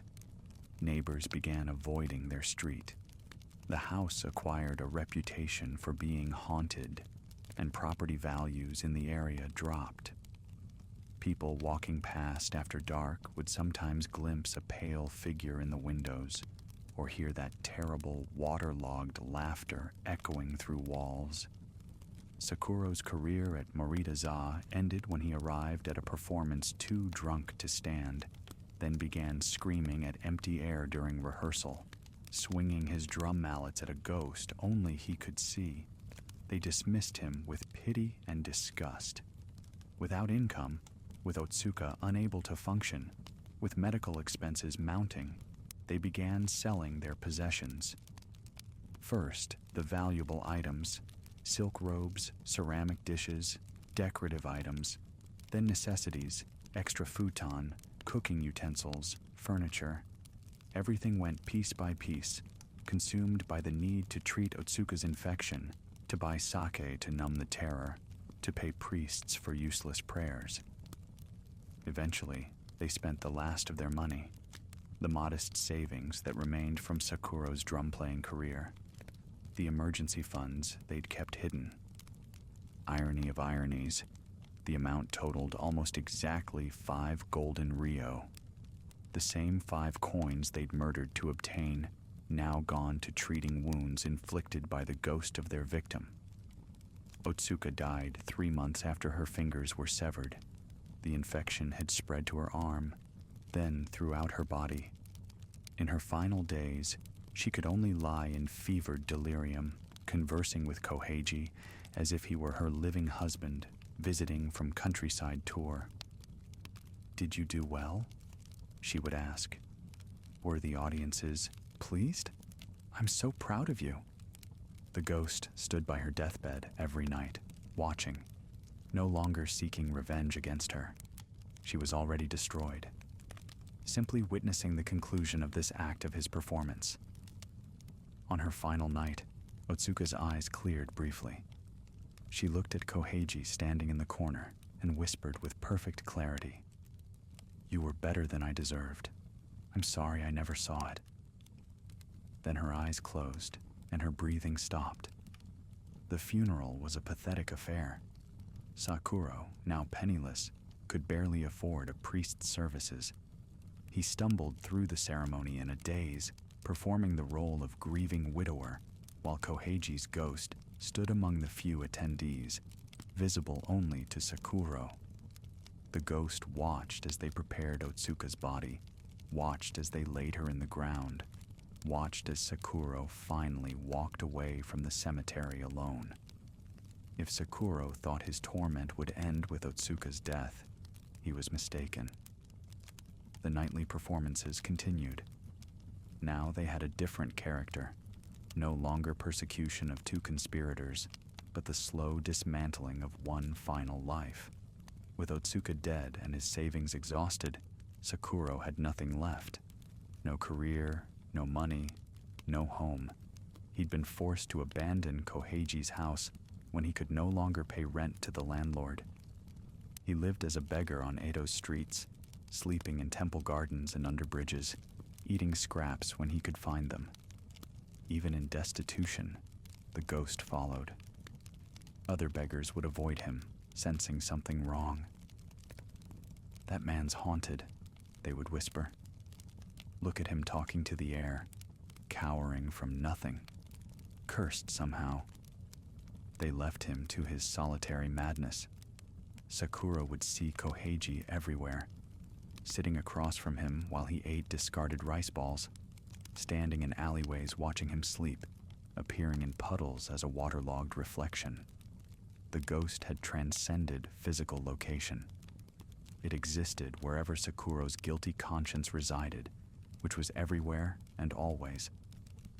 The medical treatments for Otsuka had consumed the equivalent of 5 golden ryo. This seemed fitting to Sakuro in his deteriorating mental state, the exact price of the murder, extracted from the murderers. 5 coins for 5 severed fingers, 5 coins for 2 destroyed lives, but he still owed one more debt, his own life, and Koheiji was in no hurry to collect it. One day, Sakuro saw a priest walking through the market, well-dressed, prosperous-looking, carrying a bag that clinked with donated coins. In his fevered mind, Sakuro became convinced this was the same priest who had performed Otsuka's funeral, the one who had taken his last money. Rage overcame reason. He charged at the priest, screaming accusations, grabbing at his robes. The priest, startled and angry, beat Sakuro severely with his walking staff. Other market-goers joined in, kicking the mad beggar, driving him away from their stalls and shops. Sakuro stumbled through streets, blood streaming from a broken nose, ribs cracked, vision blurred. He collapsed beside a pond in a public garden, body too damaged to continue. The water of the pond was dark and still, reflecting nothing but gray sky. He lay at its edge, breath coming in ragged gasps. Then he felt hands on his shoulders, cold hands, wet hands, hands without fingers, just stumps, pushing him gently but inexorably toward the water. "No," Sakura whispered. "Please, haven't you punished me enough?" The ghost of Koheiji appeared in the water's reflection, face hovering behind Sakuro's. Those flat, dead eyes held no mercy, but perhaps something like satisfaction. The performance was reaching its conclusion. Time for the final act. The handless arms pushed harder. Sakuro's face entered the water, cold and sudden. He tried to pull back but had no strength left. Broken ribs, beaten body, spirit destroyed by months of haunting. The water entered his nose, his mouth, his lungs. He thrashed weakly, the same way Koheiji must have thrashed in Asaka swamp. Felt the same panic, the same burning in his chest, the same terrible understanding that this was the end. Murder coming full circle, water for water, drowning for drowning. But the hands pulled him back at the last moment, drew his head from the water, let him gasp and cough, let him live. This was not how it would end. Not quick, not merciful. Sakuro crawled away from the pond, soaked and shivering.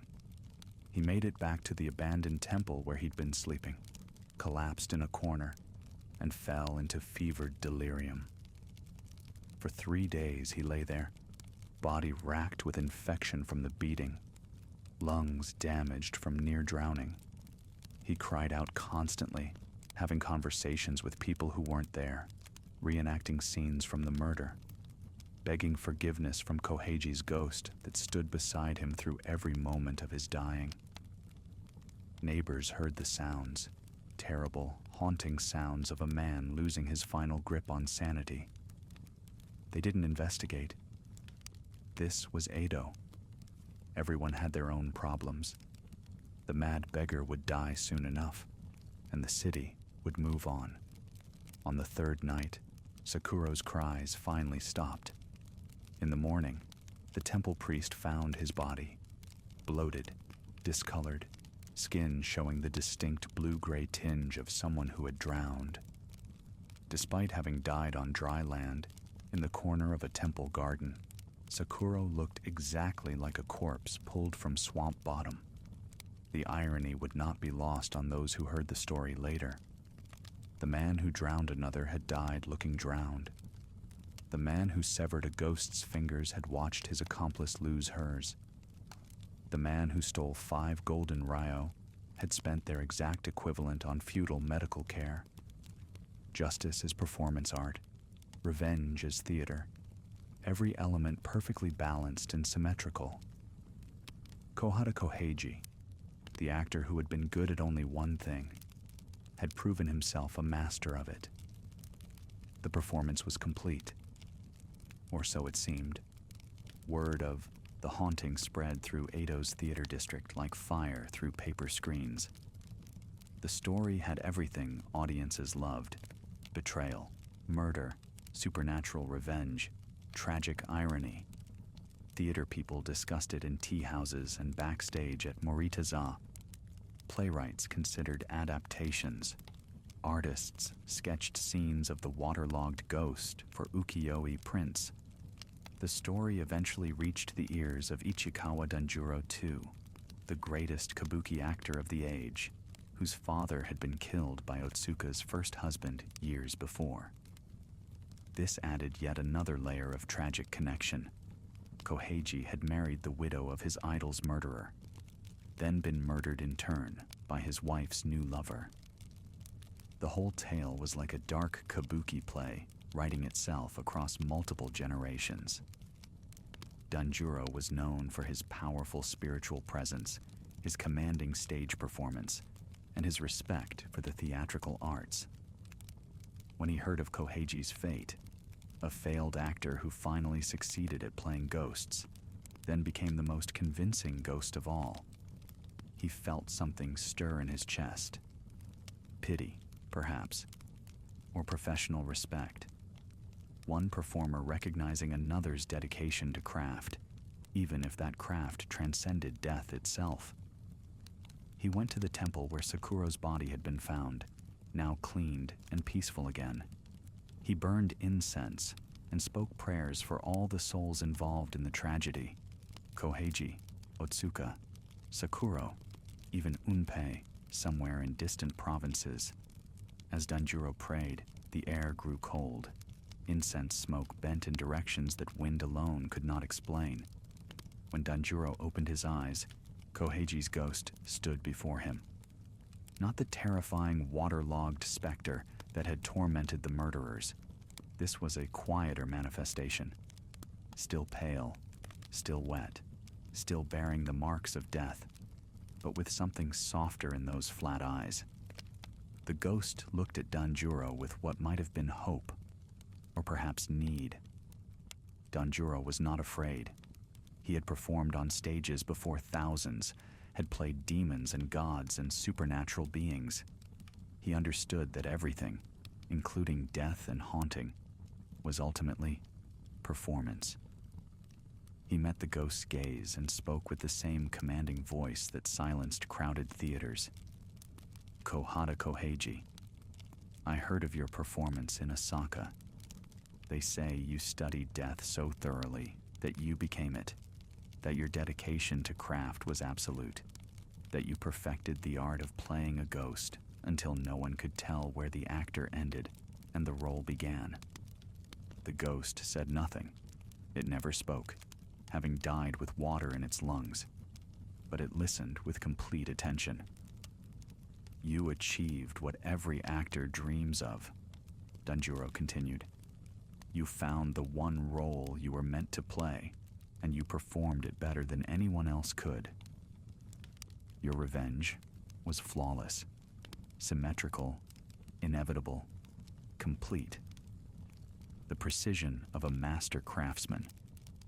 I have played heroes and demons for decades, but I don't know that I've ever performed anything with such perfect dedication.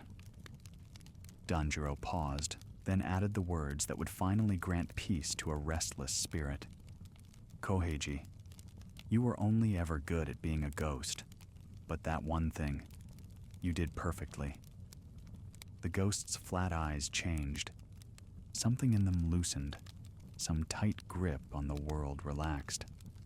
For the first time since death, Kohada Koheiji seemed to truly see recognition, not fear or horror or guilt in the eyes of his victims, but genuine acknowledgement from someone who understood. The greatest actor of the age had witnessed his performance and declared it masterful. The ghost bowed, a formal, precise theatrical bow, the kind used to acknowledge applause after a successful show. Then, slowly, like morning mist burning away under sunlight, it faded. The cold left the air. The incense smoke straightened.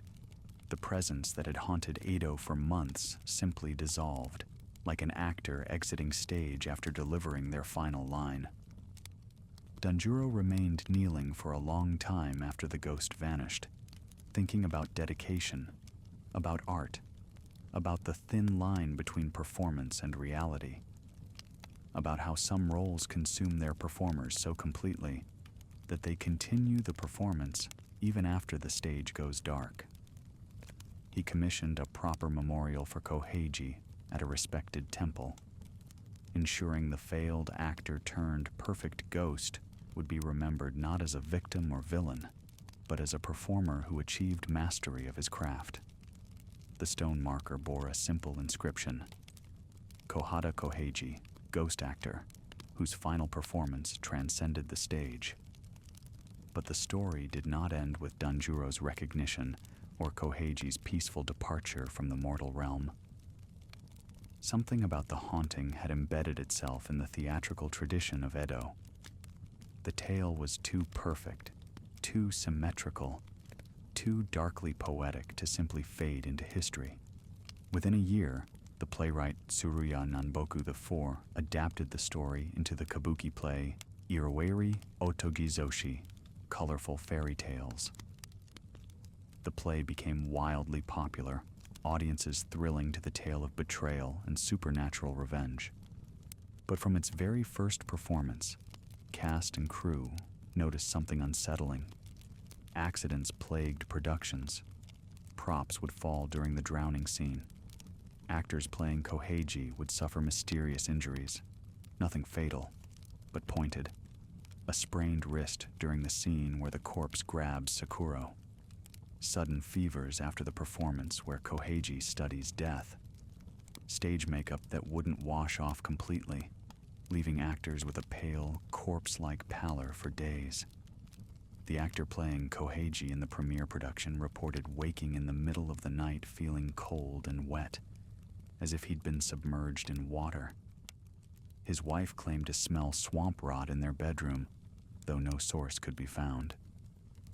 During the final performance of his run, a blue-gray handprint appeared on his costume during the haunting scene, visible to the entire audience, though no one backstage had touched him with painted hands. The production was a triumph, but the actor never performed the role again. When asked why, he would only say, "Some roles choose their performers. That one has already been cast."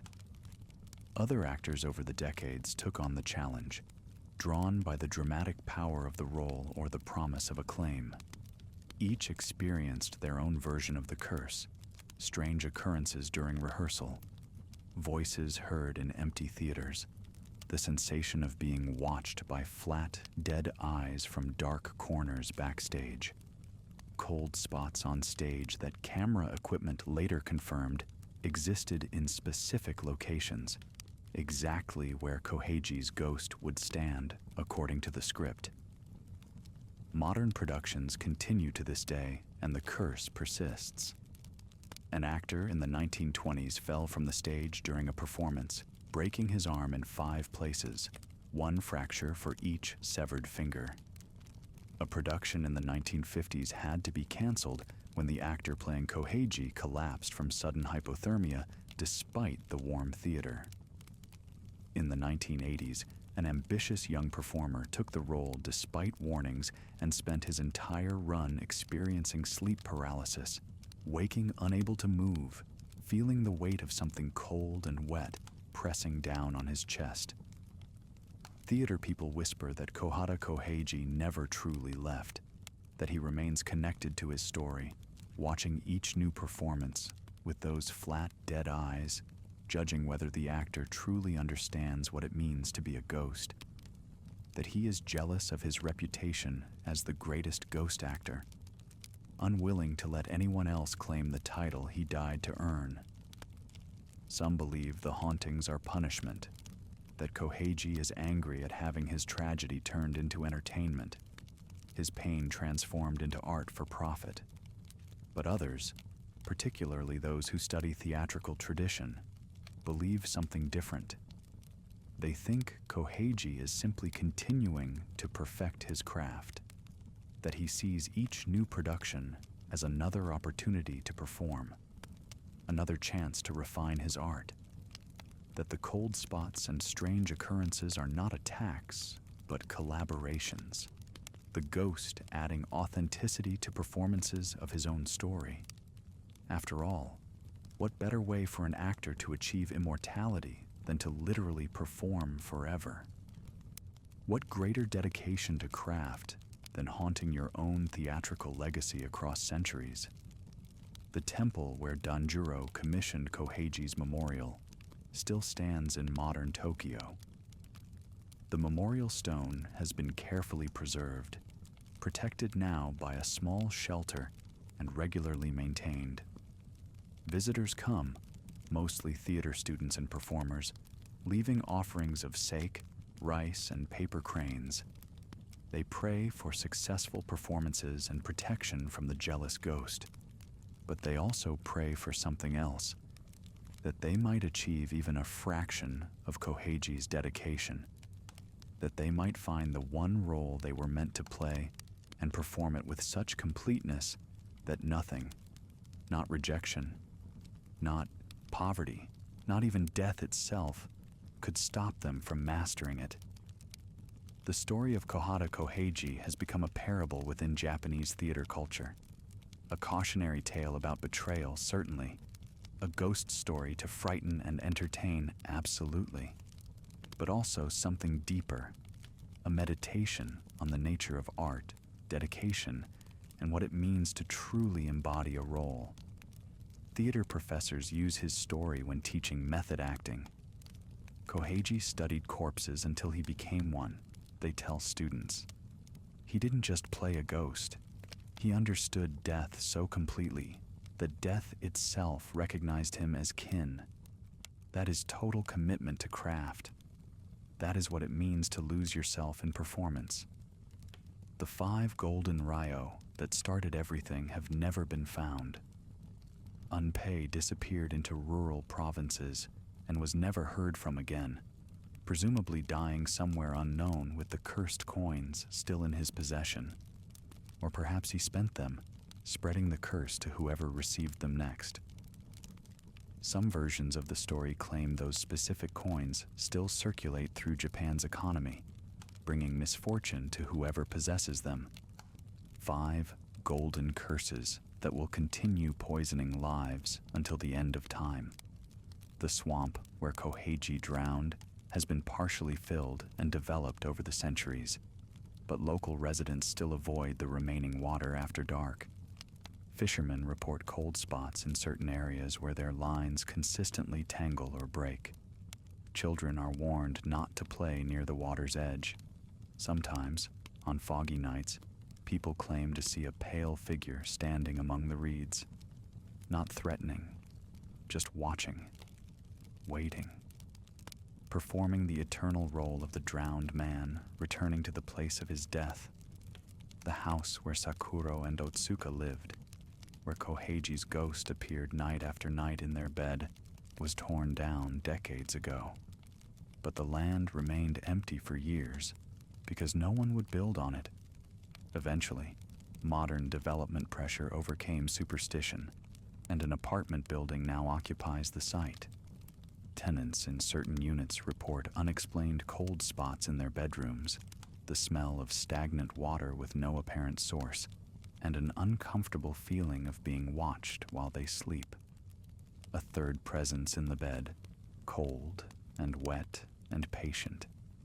Management dismisses these complaints as imagination or drafts, but tenant turnover in those specific units remains unusually high.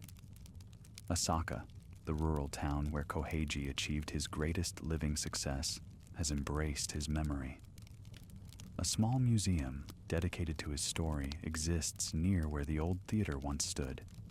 It displays reproductions of period costumes, explains the kabuki traditions of the era, and tells the complete tale of the ghost actor. Tourist shops sell merchandise, ghost masks, decorative fans featuring Koheiji's likeness, books about the haunting.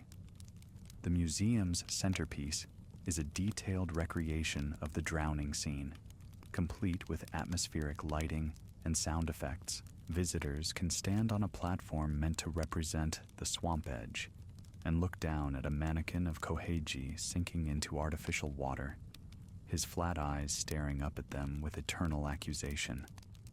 It's morbid, perhaps, but undeniably effective. Museum staff report that the mannequin sometimes appears in different positions than where they left it, turned to face a different direction, or with arms arranged in new gestures. They've checked security footage, but cameras always malfunction during these changes, showing only static or unexplained shadows.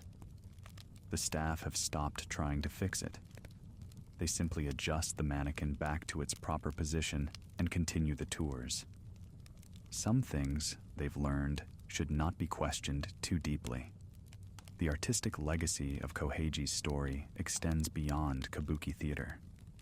His tale has inspired novels, manga, films, and television dramas. Each adaptation adds new elements while maintaining the core tragedy. The failed actor who finally succeeded, the deadly betrayal, the methodical revenge, the recognition that brought peace.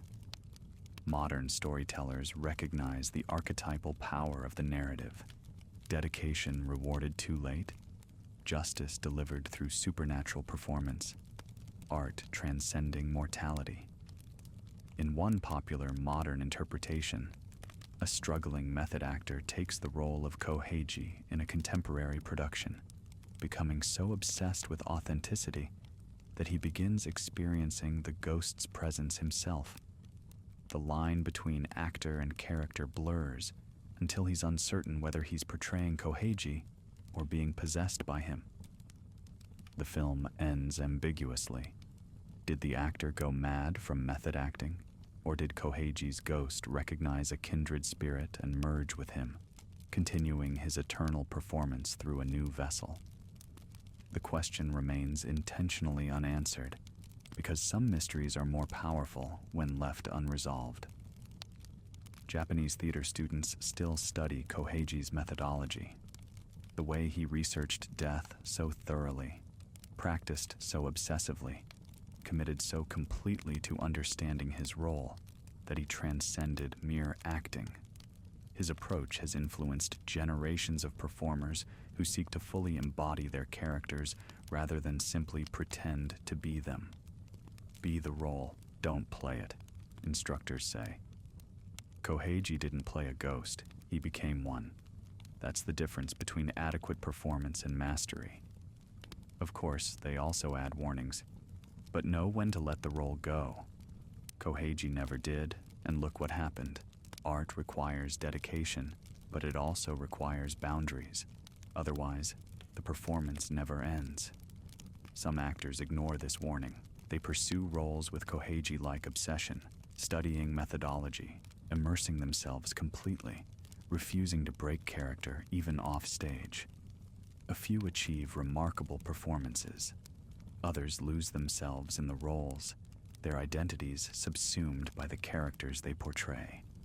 And some, the truly unlucky ones, report feeling haunted by the roles themselves, as if the characters they brought to life have become real enough to watch them from dark corners, to visit them in dreams, to judge whether the performance honored the art or diminished it. The theater world has a phrase for this phenomenon: Koheiji's curse, but it's used half-jokingly, acknowledging the danger while also recognizing that the risk is part of the art. Every performance is a kind of possession. Every actor temporarily dies to themselves and becomes someone else. The only question is whether they can return when the curtain falls. Kohada Koheiki never returned. He gave himself so completely to his role that death itself couldn't end the performance. His ghost became the definitive portrayal of a ghost, so convincing, so thoroughly authentic, that even the great Ichikawa Danjuro II could only acknowledge its perfection. In a strange way, Koheiji achieved what every actor dreams of: immortality through art. His name is remembered centuries after his death. His story is performed again and again, in theaters and on screens, in books and oral traditions. Aspiring performers pray at his memorial, asking for his blessing or perhaps his mercy. His dedication has become legendary, his revenge a cautionary tale, his haunting an eternal part of Japanese theatrical tradition. He wanted recognition. He wanted to be good at something. He wanted audiences to see him and remember him and acknowledge his skill. In the most terrible way imaginable, he got exactly what he wanted. The irony would not be lost on Koheiji himself, that his greatest performances came after death, that he's more famous as a ghost than he ever was as a living actor, that the role he perfected has defined him for eternity. He studied death to portray it authentically. Then death studied him back and decided to cast him permanently in the part. Some nights, in theaters across Japan where his story is performed, stage crew report seeing a figure in the wings, pale and wet, with disheveled hair and flat dead eyes, watching the performance with critical attention. The figure never interferes, never causes disruption during the show. It simply watches, judging whether the actors understand what they're portraying. If the performance is particularly good, if the actor playing Koheiji demonstrates real understanding of dedication, betrayal, and the weight of artistic pursuit, the figure is sometimes seen to nod slightly, a small gesture of approval from the master to the student. recognition from someone who knows exactly what it costs to perfect a role. And if the performance is poor, if the actor treats the story carelessly or without respect, the cold spots intensify, props malfunction. The actor finds themselves stumbling over lines they knew perfectly in rehearsal. Costume makeup refuses to wash off completely. Strange sounds echo through empty dressing rooms. The curse manifests not as punishment, exactly, but as critique. Koheiji, even in death, maintains artistic standards. The ghost is jealous of his reputation, protective of his story, unwilling to let careless performers diminish the art he died to perfect. But he also seems to appreciate those who approach the role with proper dedication, as if he recognizes something of himself in actors who study obsessively, who lose sleep perfecting gestures, who understand that great performance requires sacrifice. Perhaps Koheiji haunts his own story not out of anger or revenge, but out of love for the craft. Perhaps he continues performing because that's what actors do. They perform until they can't anymore, and sometimes even after that. Perhaps his ghost appears in theaters not to frighten, but to teach, showing new generations what total commitment to art looks like, even if the lesson comes with a terrible price. Or perhaps he's simply unable to stop. Perhaps the performance became so much a part of him that even death couldn't separate actor from role. Perhaps he's trapped in an eternal loop, forever playing the ghost who seeks justice, forever perfecting the craft that defined and destroyed him, forever demonstrating that some performances are so complete they transcend mortality itself. In the end, maybe it doesn't matter which interpretation is true. What matters is that the story continues, that theaters still stage his tale, that actors still take the risk of portraying him, that audiences still thrill to the dark poetry of betrayal and supernatural revenge, that somewhere in the shadows of those theaters, a pale, waterlogged figure watches and judges and occasionally nods in approval. Kohada Koheiki, the actor who was only ever good at being a ghost, continues his masterwork performance. The curtain never falls. The stage never goes dark. The show, quite literally, must go on. And on certain nights, when the moon is hidden and fog rolls through temple gardens, when theaters are empty and stages are bare, if you listen very carefully, you might hear it. That rattling, water-choked laughter. Not threatening, not even entirely unpleasant. Just the sound of an actor who found his calling and refuses to let anything, not even centuries of death, keep him from perfecting his craft. The 5 golden ryo that started it all are still out there somewhere, changing hands, bringing misfortune, connecting past to present through cursed metal. The swamp still holds secrets in its dark water. The memorial stone still receives offerings from hopeful performers. The ghost still watches from theater wings, judging each new interpretation of his tragedy. And somewhere in the eternal darkness where spirits dwell, Kohada Koheiki continues to study his art, to refine his performance, to embody the role that consumed him, because that's what dedication means. That's what it costs to be truly good at something. That's the price of mastery. He was only ever good at being a ghost, but that one thing he did perfectly, and he will continue doing it perfectly, night after night, performance after performance, for as long as theaters exist and actors dare to tell his story. The show never ends. The ghost never rests. The art lives forever. And that, perhaps, is exactly what Kohada Koheiki wanted all along.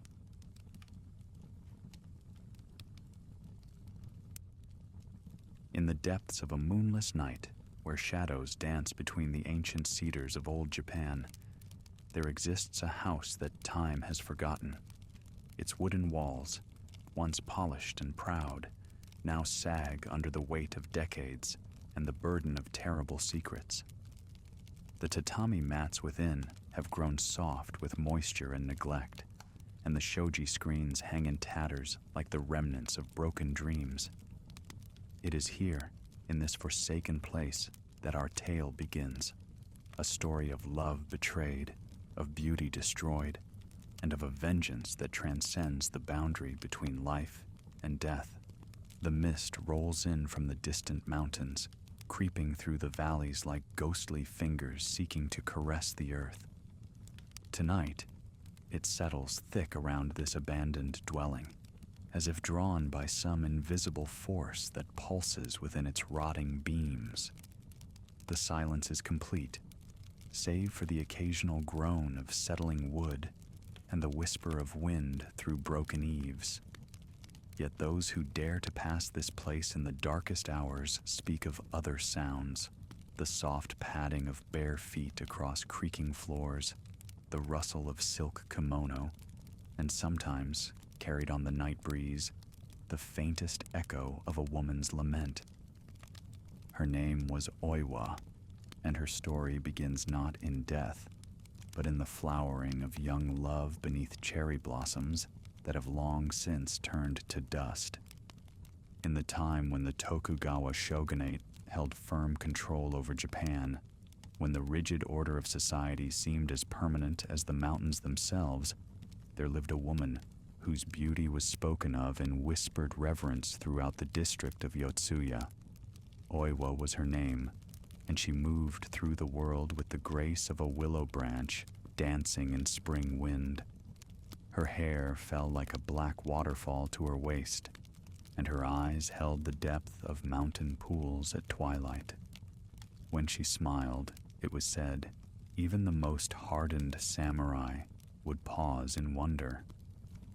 She dwelt in a modest house with her father, a masterless samurai who had lost his lord's favor through no fault but loyalty to outdated principles.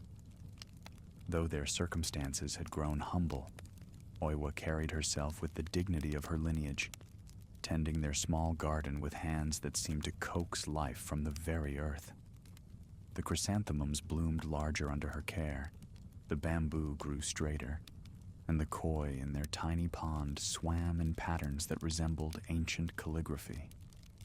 It was in this garden that she first met Ayamon Tamiya, a ronin whose own fortunes had fallen upon hard times. He came seeking her father's counsel on a matter of honor, but found his attention captured entirely by the vision of Oiwa kneeling beside the lotus pond, her reflection rippling in the dark water like a dream given form. When she looked up and their eyes met, something passed between them that neither could name. A recognition, perhaps, or a premonition of the fate that would bind them together in ways both beautiful and terrible. Their courtship unfolded with the measured rhythm of the seasons. Yemen would arrive each evening as the sun painted the sky in shades of gold and crimson, bearing small gifts, a rare flower, a poem written on handmade paper, once a hairpin carved from ivory that caught the light like captured moonbeams. Oiwa would receive these tokens with a shy smile that grew warmer with each passing day, and they would walk together through the garden paths, speaking of dreams and plans for a future that seemed as certain as the rising sun. When autumn came with its freight of red and gold leaves, Imon formally asked for Oiwa's hand. The ceremony was small but perfect, conducted in the garden under the ancient maple tree that had sheltered 3 generations of her family.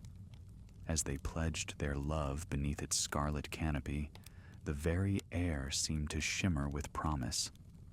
Oiwa wore her grandmother's silk kimono, decorated with cranes in flight, symbols of eternal fidelity and longevity. The sake they shared tasted of honey and hopes, and when night fell, they retired to their new home as husband and wife, believing that nothing in heaven or earth could separate what their hearts had joined. For a time, their happiness seemed as enduring as the mountains that ringed their valley. Oiwa proved herself a devoted wife, managing their household with skill that belied her gentle nature. She could make a feast from the simplest ingredients, could mend Aimon's clothing so perfectly that the repairs were invisible, could transform their modest rooms into a sanctuary of peace and beauty, with nothing more than careful arrangement of seasonal flowers and the soft glow of paper lanterns. When she discovered that she carried their child, her joy was like sunlight breaking through storm clouds. She would sit in the garden in the early morning, one hand resting on her growing belly, speaking softly to the life within her. She told the unborn child stories of its ancestors, sang lullabies that her own mother had sung, made plans for the day when small hands would help her tend the flowers and chase fireflies in the summer dusk. But even in those golden days, there were shadows gathering at the edges of their happiness. Iemon's work as a masterless samurai brought little income, and pride prevented him from accepting the charity of Oiwa's remaining relatives. He would disappear for days at a time, seeking employment or attempting various schemes to improve their fortunes. Each time he returned empty-handed, Oiwa could see the frustration building in his eyes, a darkness that seemed to grow deeper with each failed endeavor. Still, she loved him with the unwavering devotion that had marked her character since childhood. When their daughter was born, a perfect child with her mother's delicate features and her father's strong spirit, Oiwa believed that this new life would restore Yemen's joy and purpose. For a brief time, it seemed her faith was justified. He would spend hours simply watching the baby sleep, his face soft with wonder and protective tenderness. But the pressures of providing for his family, the daily reminder of his failure to achieve the prosperity he had promised, began to eat away at his contentment, like acid on fine metal. It was during this time of growing strain that fate introduced the poison that would destroy everything Oiwa held dear.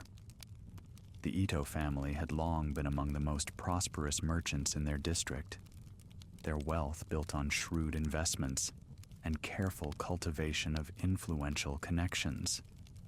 Ito Kihei was a man who understood that in the rigid hierarchy of their society, money could purchase what birth had not provided: respect, access, and the power to shape one's own destiny. His daughter Ume possessed a beauty that was perhaps less ethereal than Oiwa's, but was enhanced by the confidence that came from never knowing want or worry. When Kihei first laid eyes upon Yemen at a local festival, he saw not a struggling ronin, but a man of noble bearing who could provide his daughter with the samurai lineage that money alone could not buy. The fact that Aiemon was already married seemed to Kihei merely an obstacle to be overcome, like a boulder in a stream that could be diverted with sufficient effort and patience. The courtship, if it could be called that, began with small offers of assistance. When Aiemon mentioned his need for work, Kihei found reasons to employ him on various tasks, some legitimate, others clearly manufactured to provide excuses for payment. When Oiwa fell ill after her difficult childbirth, requiring expensive medicines, Kihei's generosity seemed like the answer to desperate prayers. The gifts came with no apparent strings attached, offered with such casual kindness that accepting them seemed not only reasonable, but almost churlish to refuse. Gradually, subtly, Kihei began to suggest that Aiemon's talents were wasted in his current circumstances. A man of his abilities, his bearing, his noble heritage, deserved better than the hand-to-mouth existence he was enduring. Oume, he mentioned casually, had confessed her admiration for Yemen's character and appearance. Perhaps, if circumstances were different, if certain obstacles could be removed. Arrangements could be made that would benefit everyone involved. At first, Iman recoiled from these suggestions with the horror they deserved. He loved Oiwa, he declared, and would never betray the trust she had placed in him. Their marriage was sacred, their child a bond that death itself could not sever. But Kihei was patient and persistent, and he understood the particular weakness that poverty could create in an honorable man's resolve. Each month that passed with their situation growing more desperate, each time Oiwa had to make their meager resources stretch further, each occasion when he had to watch his wife go without so that their daughter might have what she needed. All of these became weapons in Kihei's careful campaign. The final assault on Iman's conscience came in the form of medicine for Oiwa herself. Her health, never robust since the difficult birth, had been declining steadily. She tried to hide her weakness from her husband, but he could see the way she had to pause sometimes while working, the way her face had grown pale and drawn, the way she forced herself to smile when she thought he was watching. When Kihei appeared with a bottle of expensive tonic, claiming it would restore her strength and vitality, Yemen found himself faced with an impossible choice. The medicine that Kihei provided was indeed powerful, but not in the way he had promised. Instead of healing Oiwa, it began to slowly destroy the very beauty that had first captured Iman's heart. Day by day, her lovely face began to change, her smooth skin erupting in terrible sores, her lustrous hair falling out in clumps that she tried desperately to hide. The transformation was so gradual that at first she attributed it to her lingering illness, but as weeks passed and the damage became impossible to ignore, she began to suspect the truth. Iman, tormented by guilt but too weak to confess his role in her suffering, could only watch in growing horror as his wife's beauty was stripped away. The sight of her ravaged face became a daily reminder of his own corruption, and what had begun as reluctant participation in Kihei's scheme transformed into desperate desire to escape the consequences of his choices. When Oiwa finally confronted him with her mirror, showing him what she had become, demanding to know why he could no longer bear to look at her, his shame and self-loathing erupted in the cruelest possible way. "You are no longer the woman I married," he told her, his voice cold as winter wind. "How can I love what you have become?" The words hit Oiwa like physical blows, and she staggered backward, the mirror slipping from her nerveless fingers to shatter on the tatami mat. In those broken fragments, she saw not only her destroyed reflection, but the truth of her husband's betrayal written in his eyes. She saw the plans he had made, the new life he had chosen, the ease with which he was prepared to discard her like a broken toy. That night, as Iman made his final preparations to leave her for his new bride, Oiwa sat alone in their daughter's room, holding the sleeping child and whispering apologies for the legacy of pain she would inherit. The rage and despair that filled her heart seemed to burn like acid in her veins, and she found herself speaking words that came from some deep, dark place she had never known existed within her gentle soul. "If you abandon us," she whispered to the empty air, knowing somehow that Yemen could hear her words despite the walls between them. "If you destroy what we built together for the promise of gold and a prettier face, then I swear by all the kami and all the spirits of our ancestors that my love will become your curse. I will follow you beyond death itself, and you will never know peace again." The morning brought no relief from the terrible tension that had settled over their household like a funeral shroud. Yemen moved through the rooms like a stranger, gathering his possessions with mechanical efficiency while avoiding Oiwa's eyes. she watched him from the doorway of their daughter's room, her ravaged face a mask of composure that concealed the storm of emotions beneath.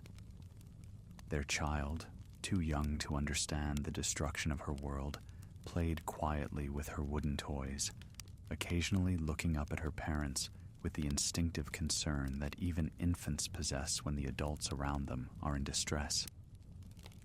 When Eamon finally faced her to announce his intentions formally, his voice carried the flat tone of a man reciting words he had rehearsed but did not believe. He spoke of duty to his family line, of opportunities that could not be missed, of practical considerations that outweighed personal sentiment. He did not mention love, either lost or found, and the careful absence of that word hung between them like an accusation. Oiwa listened in silence until he finished his prepared speech, then spoke with a calmness that seemed to unnerve him more than tears or pleading might have done. "And what of our daughter?" she asked simply. "What becomes of the child who carries your blood and bears your name?" For the first time since beginning his recitation, Eamon hesitated. His eyes flicked toward the room where their daughter played, and something that might have been regret flickered across his features. But when he spoke again, his voice had regained its cold certainty. "She will be provided for," he said. "The Ito family has resources. Arrangements will be made."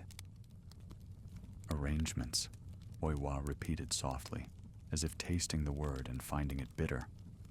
"Like the arrangements made for my medicine? Like the arrangements that turned my face into this ruin you can no longer bear to see?" Eamon's composure cracked slightly, and she saw the guilt he had been struggling to hide. For a moment, she thought he might confess everything, might fall to his knees and beg her forgiveness for the terrible thing he had done. Instead, he turned away, shoulders rigid with the effort of maintaining his resolve. "What's done is done," he said. "We must all live with the consequences of fate." "Fate," Oiwa whispered, and now there was something in her voice that made him glance back despite himself, a quality that seemed to come from somewhere deeper than her damaged throat, darker than her broken heart. "Is that what you call it when a man destroys his wife's beauty to justify abandoning her? Is that fate, Eamon?" He left without answering, and Oiwa stood in the doorway watching his retreating figure until it disappeared into the morning mist. Only then did she allow herself to collapse, her careful composure finally crumbling as the full weight of her abandonment settled upon her shoulders. But even in her grief, she could feel something else growing, a cold fire that seemed to burn without consuming, a purpose that transcended the merely personal anguish of a betrayed wife. The next days passed in a strange suspension of normal time. Neighbors brought food and offered awkward condolences, but Oiwa barely acknowledged their presence. She moved through her daily routines like a woman walking in her sleep, caring for her daughter with mechanical precision, while her mind dwelt in darker realms. The mirror remained broken where it had fallen, its fragments scattered across the tatami like frozen tears, and she made no effort to clean them up. It was on the third night after Yemen's departure that the final, unforgivable betrayal occurred. Oiwa had fallen into an exhausted sleep beside her daughter's futon when she was awakened by the sound of footsteps on the wooden walkway outside. For a moment, her heart leaped with the hope that Eamon had returned, that conscience had finally overcome ambition.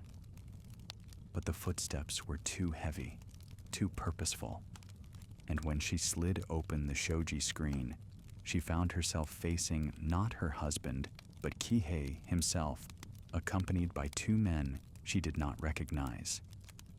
"Forgive the intrusion at such a late hour," Kihei said, though his manner suggested he felt no need for forgiveness.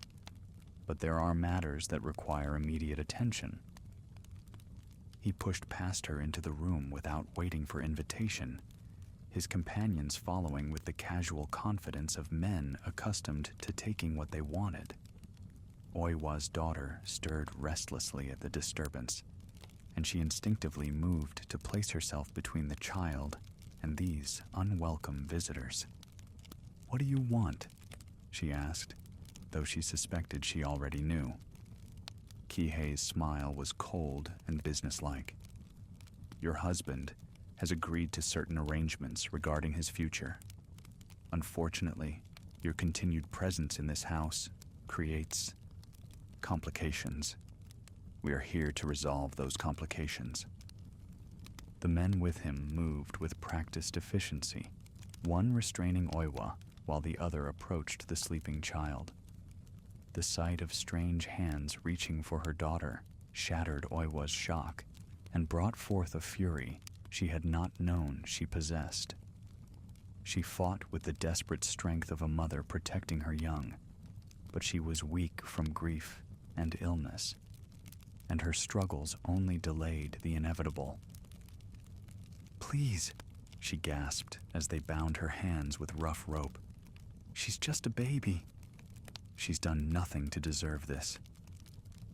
"The child will be well cared for," Kihei said, his tone suggesting the discussion was already concluded. "She will be raised in a household that can provide properly for her needs. You, however, have become an obstacle to progress." They forced her to drink a cup of sake that burned like liquid fire in her throat and tasted of bitter herbs she could not identify. Almost immediately, her vision began to blur and her limbs grew heavy with an unnatural lethargy.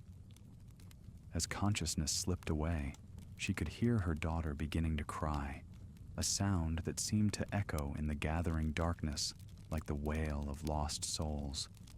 When she awoke, she found herself in a place she did not recognize, a small hut deep in the woods, far from any human habitation. Her hands were still bound, and the drug they had given her left her weak and disoriented. Through the single window, she could see only endless trees stretching into misty darkness, and the silence was so complete that it seemed to press against her eardrums like a physical weight. For 3 days, they kept her prisoner in that isolated place, bringing her barely enough food and water to sustain life. Kihei visited once, accompanied by a man he introduced as a physician, though his manner suggested a different kind of professional entirely. They spoke in low voices outside the hut, their words lost in the whisper of wind through the leaves, but she could guess the nature of their discussion from the way they looked at her when they thought she was not watching. On the 4th night, when the moon was dark and the forest seemed to hold its breath in anticipation, they came for her with rope and a cloth soaked in some sweet-smelling substance that made her thoughts scatter like startled birds. She fought them with the last of her strength, calling out to any kami who might hear her desperate prayer, but her voice was swallowed by the vast indifference of the woods. "Please," she whispered as they carried her deeper into the trees, to a place where an old well yawned like a mouth in the earth. "I have done nothing but love faithfully. I have harmed no one. Why must I pay for another's greed?" But there was no answer, save the rustle of leaves and the distant call of a night bird that sounded almost like a child crying. They bound her hands and feet with ceremony, as if performing some ancient ritual, then lowered her into the dark water that waited at the bottom of the well. As the cold closed over her head and her lungs filled with the bitter taste of stagnant water, Oiwa's last coherent thought was not of revenge or justice, but of her daughter sleeping alone in a strange house, calling for a mother who would never answer. And in that moment of absolute despair, something fundamental shifted in the very fabric of the world. Death, when it came, was not the ending Oiwa's tormentors had expected. The waters of the abandoned well that claimed her broken body seemed to reject what they had been given, churning and bubbling with an unnatural agitation that sent ripples across the surface long after her struggles had ceased. The very earth around the well began to change, the grass withering in expanding circles, the nearby trees dropping their leaves out of season, as if winter had descended on that single spot, while the rest of the forest remained untouched. But these were merely the first signs of what was to come. In the realm between life and death, where spirits linger when their earthly business remains unfinished, Oiwa's consciousness reformed with a clarity and purpose that transcended anything she had known in life. The love that had once filled her heart had been transformed by betrayal and murder into something far more powerful and infinitely more dangerous. A hunger for justice that would not be satisfied by the mere passage of time. 3 nights after her body had been consigned to the depths of the well, Iemun Tamiya knelt in the formal gardens of the Ito estate, participating in the wedding ceremony that would make him the heir to wealth and position he had always craved. The sake he drank tasted sweet on his lips, and the silk of his new bride's kimono rustled pleasantly in the evening breeze. Ume's face, framed by the elaborate headdress that marked her as a bride, seemed to glow with happiness and anticipation, and for long moments at a time, Iemun could almost forget the price he had paid for this new beginning. The ceremony proceeded with flawless precision, each ritual gesture performed exactly as tradition demanded. Incense burned in delicate spirals toward the star-scattered sky, and the soft chanting of the priests created an atmosphere of sacred solemnity. When it came time for the final exchange of cups, when their union would be sealed before gods and men, Iman felt a surge of satisfaction that seemed to wash away the lingering shadows of guilt that had haunted him since leaving his former life behind. But as he raised the ceremonial cup to his lips, the sack within began to change. What had been clear and golden became dark as old blood, and floating on its surface was a reflection that made his hands shake so violently that drops spilled onto his white wedding robes like tears of accusation. For there, staring back at him from the liquid, was Oiwa's face as it had been on the last day he saw her, ravaged by the poison he had administered, twisted with the agony of ultimate betrayal, but unmistakably alive with an intelligence and fury that death had not diminished. The cup fell from his nerveless fingers, shattering on the stone pathway and sending its contents spreading like a pool of accusation. The guests gasped at this terrible omen, and the priests began to mutter prayers for purification. But Iemun could only stare at the broken pieces and wonder if anyone else had seen what he had seen. When he looked up, seeking reassurance in the faces around him, he found only concern and confusion, and he began to hope that the vision had been merely a product of his own guilty conscience. But as the ceremony continued and the guests moved into the house for the wedding feast, Iemun became aware of other disturbances that could not be so easily dismissed. The paper screens that lined the corridors began to rattle without any discernible cause, creating a sound like dry bones clicking together in some macabre rhythm. The carefully arranged flowers wilted and turned black as he passed, filling the air with the sickly sweet scent of decay. And everywhere he looked, he caught glimpses of movement in his peripheral vision.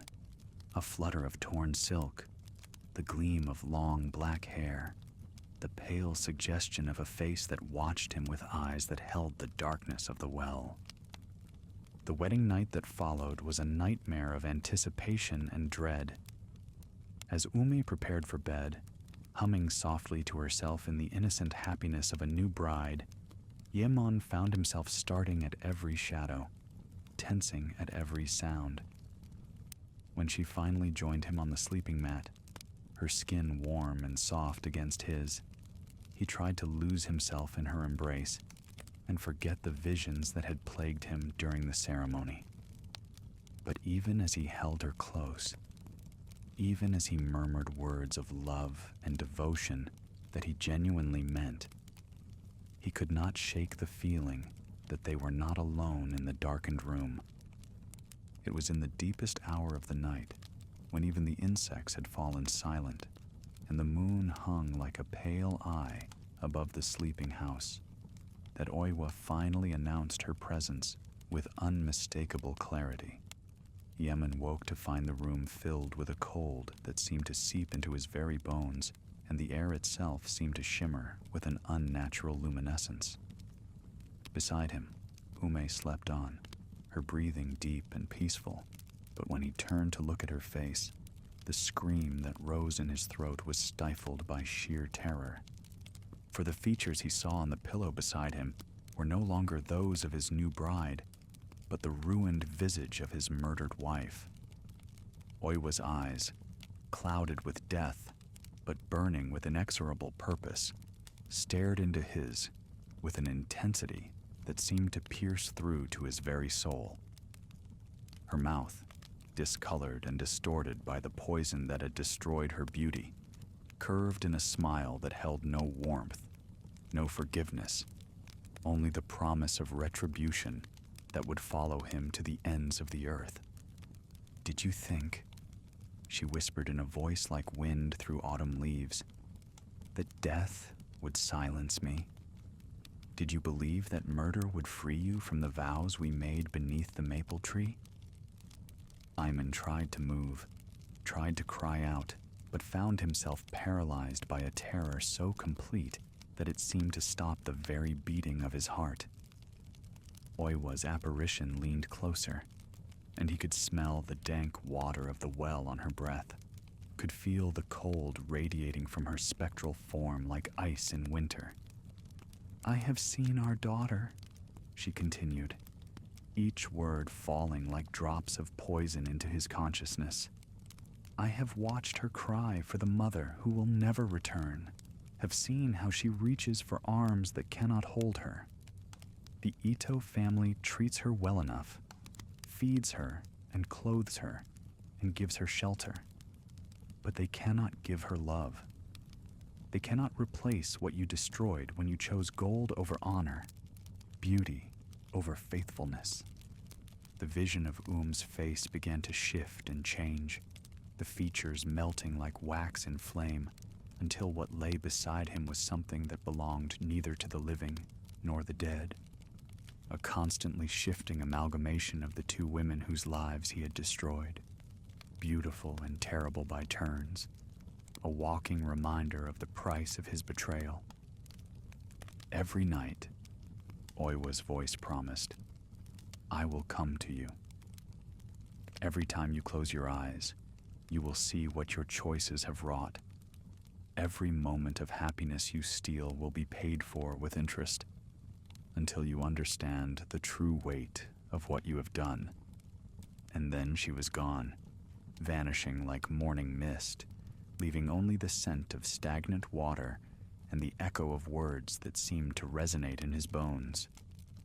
Beside him, Ome stirred restlessly, murmuring in her sleep, her face once again her own, but somehow forever changed in his perception.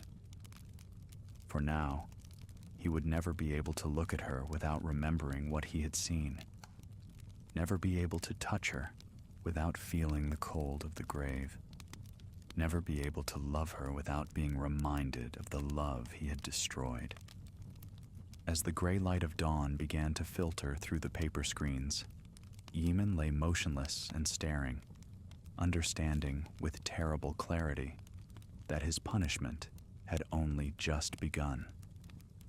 In the days that followed that first terrible visitation, Ayman tried desperately to convince himself that what he had experienced was merely a dream born of guilt and exhaustion. He threw himself into his new role as the Ito family's son-in-law with fevered intensity, attending to business matters with an attention to detail that impressed his father-in-law, and earned the admiration of the other merchants. During the daylight hours, surrounded by the bustle of commercial activity and the reassuring solidity of ledgers and contracts, he could almost believe that the supernatural had no place in his orderly new world. But as each evening approached and shadows began to lengthen across the floors of the Ito house, dread would settle on him like a physical weight. He began to drink more sake than was wise, hoping that alcohol might dull his perceptions and grant him peaceful sleep. But instead, it seemed only to make the visions more vivid and terrible. He tried sleeping in different rooms, thinking perhaps that Oiwa's spirit was somehow bound to the place where he had first seen her, but her presence followed him wherever he went, patient and inexorable as the turning of the seasons. Aume, still glowing with the happiness of a new bride, remained blissfully unaware of the supernatural drama unfolding around her. She attributed her husband's increasingly haggard appearance to the pressures of adjusting to his new responsibilities, and she tried to comfort him with gentle ministrations that only intensified his guilt. When she would massage his tense shoulders or brew special teas to help him sleep, he could see Oiwa's face reflected in her concerned eyes, could hear his dead wife's voice whispering accusations through her words of love. The haunting took many forms, each more disturbing than the last. Sometimes Imon would catch glimpses of Oiwa in crowds, her ruined face turning toward him with that terrible smile, before disappearing into the press of bodies. Other times, he would hear her voice calling his name from empty rooms, would follow the sound only to find nothing but shadows and the lingering scent of decay. The servants began to whisper among themselves about strange sounds in the night, about cold spots that appeared in warm rooms, about the way certain mirrors in the house would crack without explanation. Most disturbing of all were the transformations. With increasing frequency, Imon would turn to look at his wife and find Oiwa's features superimposed over Ume's, as if his first wife's spirit was slowly possessing the body of her replacement. These episodes lasted only moments, but they left him shaken and disoriented, uncertain of what was real and what was the product of his guilt-driven madness. The climax of these manifestations came on the night of the full moon, exactly 1 month after Oiwa's murder. Yemen had retired early, pleading illness, and lay restlessly on his sleeping mat, while Ume performed her evening ablutions. Through the thin walls, he could hear her humming the same song she had sung on their wedding night, a simple melody that spoke of contentment and trust. The sound should have soothed him, but instead, it filled him with a nameless dread, as if something in the very air around him was preparing to shift and change. The transformation, when it came, was so gradual that at first he thought his eyes were playing tricks on him. The shadows in the room seemed to deepen and move, coalescing into shapes that resembled furniture he remembered from his old house. The low table where he and Oiwa had shared their meals, the standing mirror she had used while arranging her hair, the wooden cradle where their daughter had slept. As these phantom objects solidified, the room itself began to change, the fine silk hangings of the Ito house fading to be replaced by the simpler decorations of his former home. When Ume entered the room, her face bore an expression of confusion that quickly transformed into terror as she looked around at the transformed space. But when she opened her mouth to speak, it was Oiwa's voice that emerged, cold and filled with righteous fury. Do you see now how thin the barriers are between past and present, between the living and the dead? The apparition asked, moving toward him with the gliding step of a spirit that no longer felt the pull of earthly gravity. Do you understand that there is no distance great enough, no amount of wealth sufficient to free you from the consequences of your choices? Eamon tried to flee, but found his legs would not obey him. He was forced to watch as the specter that wore his new wife's face but spoke with his old wife's voice began to tell the story of their daughter, how the child cried herself to sleep each night, how she had grown thin and wan from grief, how she asked constantly for her mother and could not understand why her questions were met with silence and evasion.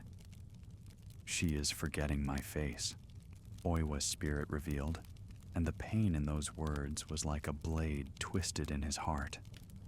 "Each day that passes, my image grows dimmer in her memory, and soon she will have no mother at all, only the vague ache of loss that will follow her through all her days. This is what you have given her in exchange for your momentary happiness." The vision continued throughout the night, a relentless parade of images showing him the true cost of his betrayal. He saw his daughter growing up in the Ito household, treated kindly enough, but always marked as an outsider, always wondering why her father could not bear to look at her for more than a few moments at a time. He saw the questions she would ask as she grew older, the gradual realization that something terrible had happened to fracture her family, the way suspicion and shame would shadow her throughout her life. But perhaps most terrible of all were the glimpses of what might have been, scenes of the life he had destroyed, showing him the happiness he had sacrificed for material gain. He saw himself and Oiwa growing old together, their love deepening with the years, despite their poverty. He saw their daughter surrounded by siblings, part of a family bound together by genuine affection rather than social convenience. He saw quiet evenings by the fire, simple meals shared with gratitude, the profound satisfaction that comes from choosing honor over advantage. When dawn finally broke and the visions faded, Eamon found himself alone in his transformed room, which had returned to its original state as if nothing had happened. Ume was nowhere to be seen, and when he stumbled through the house searching for her, he discovered her in her father's study, weeping inconsolably while Kihei tried to comfort her.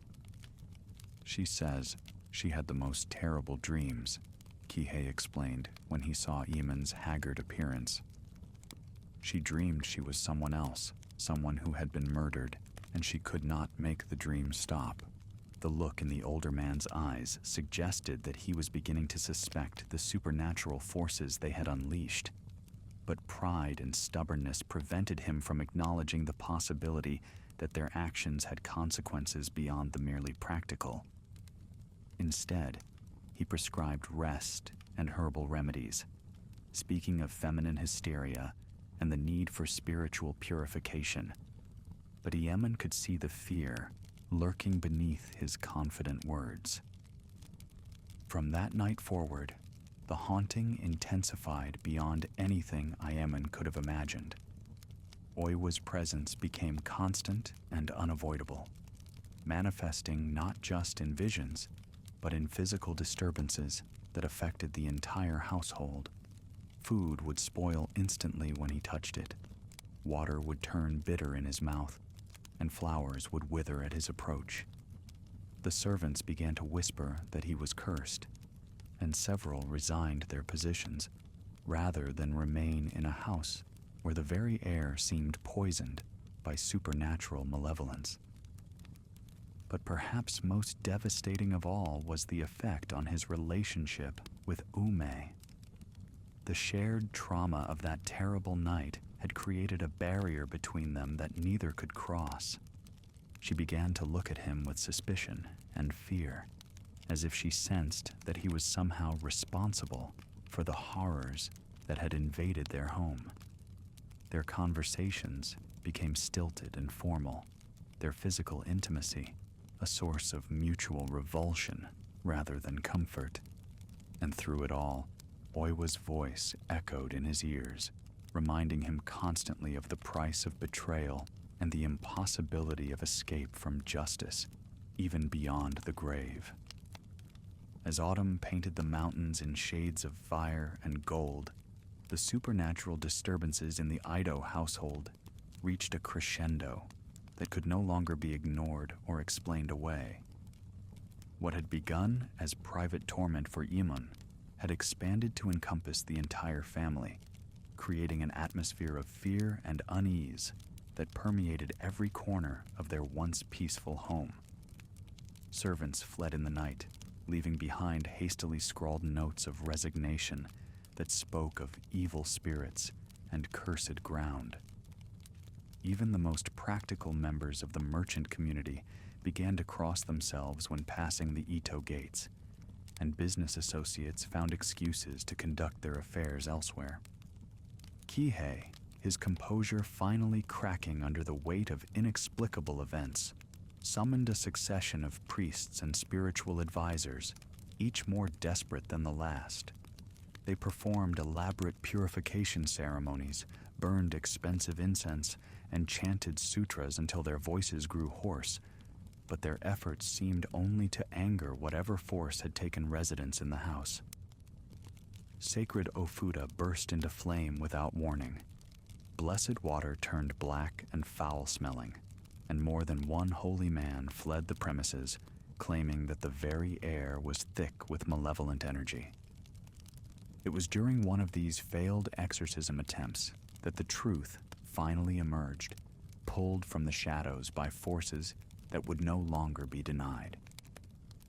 The priest, an elderly man renowned for his ability to commune with restless spirits, had been conducting a ritual in the main hall when he suddenly stopped mid-chant, his eyes rolling back until only the whites showed. When he spoke again, his voice had changed completely, becoming the soft, pain-filled tones of a woman pushed beyond all endurance. "Why do you seek to banish me?" Oiwa's spirit asked through the priest's mouth, causing everyone present to recoil in terror. "Why do you call me evil when I seek only justice for crimes that cry out to heaven for retribution?" Kihei, his face pale but his voice steady, demanded to know what crime the spirit spoke of, what injustice had brought this curse upon his house. In response, the possessed priest began to speak of Oiwa's life and death, revealing details that only those directly involved could have known. The assembled family and retainers listened in growing horror as the story unfolded. The poisoning that had destroyed her beauty, the abandonment by the husband she had loved faithfully, the murder that had been disguised as disappearance, and the callous disposal of her body in the ancient well. When the tale was finished, a terrible silence fell over the room. Ume, who had been clutching her father's arm throughout the recitation, slowly turned to look at her husband with eyes that held the dawning awareness of betrayal. For the first time since their marriage, she was seeing Eamon clearly, understanding the true nature of the man she had bound her life to. "Is it true?" she whispered, her voice barely audible above the sound of wind rattling the paper screens. "Did you murder your wife to marry me?" Eamon tried to deny it, tried to claim that the spirit was lying or mistaken, but the words died in his throat as he looked into Ume's face and saw his own guilt reflected there. The weight of his crimes, carried in secret for so many months, suddenly seemed unbearable, and he found himself confessing everything: the gradual corruption of his honor, the slow poisoning of Oiwa's beauty, his complicity in her murder, and his cowardice in allowing others to raise his orphaned daughter. The reaction to his confession was swift and devastating. Ome collapsed as if physically struck, her sobs echoing through the house like the cries of a wounded animal. Kihei, his face twisted with rage and disgust, began shouting orders for Ayamun's immediate expulsion from their home, declaring that no amount of social advantage was worth the curse that his presence had brought upon them. The few remaining servants who had witnessed the scene scattered like leaves before a storm, carrying word of the scandal to every corner of the district. But even as the human consequences of his actions unfolded around him, Iemen was most aware of the spirit's presence, no longer hidden, but manifesting openly in the center of the room. Oiwa appeared as she had been in life, but transformed by death into something beyond human comprehension. Her beauty had been restored, but it was a terrible beauty that spoke of power drawn from the deepest wells of suffering and transformed into an instrument of inexorable justice. "Now you understand," she said, her voice carrying clearly despite the chaos surrounding them, "that there is no refuge from truth, no distance great enough to outrun the consequences of betrayal. You thought that death would silence me, that murder would erase the inconvenience of a wife whose face reminded you of your own corruption. But love betrayed becomes something far more powerful than love protected, and a mother's rage at the theft of her child burns with fires that death cannot extinguish." Iemen tried to speak, tried to offer some word of repentance or explanation, but found that his voice had deserted him completely. He could only stand and watch as the life he had built on the foundation of others' suffering crumbled around him, understanding finally that every moment of happiness he had stolen would be paid for with compound interest. The possessed priest suddenly convulsed and fell to the floor, his own consciousness returning as Oiwa's spirit withdrew. In the confused aftermath, as people rushed to attend to the unconscious holy man and deal with the hysterical Ume, Iemen found himself alone with the ghost of his murdered wife.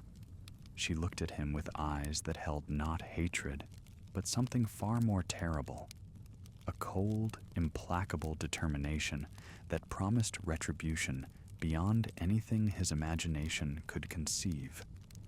"This is only the beginning," she told him, as her form began to fade like morning mist. "You will leave this house in disgrace, will wander without rest or peace, will know what it means to be truly alone. And always, always, you will carry with you the knowledge of what you have lost, what you have destroyed, what you can never reclaim." As her image dissolved entirely, Iemen was left standing in the wreckage of his second marriage, understanding that the worst was yet to come. Cast out from the Ito household, with nothing but the clothes on his back and the terrible weight of his crimes, Iemen began a period of wandering that would last through the changing of seasons and beyond. His former father-in-law had been thorough in his disgrace, ensuring that word of the spiritual disturbances and their cause spread throughout the merchant community with devastating efficiency. Doors that had once opened readily to welcome the well-connected son-in-law of a prosperous family now remained firmly barred against a man marked by supernatural curse and moral corruption.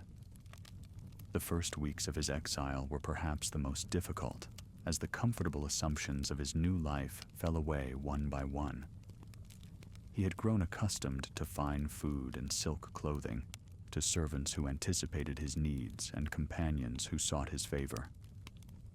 Now he found himself sleeping rough under bridges and in abandoned temples, begging for work from employers who turned him away as soon as they recognized his name or heard whispers of his history. But even worse than the physical hardships was the constant awareness of Oiwa's presence.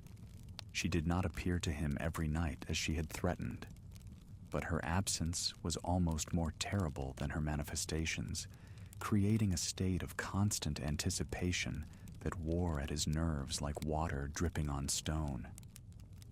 He would catch glimpses of her reflection in puddles, hear her voice calling his name through the sound of wind in the trees, feel the touch of cold fingers on his shoulder when he walked alone through crowded streets. Sleep became his enemy, for in dreams the barriers between past and present dissolved entirely.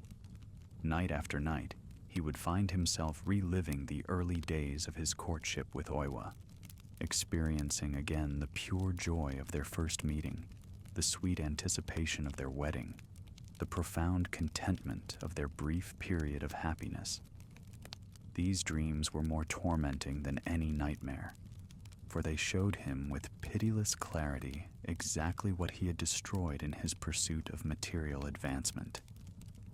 Other dreams brought visions of his daughter, now growing up in the cold comfort of the Ito household.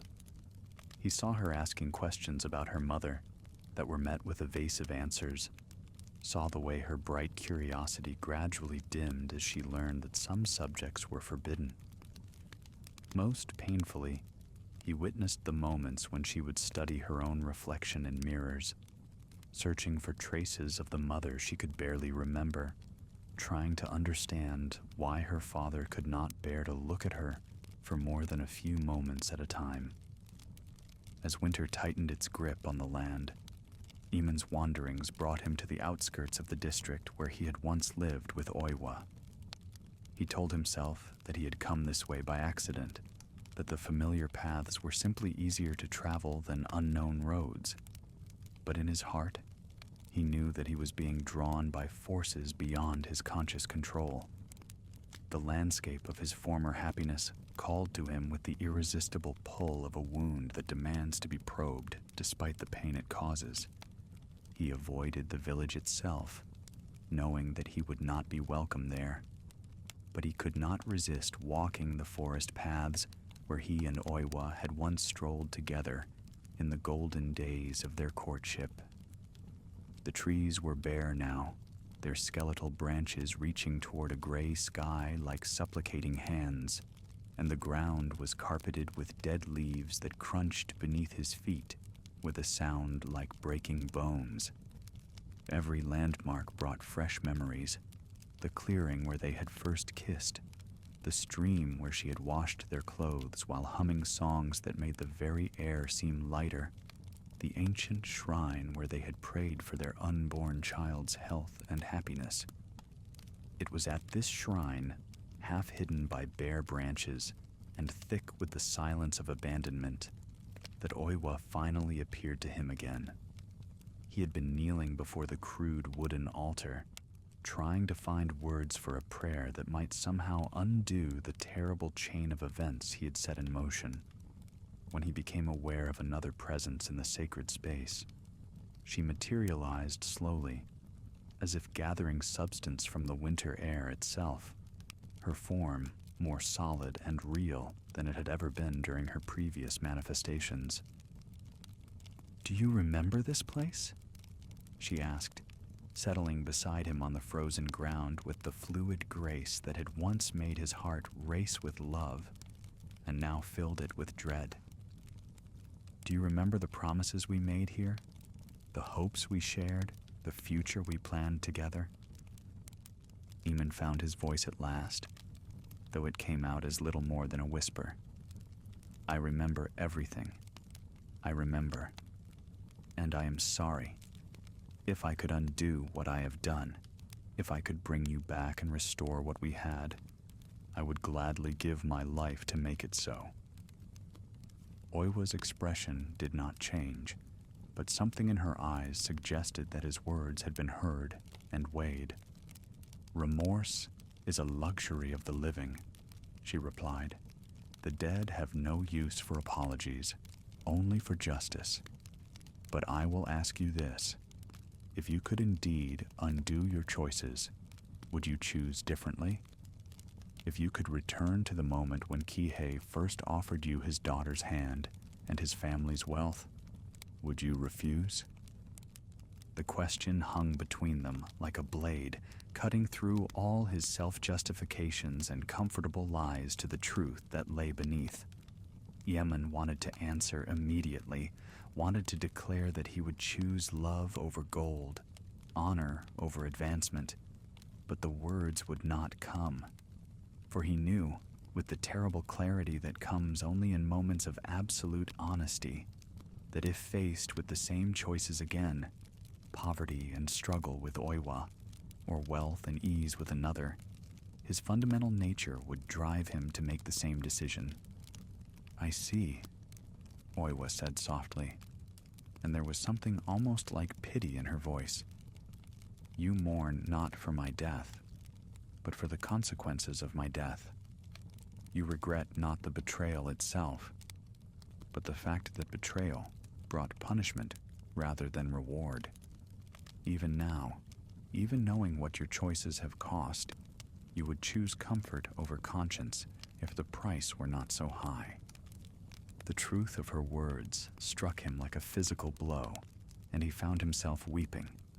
Not for her, he realized with shame, but for himself, for the comfortable life he had lost, for the prosperity that had been snatched away just when it seemed secure. His tears fell onto the frozen earth of the shrine, but brought no relief, no absolution, only the bitter taste of self-knowledge. Then you understand why I cannot rest, Oiwa continued, rising to her feet with the terrible majesty of justice personified. You understand why death has not ended my purpose, why the grave could not contain my need to see balance restored. You betrayed not just our marriage vows, but the very nature of love itself, transforming what should have been sacred into something base and commercial. Such crimes against the fundamental order of the world demand retribution that transcends the merely mortal. As she spoke, the air around them began to change, taking on the charged quality that precedes a thunderstorm. The bare trees creaked and swayed despite the absence of wind, and the temperature dropped until Eamon's breath formed clouds of vapor that hung in the air like accusations. Other shapes began to materialize around the shrine, the spirits of others who had died unjustly, drawn by the power of Oiwa's accumulated rage and sorrow. Your punishment will be to live, she declared, her voice taking on the weight of supernatural authority, to live with the full knowledge of what you have done, and the absolute certainty that you will never escape its consequences. You will wander without rest, without peace, without the comfort of human connection, carrying your crimes like stones in your heart until the day you die. And even then, even in death, you will find no relief, for the debts you have incurred will follow you into whatever realm awaits beyond this world. The vision faded as suddenly as it had come, leaving Iemen alone in the abandoned shrine with only the sound of wind through bare branches and the terrible weight of prophecy settling on his shoulders like a funeral shroud. He remained kneeling there until nightfall, understanding finally that his punishment was not something that would come to him in the future, but something that had already begun, would continue through all his remaining days, and would follow him beyond the grave into whatever judgment awaited. The seasons turned with relentless indifference as Yemen continued his cursed wandering, each day bringing fresh confirmation of Oiwa's prophecy. Spring arrived with its burden of renewal and hope, but he found no comfort in the flowering trees or the songs of returning birds. The very beauty of the awakening world seemed to mock his isolation, reminding him of all the simple pleasures he had forfeited in his pursuit of material gain. When cherry blossoms fell like snow on the paths he walked, he could not help but remember the tree under which he and Oiwa had pledged their love, and the sight filled him with such anguish that he would avoid those places where spring displayed its glory most freely. Work became increasingly difficult to find as his reputation spread through the network of connections that bound the merchant class together. Employers who might have overlooked moral failings in exchange for useful skills were unwilling to risk the supernatural disturbances that seemed to follow him wherever he went. Tools would break in his hands, animals would shy away from his touch, and more than one business establishment reported strange occurrences, spoiled goods, unexplained noises, and the persistent feeling of being watched by unseen eyes that began only after hiring him and ceased immediately upon his departure. The few people who showed him kindness quickly learned to regret their compassion. An innkeeper who offered him shelter found his establishment plagued by a series of accidents that drove away customers and brought him to the edge of bankruptcy. A Buddhist monk who tried to counsel him on the path of redemption was struck by a mysterious illness that left him bedridden for months, speaking deliriously of visions that filled him with horror. Even chance encounters with strangers could bring misfortune. A merchant who shared his food with the hungry wanderer discovered that his entire caravan had been infested with rats, and a farmer who allowed him to sleep in his barn woke to find his crops withered and blackened as if touched by frost. But perhaps most terrible of all were the nights when Oiwa chose to manifest directly, appearing to him in whatever shelter he had found, with a presence that had grown more substantial and terrible with each passing month. No longer did she need to work through dreams or peripheral visions. She could stand before him as solid and real as any living person, her beauty restored, but transformed into something that inspired dread rather than desire. These encounters had become conversations of a sort, though they brought no comfort or understanding, only the steady accumulation of despair that seemed to be her ultimate purpose. Do you see how completely you are cut off from human fellowship? She would ask him during these nocturnal visitations, her voice carrying the cold authority of absolute judgment. Do you understand that this isolation is not merely punishment, but revelation? You are experiencing now what I felt in those final days, the complete abandonment by those who should have protected and cherished you, the bitter knowledge that your suffering means nothing to those who caused it. These conversations always followed a similar pattern, with Oiwa methodically stripping away whatever small comforts or rationalizations he had managed to construct since their last meeting. If he had found temporary work, she would remind him of how quickly it would end and how completely he would be rejected once his nature became known. If he had enjoyed a moment of peace, or even fleeting happiness, she would contrast it with the permanent desolation he had inflicted upon her and their daughter. If he expressed any hope for eventual redemption or forgiveness, she would laugh with a sound like winter wind through dead leaves and remind him that some crimes echo through eternity. You still do not understand the true nature of what you have done, she told him during one particularly devastating encounter, as late autumn rain drummed against the walls of the abandoned temple where he had taken shelter. You think of your crimes in terms of personal betrayal, a husband who abandoned his wife, a father who orphaned his child. But the corruption you embraced reaches far deeper than individual suffering. You violated the fundamental trust that holds society together, the sacred bonds that make civilized life possible. When a man can poison his wife's beauty to justify abandoning her, when love can be discarded like a worn-out garment the moment it becomes inconvenient, what meaning do any of our human connections retain? As she spoke, the air around them filled with images, not visions of the past this time, but glimpses of futures that would never be. He saw his daughter growing to womanhood with the knowledge that her father had murdered her mother, saw how that terrible inheritance would poison every relationship she tried to form. He witnessed the children she might have had with a loving husband who could see past the shadow of her birth, children who would never exist because no decent man would risk binding his family to such a cursed lineage. He observed the gradual spread of cynicism and mistrust through the community, as people who had known their story began to question whether any marriage vow could be trusted, whether any declaration of love carried genuine meaning. "This is your true legacy," Oiwa declared as the visions faded.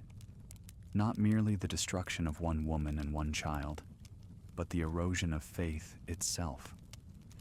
Every person who knows our story will love a little less trustingly, will hold back some portion of their heart against the possibility of betrayal. The damage you have done spreads like poison in a well, contaminating everything it touches for generations yet unborn.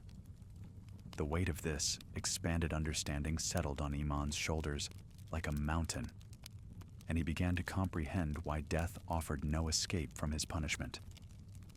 The consequences of his actions would outlive him by centuries, passed down through stories and whispers, until his name became synonymous with the ultimate betrayal of trust. Even if he lived 1,000 years and spent every day in penitence, he could never undo the damage he had inflicted on the very fabric of human faith. As winter returned with its familiar burden of cold and isolation, Iman found himself drawn once again to the district where his crimes had been committed. He told himself that he was seeking the abandoned well where Oiwa's body lay, thinking perhaps that if he could retrieve her remains and give them proper burial, some portion of her anger might be appeased.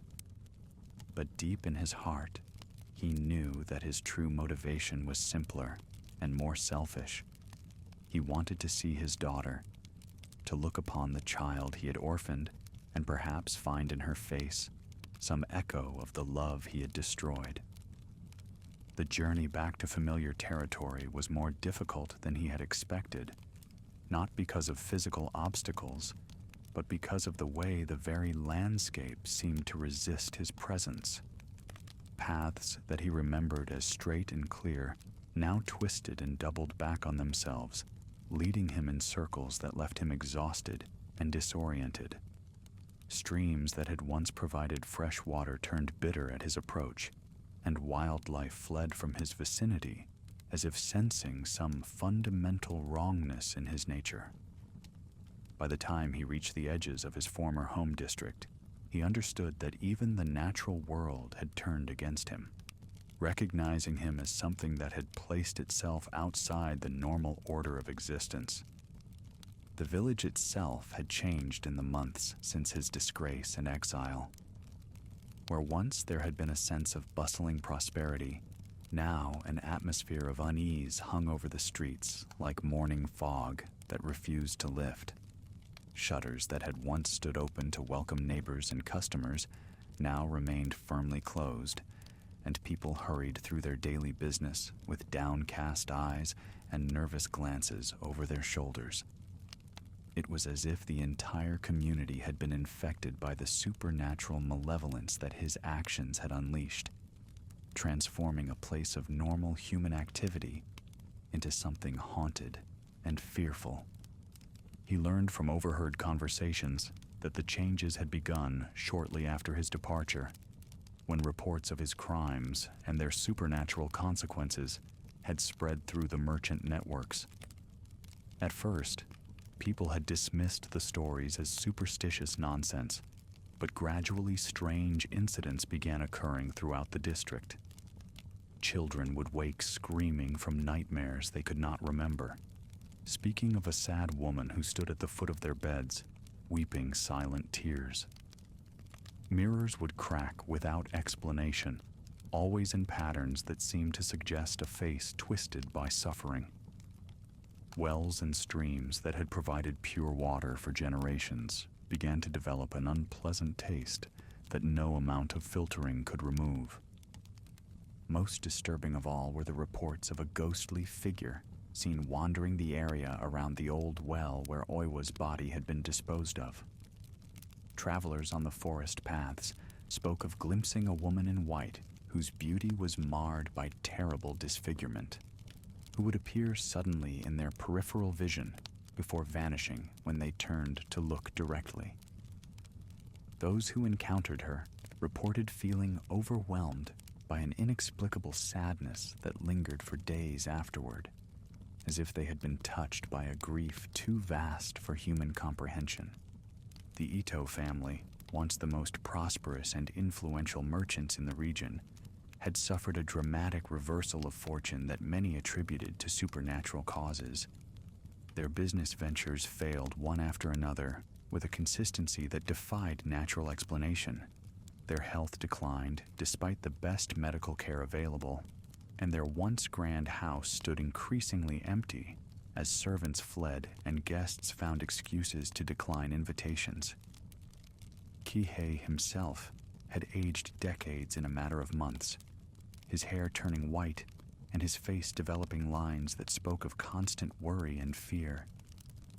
Most painful of all for Iemen was the news about Ume, his abandoned second wife.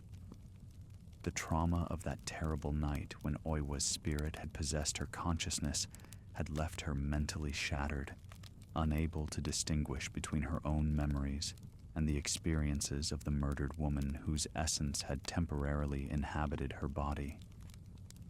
She spent her days in a state of confused anguish, sometimes believing herself to be Oiwa, seeking vengeance for her murder, other times recognizing herself, but being unable to escape the memories of poison and betrayal that had been burned into her mind. The finest physicians in the region had been consulted, but none could offer any treatment for an ailment that transcended the merely physical. As for his daughter, the child for whom he had ostensibly committed his crimes, she had been moved from the Ito household to a distant temple where the Buddhist nuns specialized in caring for children marked by supernatural circumstances. The official explanation was that she required spiritual protection from the curse that had claimed her parents. But Iemen suspected the truth was simpler. No one wanted the responsibility of raising a child whose very existence reminded them of the terrible price of betrayal and murder. The knowledge that his daughter was being raised in virtual exile, cut off from normal human contact and branded as somehow tainted by his crimes, filled Iemen with a despair that went beyond anything he had previously experienced. He had told himself that his actions were justified by his desire to provide her with a better life, to ensure that she grew up in comfort and security rather than the poverty that had marked his marriage to Oiwa. Instead, he had condemned her to a fate worse than orphanhood. She would go through life bearing the weight of his sins, forever marked as the daughter of a man who had murdered for money and convenience. It was this realization that finally drove him to seek out the well where Oiwa's body lay, not in any hope of redemption, but simply to complete the circle of his destruction. If he could not undo what he had done, if his daughter's life was already ruined beyond repair, then perhaps the only honorable action remaining was to join his victim in death and spare the world his continued existence. The journey to the well took him through the darkest parts of the forest, along paths that seemed to shift and change as he walked them, as if the very earth was trying to prevent him from reaching his destination. The trees grew more twisted and bare as he penetrated deeper into the woods, their branches reaching toward each other across the path like gnarled fingers trying to block out the sky. No birds sang in this portion of the forest. No insects hummed, and even the wind seemed muted and strange, carrying scents of decay and stagnant water that had no visible source. When he finally reached the clearing where the ancient well stood, he found it transformed into something that belonged more to nightmare than the waking world. The wooden covering that had once protected travelers from falling into its depths had rotted away completely, leaving only a dark mouth that seemed to exhale the breath of the underworld. The stones that lined its rim were stained with something that looked like dried blood, and the water far below reflected no light, appearing instead as a pool of absolute darkness that seemed to drink in illumination like a hungry void. But most terrible of all was the presence that emanated from that cursed pit. Not just Oiwa's spirit, but something larger and more encompassing, as if the well had become a gateway through which all the suffering and injustice of the world could pour forth into the realm of the living. Standing at its edge, Imon could feel the weight of every betrayal ever committed, every trust broken, every innocent life destroyed for the sake of convenience or gain. The knowledge was crushing in its immensity, and he understood that what he faced was not merely the vengeance of one murdered woman, but the accumulated judgment of every victim who had ever cried out for justice and been denied. "You have come at last." Oiwa's voice spoke from the depths of the well, though her form remained invisible in the supernatural darkness below. "You have seen what your choices have wrought, have witnessed the spreading poison of your corruption, have felt the weight of consequences that will outlive you by generations. Do you finally understand the true nature of what you have done?" Eamon tried to speak, tried to offer some word of acknowledgement or repentance, but found that language had become inadequate to express the enormity of his comprehension. Instead, he simply nodded, knowing somehow that she could see the gesture despite the darkness that separated them. "Then you understand why there can be no forgiveness," she continued, her voice carrying the weight of absolute finality. "Some crimes are too fundamental, too destructive of the basic trust that makes civilization possible, to be absolved by mere repentance. You have not simply murdered one woman. You have dealt a blow to the very concept of love itself, have made it impossible for others to believe fully in the promises they make or receive. This damage cannot be undone by any action you might take, cannot be healed by any suffering you might endure." The truth of her words settled on him with the weight of natural law, and he found himself accepting her judgment not with resignation, but with something approaching relief. For months he had carried the burden of hoping for redemption, of believing that somehow his crimes might be forgiven, or at least balanced by sufficient penance. The knowledge that no such balance was possible, that his debt could never be paid, freed him from the exhausting effort of seeking absolution and allowed him to face the full reality of what he had become. "Yet you will not die," Oiwa declared, as if reading his thoughts. "Death would be mercy, and mercy is not what justice demands. You will live, carrying this knowledge, wearing it like a garment that can never be removed. You will walk through the world as a living reminder of the price of betrayal, and all who encounter you will sense the corruption that marks your soul. Your very existence will serve as a warning to others who might be tempted to follow your path, showing them the ultimate destination of choices that place material gain above sacred trust." As she spoke, Imon felt something fundamental change within him, as if the last vestiges of his humanity were being stripped away and replaced with something harder and colder.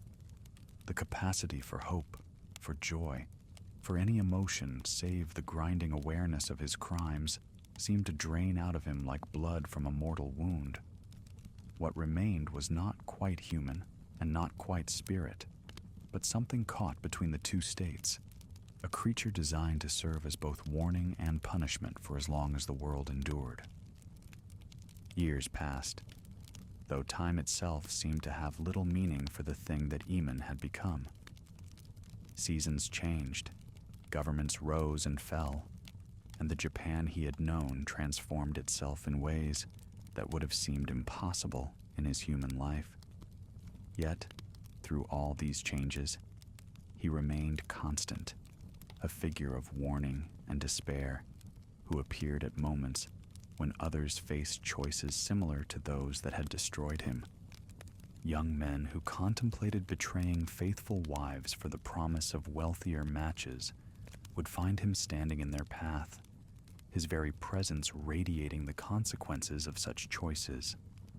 Merchants who considered poisoning competitors or cheating trusted partners would encounter him in their dreams, forced to confront the ultimate destination of their planned corruption. Women who thought to steal husbands from loving wives would see him watching from shadows, his hollow eyes reflecting the emptiness that awaited those who built happiness on others' suffering. He became a figure of legend, though few who told his story understood the full truth of his nature. Parents would frighten misbehaving children with tales of the wandering ghost who punished those who broke promises or betrayed trust. Lovers would pledge fidelity by swearing to remain true, even should Ayamon's spirit demand otherwise. His name became synonymous with the ultimate violation of sacred bonds, a cautionary tale that grew more powerful with each telling. But perhaps most remarkably, Oiwa's presence grew stronger rather than weaker as the decades passed. Rather than finding peace in the administration of justice, her spirit seemed to draw power from each act of retribution, each moment when Yemen's continued existence prevented another from following his path. She appeared to him regularly, no longer as an agent of personal vengeance, but as something approaching a force of nature, the embodiment of every promise made and broken, every trust given and betrayed. "Do you see how justice works?" she would ask him during these encounters, which had taken on the quality of formal lessons rather than personal confrontations. Not through simple revenge, but through the prevention of future crimes. Your punishment serves a purpose beyond your own suffering. It protects others from the temptation to follow your example, shows them the true cost of choices that seem to offer easy gain at others' expense. As the modern world emerged around them, bringing with it new forms of betrayal and corruption that the ancient codes had never imagined, both Oiwa and Ayamon found their roles expanding. Financial fraud, corporate malfeasance, political corruption. All of these contemporary sins carried echoes of the original crime that had bound them together in this eternal dance of guilt and retribution. The fundamental human capacity to justify harm for personal gain remained constant, regardless of the specific forms that such justification might take. In the final twilight of the tale, as mist rises from valleys that have witnessed countless stories of love and loss, we see Ayamon still walking the paths between villages, his footsteps silent on roads that lead nowhere and everywhere. Behind him, invisible to mortal eyes, but felt by every sensitive soul, follows the spirit of Oiwa, no longer the broken woman who died in an abandoned well, but transformed into something both terrible and necessary, a guardian of the sacred bonds that hold human society together. Their story has become part of the very fabric of the land, woven into the wind that sighs through cherry blossoms and the rain that falls on unmarked graves. Every marriage ceremony carries an echo of their tragedy. Every promise made between lovers bears the weight of their example. In the end, they have achieved a kind of immortality that neither had sought in life, not the gentle remembrance reserved for the virtuous, but the stark permanence of those whose choices become warnings for all who follow. And so, the tale continues, not with an ending, but with the promise of eternal vigilance.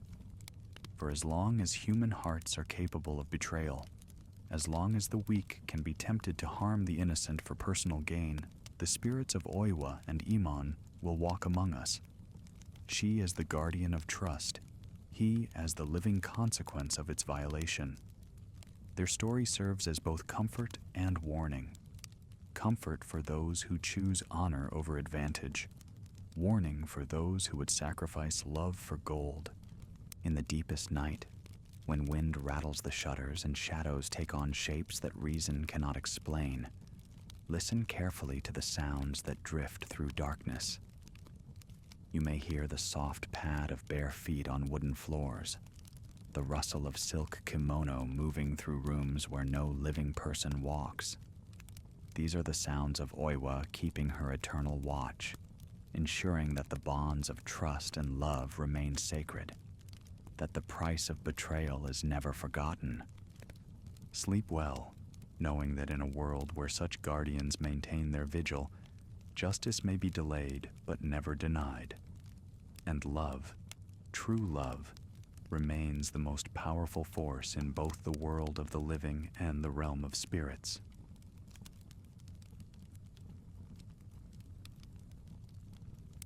In the heart of Nezu, where the houses stood quiet beneath the weight of memory, there lived a man who had forgotten how to feel. His name was Ogiwara Shinojo, a samurai widowed too young, and the rooms of his dwelling held only silence. The tatami mats beneath his feet whispered with the ghosts of footsteps that would never return, and the garden beyond his porch had grown wild with neglect, its stones swallowed by moss and shadow. Each evening, he would sit alone, watching the light fade from the sky, and wonder if this emptiness was all that remained of his days. The nights stretched long in that house. Moonlight would spill through the paper screens, painting silver patterns on the walls, but Ogiwara found no beauty in it. He would pour sake into a small cup and drink in silence, the liquid burning his throat without warming the hollow space in his chest. Sometimes he thought he heard her voice, his late wife's gentle laughter drifting through the corridors. But when he turned, there was only darkness. The wind moved through the overgrown garden, rustling the leaves of the willow tree that bent low over the pond, and he wondered how long a man could live like this, suspended between memory and forgetting. 2 years had passed since the fever had taken her. 2 years of waking to empty rooms and eating meals alone. 2 years of watching the seasons change outside his window while everything inside remained frozen in grief. His friends had stopped visiting after the first year, tired of his melancholy, weary of trying to pull him back into the world of the living. His family urged him to remarry, to find purpose in duty and lineage, but the thought of another woman in his wife's place felt like a betrayal he could not commit.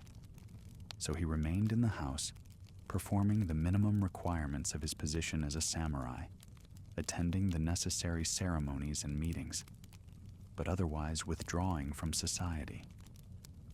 The servants he once employed had been dismissed one by one, until only a single elderly woman came twice a week to clean and prepare basic meals. She would leave them in covered dishes, and Ogiwara would eat them cold hours later, barely tasting the food. The garden that his wife had loved became a wilderness. The carefully arranged stones disappeared beneath creeping vines. The koi pond grew stagnant, its fish long dead, its surface covered with fallen leaves. The cherry tree that had once showered pink petals each spring now bloomed unnoticed, its beauty wasted on a man who had ceased to see it. Everything that had once brought joy now served only as a reminder of what he had lost. It was during the festival of Obon, when the spirits of the dead are said to return to the world of the living, that everything changed. The air hung heavy with summer heat, thick and still, as if the night itself were holding its breath. Paper lanterns lined the streets of Nezu, their warm glow casting dancing shadows on the walls of houses and temples. Families gathered to welcome their ancestors home, leaving offerings of food and incense, their voices rising in prayer and remembrance. But Ogiwara sat alone on his porch, listening to the distant sounds of celebration, feeling more isolated than ever in the midst of such communal devotion. He had set out the traditional offerings for his wife's spirit, rice cakes and her favorite sweets, a cup of sake, fresh flowers in a vase. But as the hours passed and the moon rose higher, the offerings remained untouched, and Ogiwara felt the familiar ache of abandonment settle over him.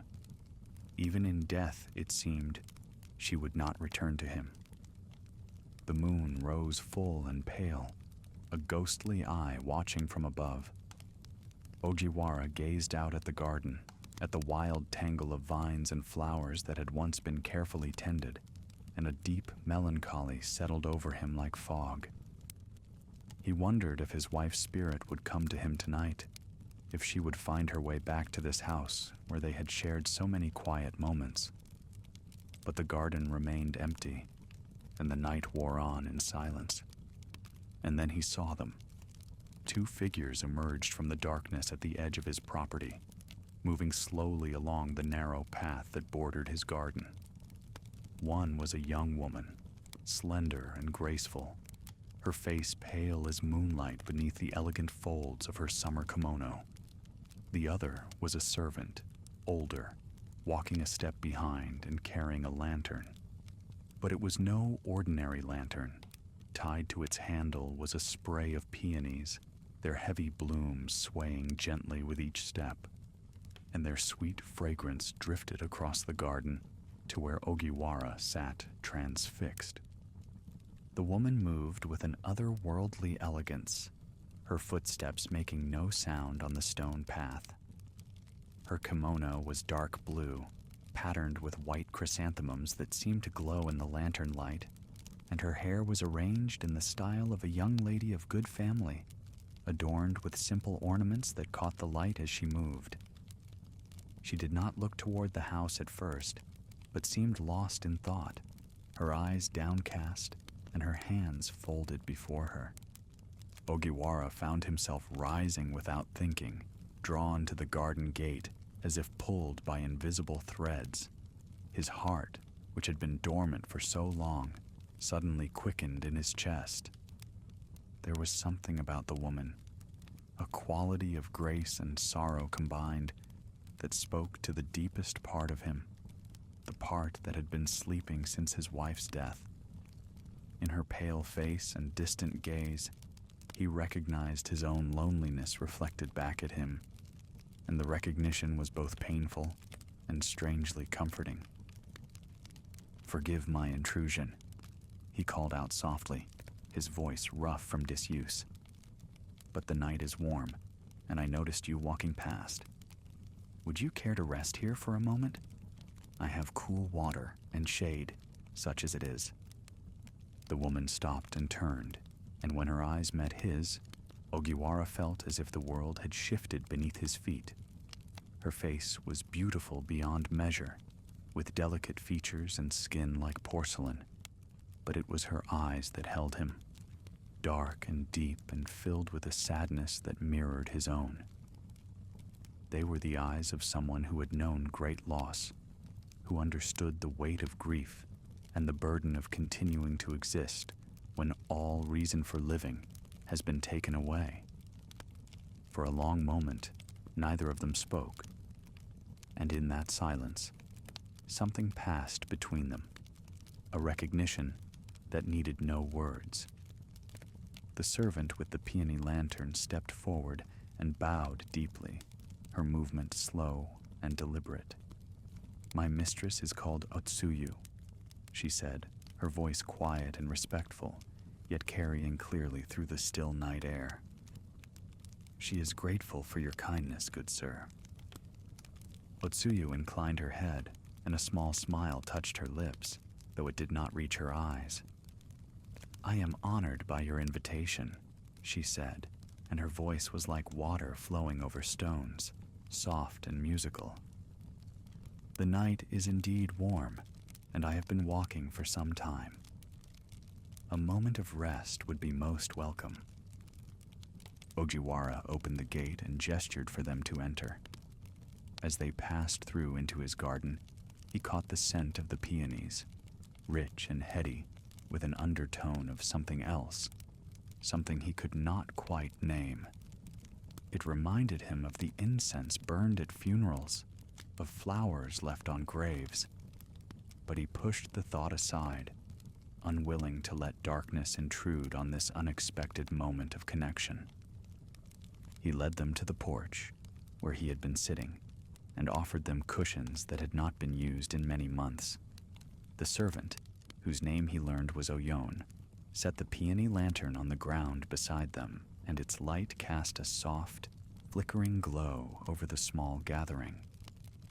Ogiwara brought out fresh water and sweet cakes he had received as a gift from a neighbor, though he himself had not touched them. He poured tea with trembling hands, suddenly aware of how long it had been since he had entertained guests, since he had performed these simple rituals of hospitality. They sat together in the warm night, and at first, the conversation was formal and restrained, following the patterns of polite society. Otsuyu spoke of the beauty of the moon, of the way the lanterns lit the streets during Obon, of the importance of honoring those who had passed. But gradually, as the night deepened and the world grew quieter around them, the words became more personal, more real. "I find the darkness soothing," Otsuyu said, her eyes distant as she gazed out at the overgrown garden. "In the daylight, the world demands so much of us. We must smile and bow, perform our duties, wear the masks that society expects. But at night, when the world sleeps, we can simply be ourselves, without pretense or expectation." Ogiwara nodded, understanding completely. "I too find solace in the night," he admitted. "During the day, I must wear the face of a samurai, composed and dignified, unaffected by personal sorrow. But when darkness falls, I can let the mask slip. I can be just a man, alone with his thoughts, without fear of judgment." "And are those thoughts heavy ones?" Otsuyu asked, her gaze meeting his again with that same piercing understanding. "They are," he said quietly. "I lost my wife 2 years ago. Since then, this house has been empty. I have been empty. I go through the motions of living, but I am not truly alive. I am like a paper screen, still standing, still serving its function, but hollow, transparent, easily torn." Otsuyu was silent for a moment, and when she spoke again, her voice was barely above a whisper. "I understand that kind of emptiness. I too have known great loss. Sometimes I think we carry our grief like stones in a sack, and each day the weight of them grows heavier, until we can barely walk. Yet we cannot set them down, because they are all we have left of what we loved." They talked long into the night, sharing the kind of intimate confessions that strangers sometimes exchange more easily than friends. There is a peculiar freedom in revealing oneself to someone who exists outside the circles of family and obligation, someone who has no history with you and no expectations of who you should be. Ogiwara found himself speaking of things he had told no one, of his loneliness, of the way the house seemed to echo with absence, of the fear that he would live out his days in this hollow state, neither truly alive nor fully dead. He told her about his wife, about the small things he missed most, the way she would hum while arranging flowers, the sound of her footsteps on the tatami in the morning, the warmth of her presence in the dark hours before dawn. He spoke of the guilt he carried, wondering if he could have done more to save her, if his grief was a form of self-indulgence, if he dishonored her memory by refusing to move forward with his life. And Otsuyu listened with a depth of understanding that both comforted and unsettled him. She did not offer empty reassurances or tell him that time would heal all wounds. Instead, she simply acknowledged his pain, validating it with her silence and her gaze. When she did speak, it was to share her own experiences of loss, She spoke of a love that had been promised but never fulfilled, of a future that had been snatched away before it could begin. The details were vague. She mentioned a father who had been strict and controlling, circumstances that had kept her from the man she loved, a separation that had felt like death even before death had come. As she spoke, her voice took on a distant quality, as if she were recounting events from someone else's life, and Ogiwara noticed that her hands, resting in her lap, were perfectly still, without the small fidgeting movements that most people make unconsciously. Oyon sat quietly in the corner, the Peony Lantern at her side, her face impassive. Sometimes Ogiwara would glance at her and find her watching him with an expression he could not read. Not quite warning, not quite pity, but something suspended between the two. Once, when he met her eyes, she opened her mouth as if to speak, but Otsuyu gave a slight shake of her head, and Oyon fell silent again. As the night deepened and the moon climbed higher in the sky, Ogiwara became aware of a strange sensation. The air around Otsuyu seemed different somehow, cooler, even on this warm summer night. When he moved closer to her, he felt a chill emanating from her presence, but it was not unpleasant. It was like the coolness of a temple on a hot day, like the shade beneath an ancient tree. It spoke of stillness and peace, and after 2 years of burning restlessly in his grief, Ogiwara found it soothing. Otsuyu finally rose to leave as the stars began to fade in the pre-dawn sky. "I must go," she said softly, gathering her kimono around her. "But I have enjoyed our conversation greatly. It has been so long since I spoke with someone who truly understood. So long since I felt seen and known." "Will you come again?" Ogiwara asked, and there was a note of desperation in his voice that he could not quite hide. The thought of returning to his solitary existence, now that he had tasted the sweetness of connection, was unbearable. Otsuyu smiled, and this time the expression reached her eyes, though it was tinged with an ineffable sadness. "If you wish it, I will return tomorrow night, and the night after, and the night after that, for as long as you desire my company." "I do wish it," he said firmly. "More than I can say, more than I have wished for anything since my wife died." She bowed gracefully, and Oyon took up the Peony Lantern once more. As they walked back through the garden and out into the night, Ogiwara watched them go, his heart racing in his chest like it had not raced in years. The scent of peonies lingered in the air long after they had disappeared into the darkness, and he sat on the porch until dawn broke fully across the sky, unable to sleep, his mind replaying every word, every glance, every moment of their encounter. When the sun finally rose and the world returned to its ordinary daytime colors, Ogiwara felt as if he were waking from a dream. Had the encounter been real? Or had his loneliness conjured a phantom to comfort him? But no, he could still smell the peonies, could still see the indentation in the cushion where Otsuyu had sat. It had been real. She was real, and she would return. The following day passed with agonizing slowness. Ogiwara found himself unable to focus on anything, his thoughts constantly returning to Otsuyu.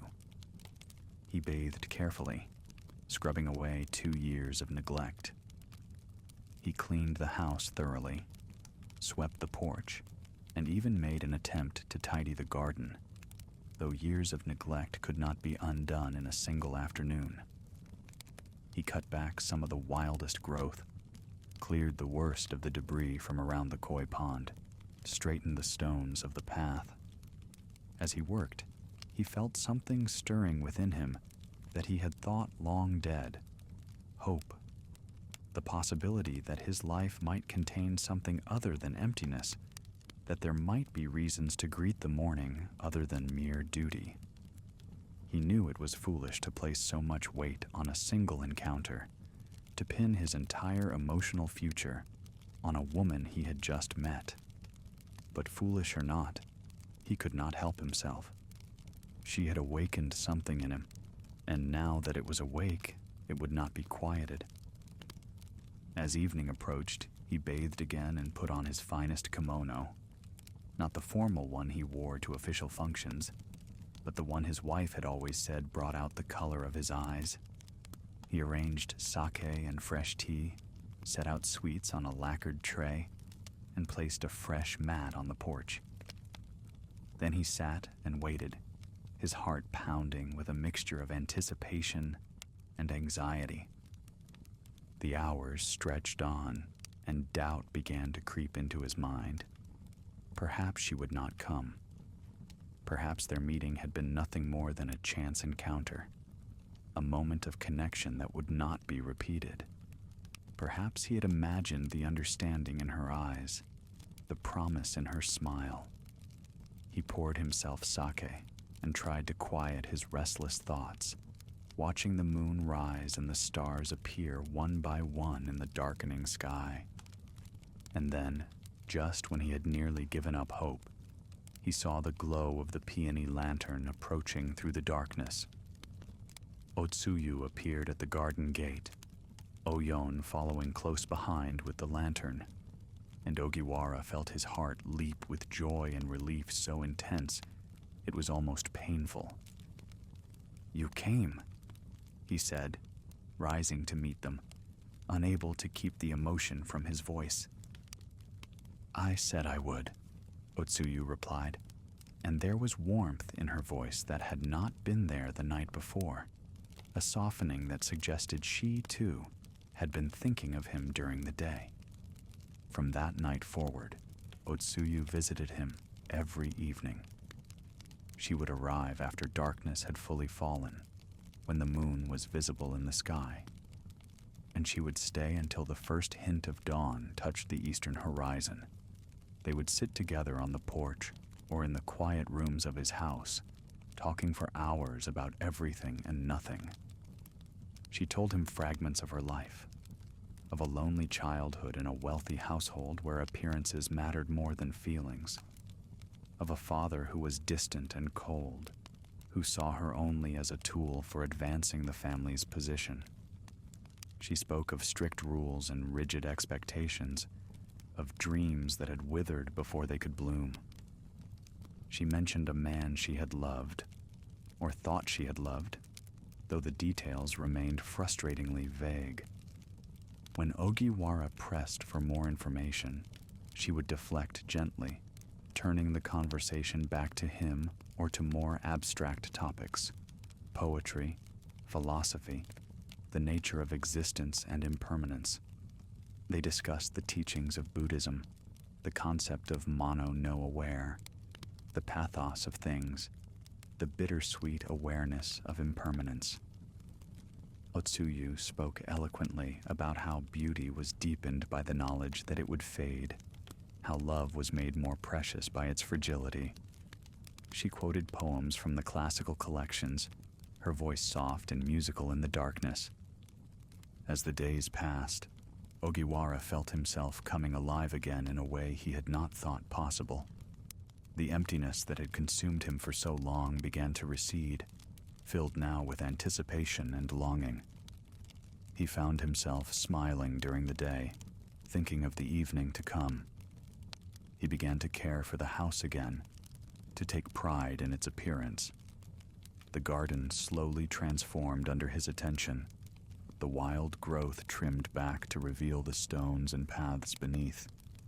He ordered new tatami mats for the main room, replaced the torn paper in the screens, hung fresh scrolls in the alcove. He visited the market for the first time in months, selecting delicacies he thought Otsuyu might enjoy, though she never ate them. He bought sake of the finest quality, tea from the best merchants, incense that filled the house with subtle fragrances.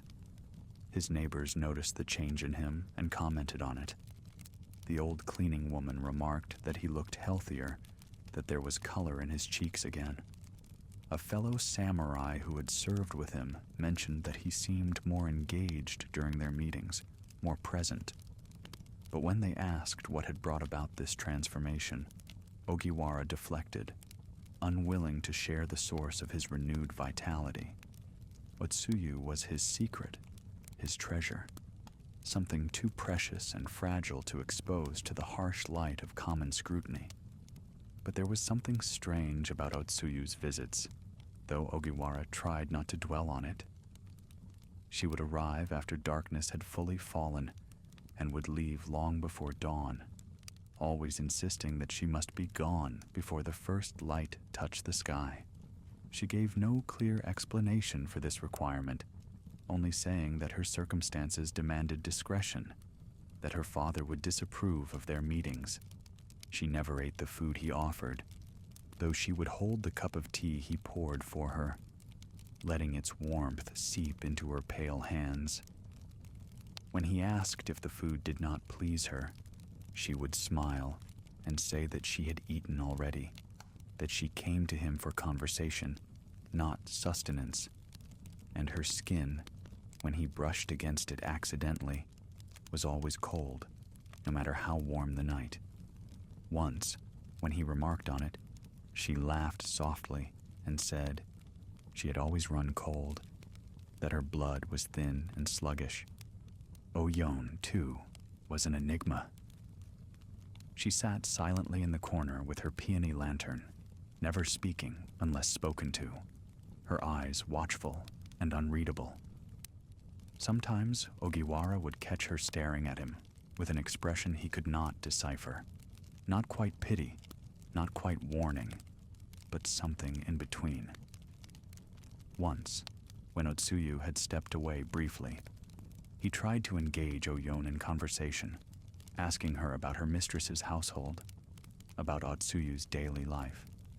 But Oyon only smiled mysteriously and said, "My mistress's life is not what it once was. Things have changed greatly for us." One night, as Otsuyu sat beside him on the porch, watching the moon reflected in the pond, Ogiwara reached out and took her hand in his. It was cold as ice, and he felt a tremor of unease run through him, but her fingers curled around his with such tenderness that he pushed the feeling aside. Her hand was delicate and small in his, the bones feeling almost too close to the surface, but he held it gently, marveling at the simple intimacy of the gesture. "I must confess something to you," he said quietly. "These nights we have spent together have become the most precious thing in my life. I find myself counting the hours until you arrive, and when you leave, the emptiness returns tenfold. Otsuyu, I have come to love you. I know it is too soon, perhaps, and presumptuous of me, but I cannot help what my heart feels." She was silent for a long moment, her eyes downcast. When she finally looked up at him, there were tears glistening on her lashes, catching the light of the lantern like tiny diamonds. "And I have come to love you," she whispered. "But Ogiwara, there are things you do not know about me, things I fear to tell you, lest they drive you away. My circumstances are not what you think. My situation is complicated." "Nothing could drive me away," he said fiercely, gripping her cold hand more tightly. "Whatever secrets you carry, whatever sorrow haunts you, I will bear it with you. We are the same, you and I, two souls adrift in darkness, seeking harbor in each other. I have been dead in all but name for 2 years. You have brought me back to life. There is nothing you could tell me that would change how I feel." Otsuyu shook her head slowly, sadly. "You speak with the passion of someone who does not yet understand the full truth. but I will not burden you with it tonight. Let me have this moment, this perfect illusion, for just a little while longer. Let me pretend that we are simply two people who have found each other, without complications, without barriers between us. She leaned against him, and despite the coldness of her skin, despite the chill that emanated from her presence, Ogiwara wrapped his arms around her and held her close. They sat that way until the sky began to lighten in the east, and then she pulled away reluctantly, her face filled with a sorrow so deep it seemed bottomless. "I must go," she said, rising. "The dawn comes too quickly. But I will return to you. I will always return, for as long as you wish it." "I will wish it until my last breath," Ogiwara said. After she left, Ogiwara remained on the porch, watching the sunrise paint the sky in shades of pink and gold. Her words echoed in his mind, the perfect illusion, and a sense of foreboding settled over him like a shroud. What did she mean? What truth was she hiding? But his love for her was stronger than his fear, and he resolved to accept whatever revelation might come, to stand by her regardless of the circumstances. The nights continued in this pattern, each one drawing them closer together, until the line between love and obsession became impossible to distinguish. Ogiwara lived for those evening hours, and the daylight became something to be endured, a pale shadow of the rich darkness they shared. He began sleeping during the day, so that he could be fully awake and alert for Otsuyu's visits. His health began to suffer from the disrupted schedule and lack of proper rest, and friends who visited remarked on his haggard appearance, the hollow look in his eyes, the way his clothes seemed to hang more loosely on his frame. But he would not give up these nights for anything, not even his own well-being. What did physical health matter when his spirit was finally alive again? What did the opinion of others matter when he had found the one person who understood him completely? It was his elderly neighbor, a man named Yamamoto, who lived in the house adjacent to his garden, who first spoke the words that would shatter Ogiwara's world. Yamamoto came to visit one afternoon, letting himself in through the front gate without announcement, his weathered face creased with concern. Ogiwara, who had been sleeping, emerged from his room disheveled and disoriented, blinking in the bright daylight. "Ogiwara-san," Yamamoto said without preamble, his voice grave, "I must speak with you about something troubling. For many nights now, I have heard voices coming from your house, your voice and a woman's. I would not intrude on your private affairs ordinarily, but what I have witnessed fills me with dread." Ogiwara's jaw tightened. "What you have seen are my private affairs, Yamamoto-san. I appreciate your concern, but it is not necessary. I am well and happy." "That is precisely what troubles me," the old man said, his voice dropping to almost a whisper. "Last night I could not sleep. The voices from your house were louder than usual, and I went to my window. I looked across the wall into your garden, and I saw you on the porch. But Ogiwara-san," he paused, his face pale and drawn, "you were not with a woman. You were embracing a skeleton, and beside you sat another skeleton, holding a lantern with dead, withered peonies tied to it." Ogiwara felt the blood drain from his face. "You are mistaken," he said, but his voice lacked conviction. "You are old, Yamamoto-san, and your eyes play tricks in the darkness. The shadows can deceive." Yamamoto shook his head vigorously. "I wish to all the gods that were true, but I saw what I saw, as clearly as I see you now. You were holding a skeleton in your arms, speaking to it, caressing its bones. And when it turned its skull toward you, when its jaw moved, I heard a woman's voice emerge from empty air. Ogiwara-san, you are in terrible danger. Please, I beg you, consult a priest. There are forces in this world that we do not fully understand, and you are entangled with something that should not walk among the living. After Yamamoto left, Ogiwara sat alone in the house, his mind churning with confusion and denial. It could not be true. It was impossible. Otsuyu was real. He had touched her, spoken with her, felt her presence. And yet, he remembered how cold she was, how she never ate, how she vanished before dawn. He remembered the funeral scent of the peonies, the watchful eyes of Oyon, the vague evasions when he asked about her circumstances. He remembered, too, something he had tried not to think about, that several times, when the lantern light flickered, he thought he had seen something different in Otsuyu's face. A glimpse of hollow eyes, of bone beneath skin, of teeth showing through lips that had grown transparent. But he had always blinked, and the vision would be gone, and she would be beautiful Otsuyu again. When evening came and Otsuyu arrived as usual, Ogiwara studied her more carefully than he ever had before. In the steady light of the Peony Lantern, she looked as beautiful as ever, her face serene and her eyes filled with love.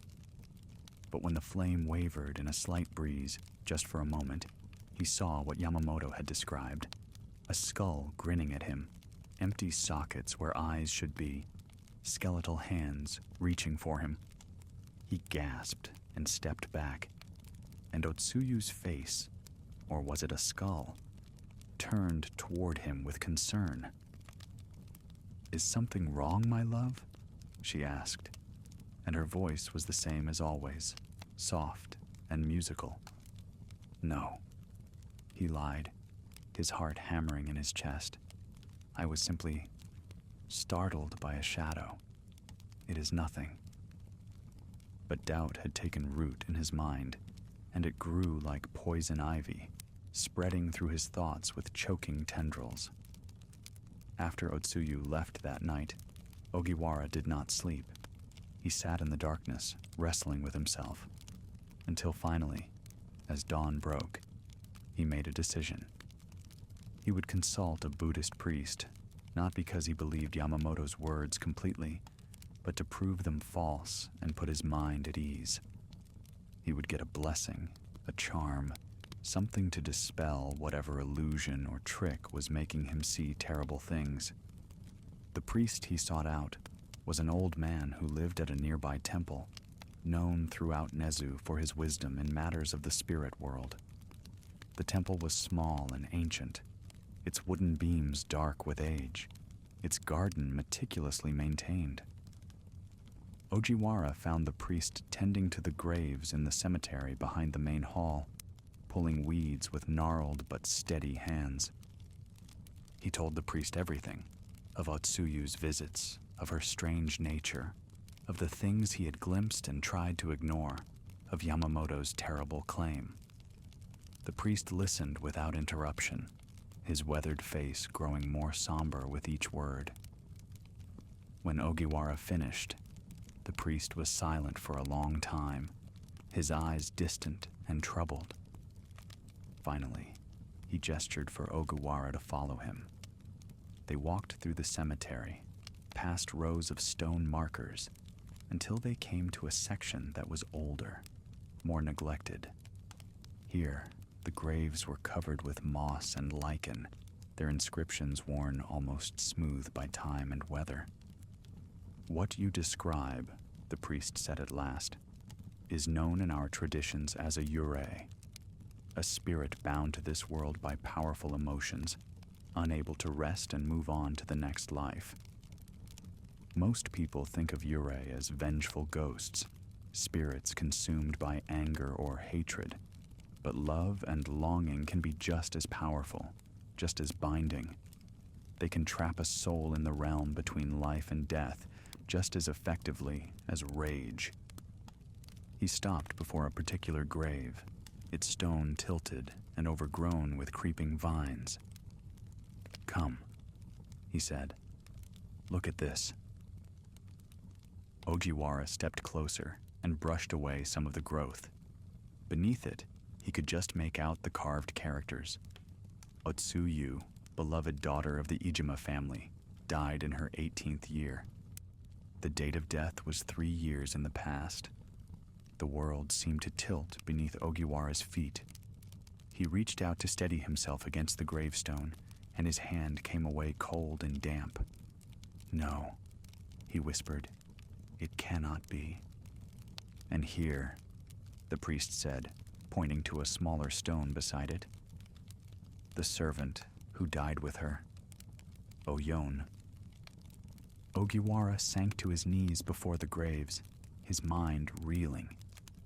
How did they die? He managed to ask. The priest sighed. "I remember the story. The girl, Otsuyu, was the daughter of a wealthy merchant. She fell in love with a young samurai, but her father forbade the match. The man's family was not prosperous enough, and there were debts involved.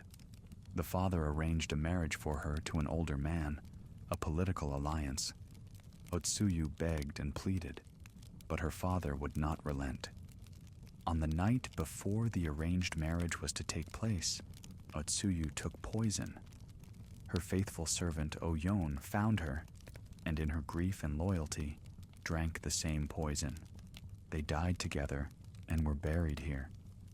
The father was consumed by guilt and died himself within the year. The family fortune was dispersed. All that remains of them now are these stones, and the spirits that could not let go." "But she seems so real," Ogiwara protested, his voice breaking. "How can she be a ghost? I have touched her, spoken with her. She has brought me back to life." The priest knelt beside him, his eyes full of compassion. "The dead sometimes walk among us, especially during Obon when the barriers between worlds grow thin. They take on the appearance of life, driven by the intensity of their unfulfilled desires. This woman, Otsuyu, she came to you because your grief called to her. You were both lonely souls, both trapped in your own ways, and that loneliness created a bridge between your worlds. She sensed in you a kindred spirit, someone who might understand and accept her. What will happen to me?"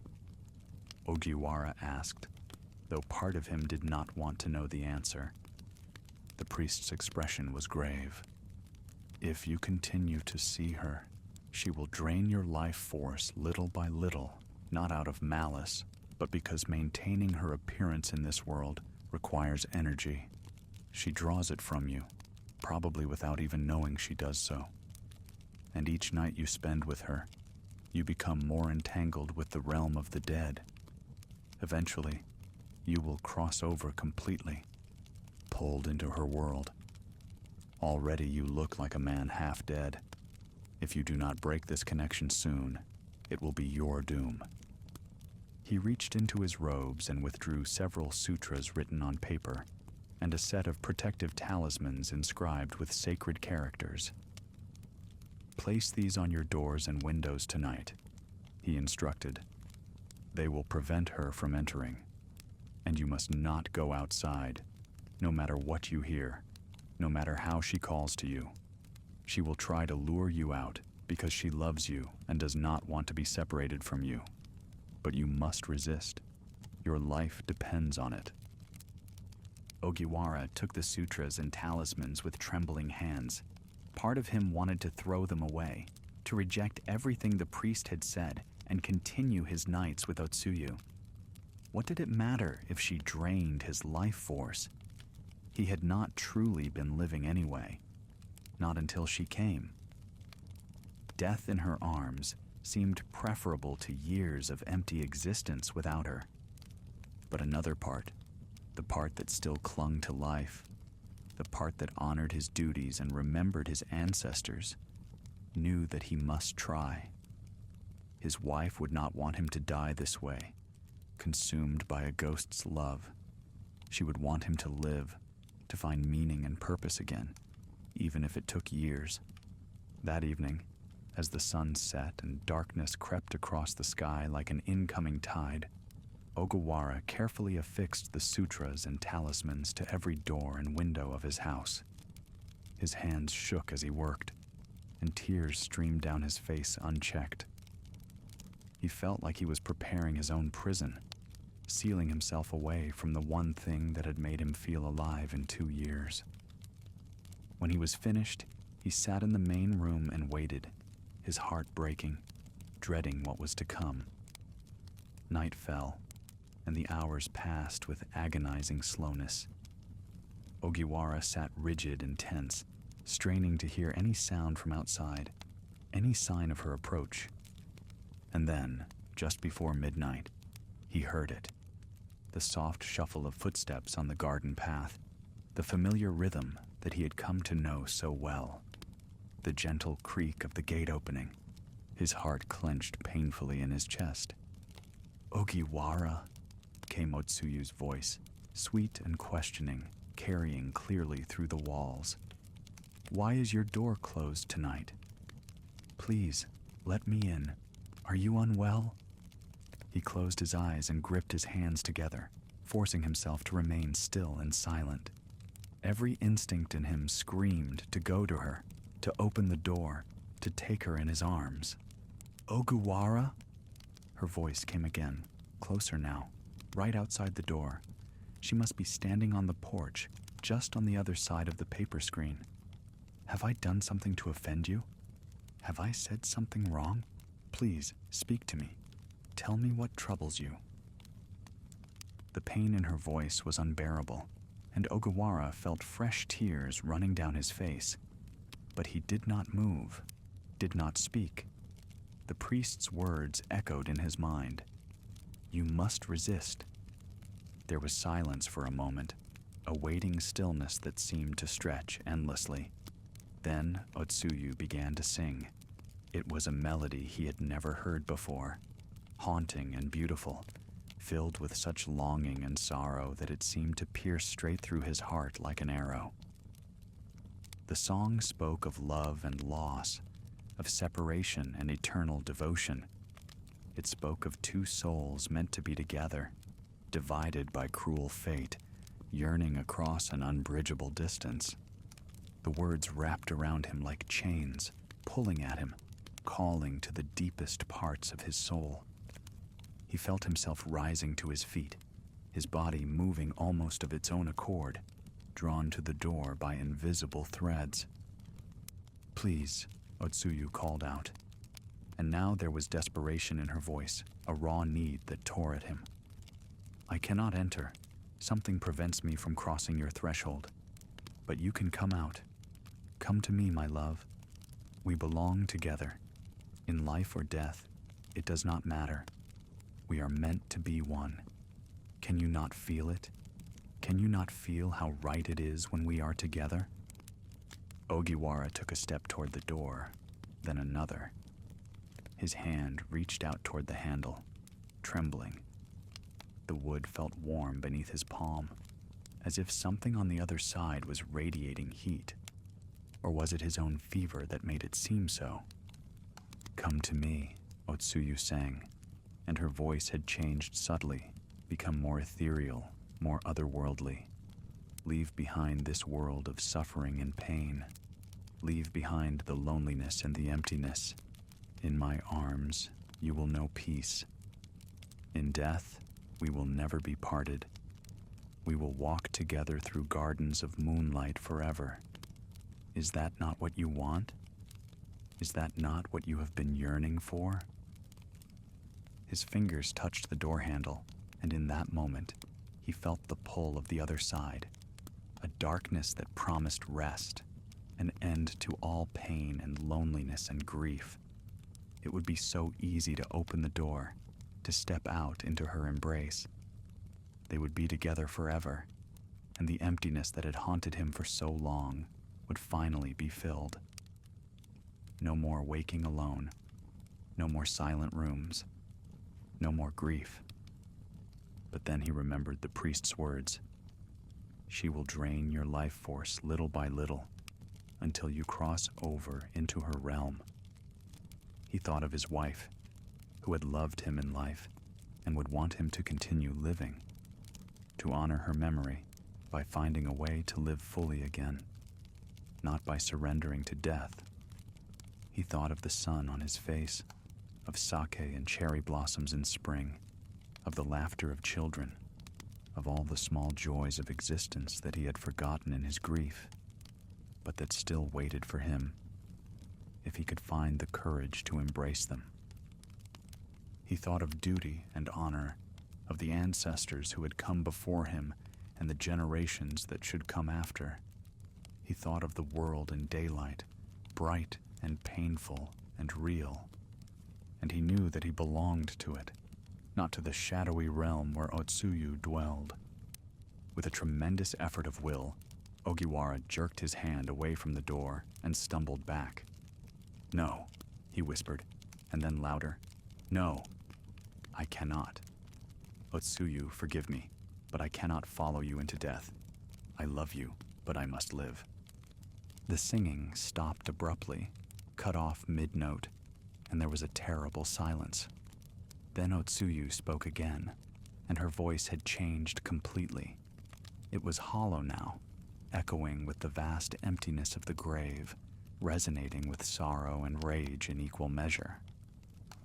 "You refuse me," she said. "After all we have shared, after all the nights we have spent together, you shut me out like a stranger? You close your door to me?" "Please understand," Ogiwara said, his voice breaking with anguish. "I do love you. But you are not of this world anymore. You are a spirit, a yurei, bound by unfulfilled desires. I cannot join you in death, no matter how much I might wish to. I am still among the living, and I must honor that life." Otsuyu's laugh was bitter and cold, like wind through a graveyard. "Honor life? You, who have been more dead than alive for 2 years?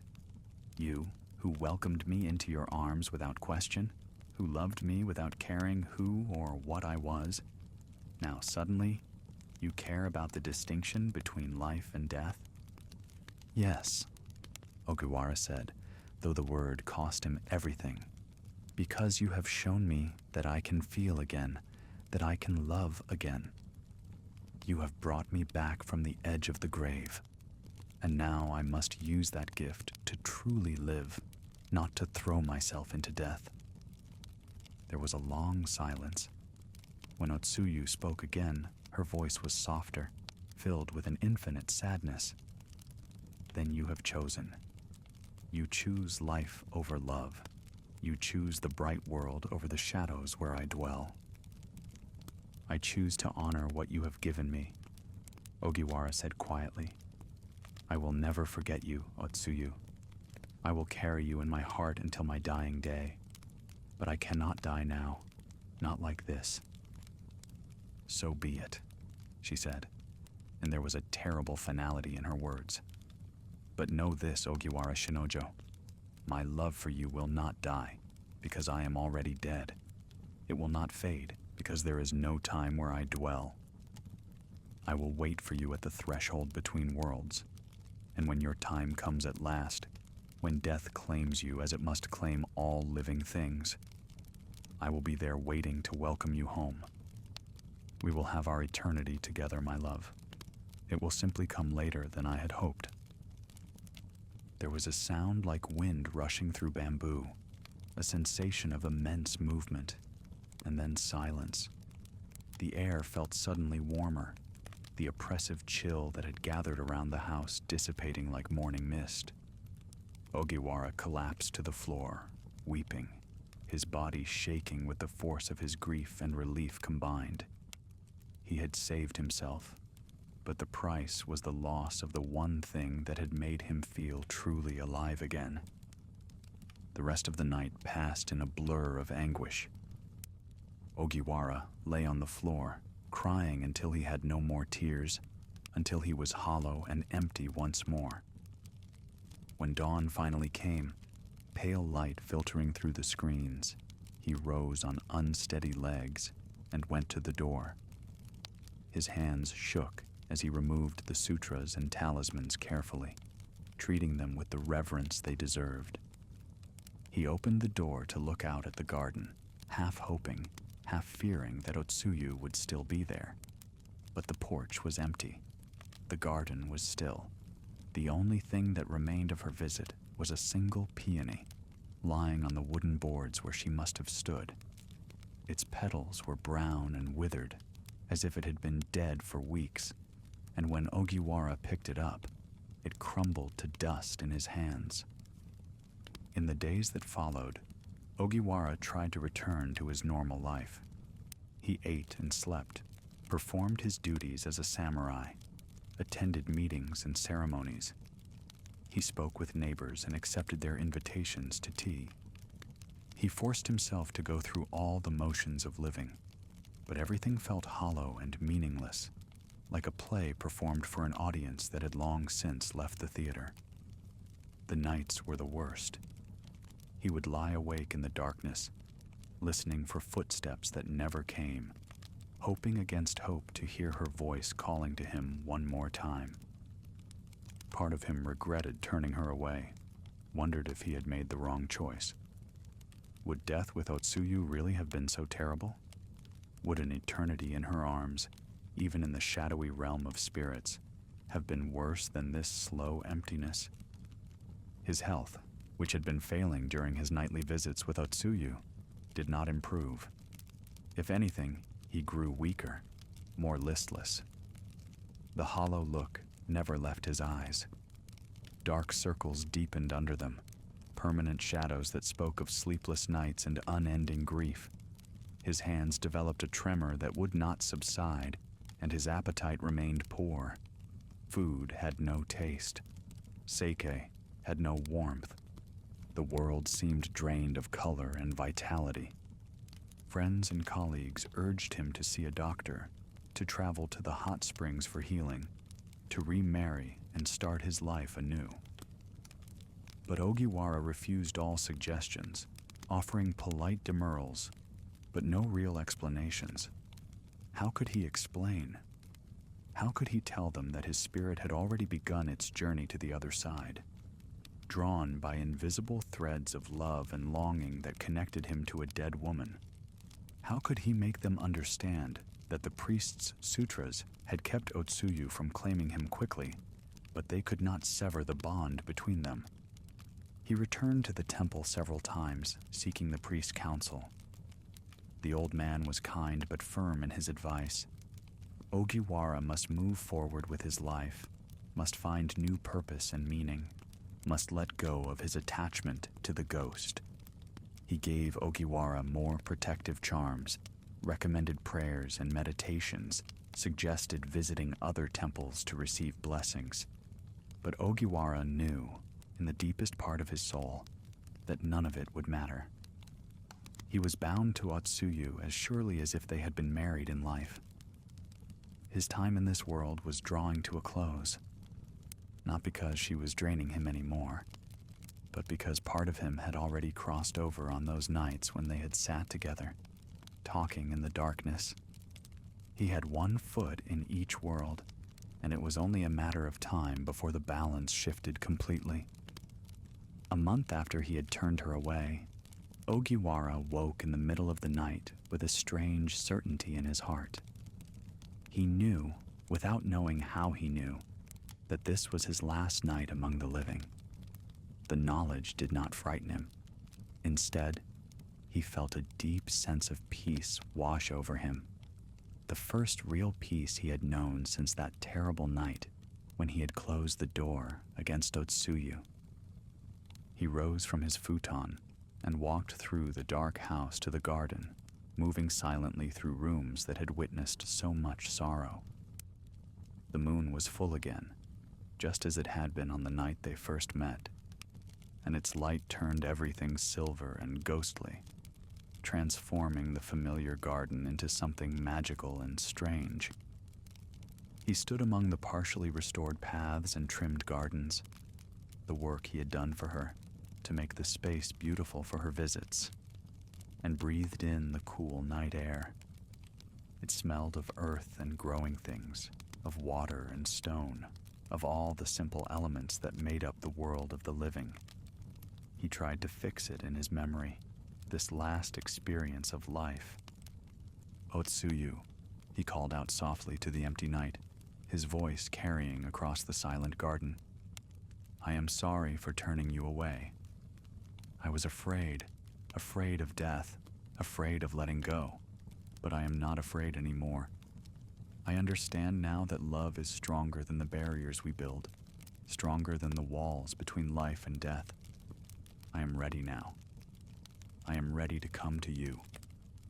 There was no answer, only the rustle of leaves in the wind, only the soft sound of water trickling in the restored pond.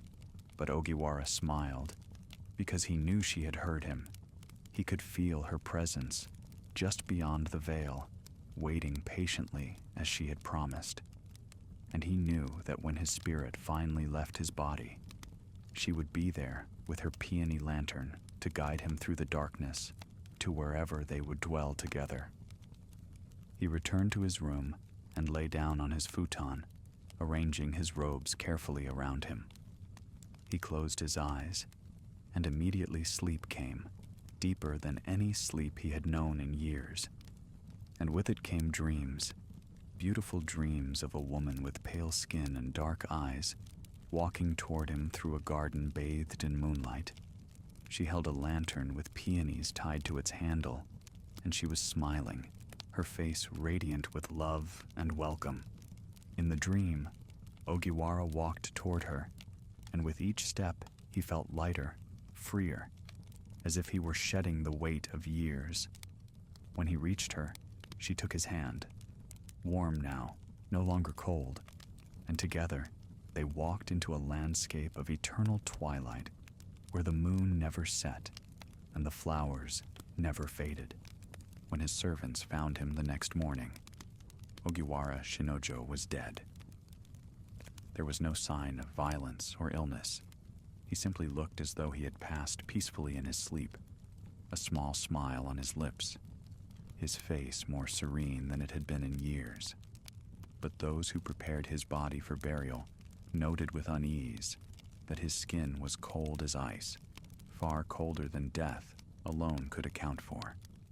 And clutched in his right hand, held against his heart, was a single withered peony, its petals brown and brittle, yet somehow still intact. They buried him with full honors in the cemetery near Nezu, in the section reserved for samurai of good family. The priest who had counseled him performed the funeral rites, his face grave and thoughtful. And when the ceremony was complete and the mourners had dispersed, the priest walked quietly to another part of the cemetery, to the old, neglected section where two other graves stood side by side. The graves of Otsuyu and Oyon. He stood there for a long time, looking at the three graves, the two old ones and the fresh one now visible in the distance. And as he stood in silent contemplation, he thought he saw something flickering in the space between the graves. A light, soft and pale, like a lantern burning with a ghostly flame. And on the wind, he thought he heard voices, a man's and a woman's, speaking softly to each other in tones of contentment and peace. The priest bowed respectfully toward the graves and walked away, leaving the spirits to their reunion. He understood, perhaps better than most, that love takes many forms, and not all endings are tragic, simply because they involve death. Ogiwara and Otsuyu had found each other across the barrier of mortality, and in their own way, they had achieved what most people only dream of, a love that transcended all obstacles, even the final one. The house where Ogiwara had lived, stood empty for a time. Word spread quickly through Nezu about the circumstances of his death, and the story grew in the telling. People whispered about the ghost woman with the Peony Lantern, about the lonely samurai who had loved her unto death. Parents warned their children not to wander near the house at night, and superstitious neighbors claimed to see lights in the windows when the house should have been dark. Eventually, a distant cousin of Ogiwara's came to claim the property. He was a practical man, dismissive of ghost stories and spirits, and he moved in with his family despite the warnings. But within a month, they had moved out again, pale and shaken, refusing to speak of what they had experienced. After that, no one would live in the house. Strange occurrences became commonplace. Neighbors reported hearing conversations late at night, a man's voice and a woman's, speaking in low, intimate tones. Sometimes there was laughter, soft and musical, drifting through the garden. On nights during the Oban festival, people swore they saw two figures walking hand in hand through the overgrown garden, accompanied by a third figure carrying a lantern adorned with peonies. The figures would fade when approached, dissolving like morning mist in sunlight. The local authorities eventually decided to tear down the house. It had become a nuisance, they said, attracting curious onlookers and causing disturbances in the neighborhood. But the workmen hired for the demolition refused to complete the job. They reported tools disappearing and reappearing in strange places, sudden cold spots that made their breath visible even on warm days, and an overwhelming sense of sorrow that hung over the property like a fog. One workman claimed he had seen a woman standing in the doorway of the house, watching them with sad eyes. When he blinked, she was gone, but a single peony lay on the threshold where she had stood. After that incident, the demolition was abandoned, and the house was left to decay naturally, slowly being reclaimed by the wilderness that surrounded it. Years passed, then decades. The Meiji era gave way to the Taisho, and Japan began its rapid modernization. The old ways were falling away, replaced by new technologies and Western influences. The story of Ogiwara and Otsuyu began to fade from living memory, known only to the elderly residents of Nezu who remembered the tales their grandparents had told. But some stories refuse to die. They linger in the collective consciousness, passed down through generations, evolving and adapting, but never quite disappearing. The tale of the Peony Lantern was one such story. In the late 19th century, a famous rakugo storyteller named Sanyute Encho heard the legend and crafted it into an epic narrative that he performed over multiple nights in theaters throughout Tokyo. His version was darker and more elaborate than previous tellings, filled with dramatic tension and emotional depth. Audiences wept and gasped as he recounted the tragic love between the living and the dead, and the story experienced a revival in popularity. Encho's version became the basis for kabuki plays, which added visual spectacle to the narrative. Actors in elaborate costumes portrayed Otsuyu and Ogiwara. Their forbidden love played out on stages throughout Japan. The image of the Peony Lantern became iconic, a symbol of love that transcends death, of longing that cannot be satisfied, of the thin boundary between this world and the next. Writers adapted the story into novels. Filmmakers created movies, ranging from faithful adaptations to radical reinterpretations. Each generation found something new in the tale, some reflection of their own fears and desires. In the post-war period, when Japan was rebuilding from devastation, the story spoke to the loneliness of survivors, the yearning for lost loved ones, the question of whether death truly separates us from those we love. In more recent times, manga artists and anime creators have reimagined the legend for contemporary audiences. Some versions emphasize the horror elements, the shock of discovering that one's lover is a corpse, the dread of supernatural forces. Others focus on the romance, portraying Otsuyu and Ogiwara as star-crossed lovers whose devotion proves stronger than death itself. But through all these adaptations and retellings, certain elements remain constant. The lonely man, the beautiful ghost, the Peony Lantern, and the love that will not be denied. These core images speak to something fundamental in human experience, which is why the story endures. The actual house in Nezu, where the events supposedly took place, eventually collapsed entirely, its wooden beams rotting and falling, its tatami mats turning to dust. The garden became completely overgrown, indistinguishable from the wild forest that surrounded it. The city grew and changed, swallowing the old neighborhoods with new developments. Skyscrapers rose where traditional houses had stood. The narrow lanes were widened into modern streets.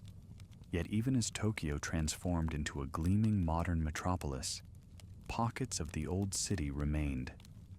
In certain neighborhoods, you can still find traditional houses with their paper screens and tatami mats, their carefully tended gardens and wooden porches. And in one particular cemetery, in what was once the heart of Nezu, a section of old graves still stands, protected from development by historical preservation laws. Among these graves are 3 that always have fresh flowers, even though no living relatives remain to tend them. The graves of Otsuyu, Oyon, and Ogiwara Shinojo. No one knows who leaves the flowers. They simply appear, fresh peonies replaced regularly regardless of the season. Some say it is the work of a devoted caretaker who tends the cemetery. Others claim it is something more mysterious, that the spirits themselves somehow cause the flowers to bloom. A small shrine was erected near the graves sometime in the early 20th century. No one remembers exactly who built it or when, but it has been there for as long as anyone can recall. The shrine is simple, just a small wooden structure with a slanted roof, large enough to shelter a few people from rain. Inside is a stone marker inscribed with the names of the 3 dead and a brazier where visitors can burn incense. People come to this shrine for various reasons. Some are tourists, drawn by the famous legend, curious to see the place where the story supposedly happened. They take photographs and read the historical plaques, treating it as an interesting cultural artifact. But others come for more personal reasons. Those suffering from loneliness visit the shrine, leaving offerings and prayers. They light incense and ask for companionship, for the courage to open their hearts to others, for the strength to endure their isolation. People who have lost loved ones come to find comfort in the knowledge that love can persist beyond death. Those struggling with grief pray for the peace that Ogiwara and Otsuyu eventually found. And those dealing with impossible love, relationships forbidden by circumstance, separated by distance, or complicated by obligations, they come to the shrine to honor the 2 spirits who refused to let anything keep them apart.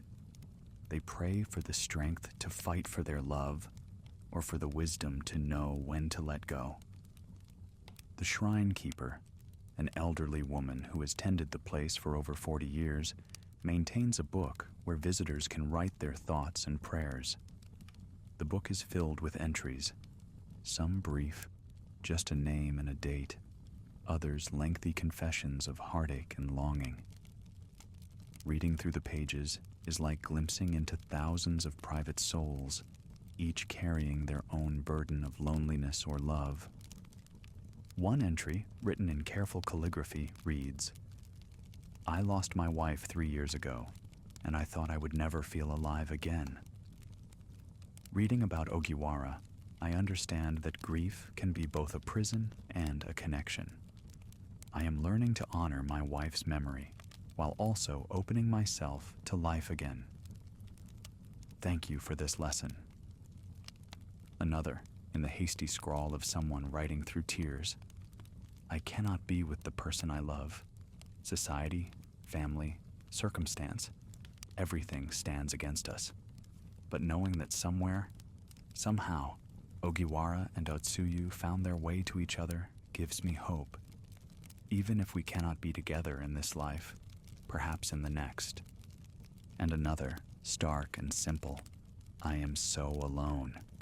Please, let someone find me before I become a ghost myself. The shrine keeper reads these entries sometimes when the shrine is quiet and empty. She says prayers for the writers, burning incense for their intentions. She has tended this shrine long enough to see patterns. People returning year after year. Their entries charting journeys from despair to healing, from loneliness to connection. She has witnessed marriages that began with prayers at this shrine, has seen the children of previous visitors bring their own children to learn the story. Every year during Oban, the shrine holds a special ceremony.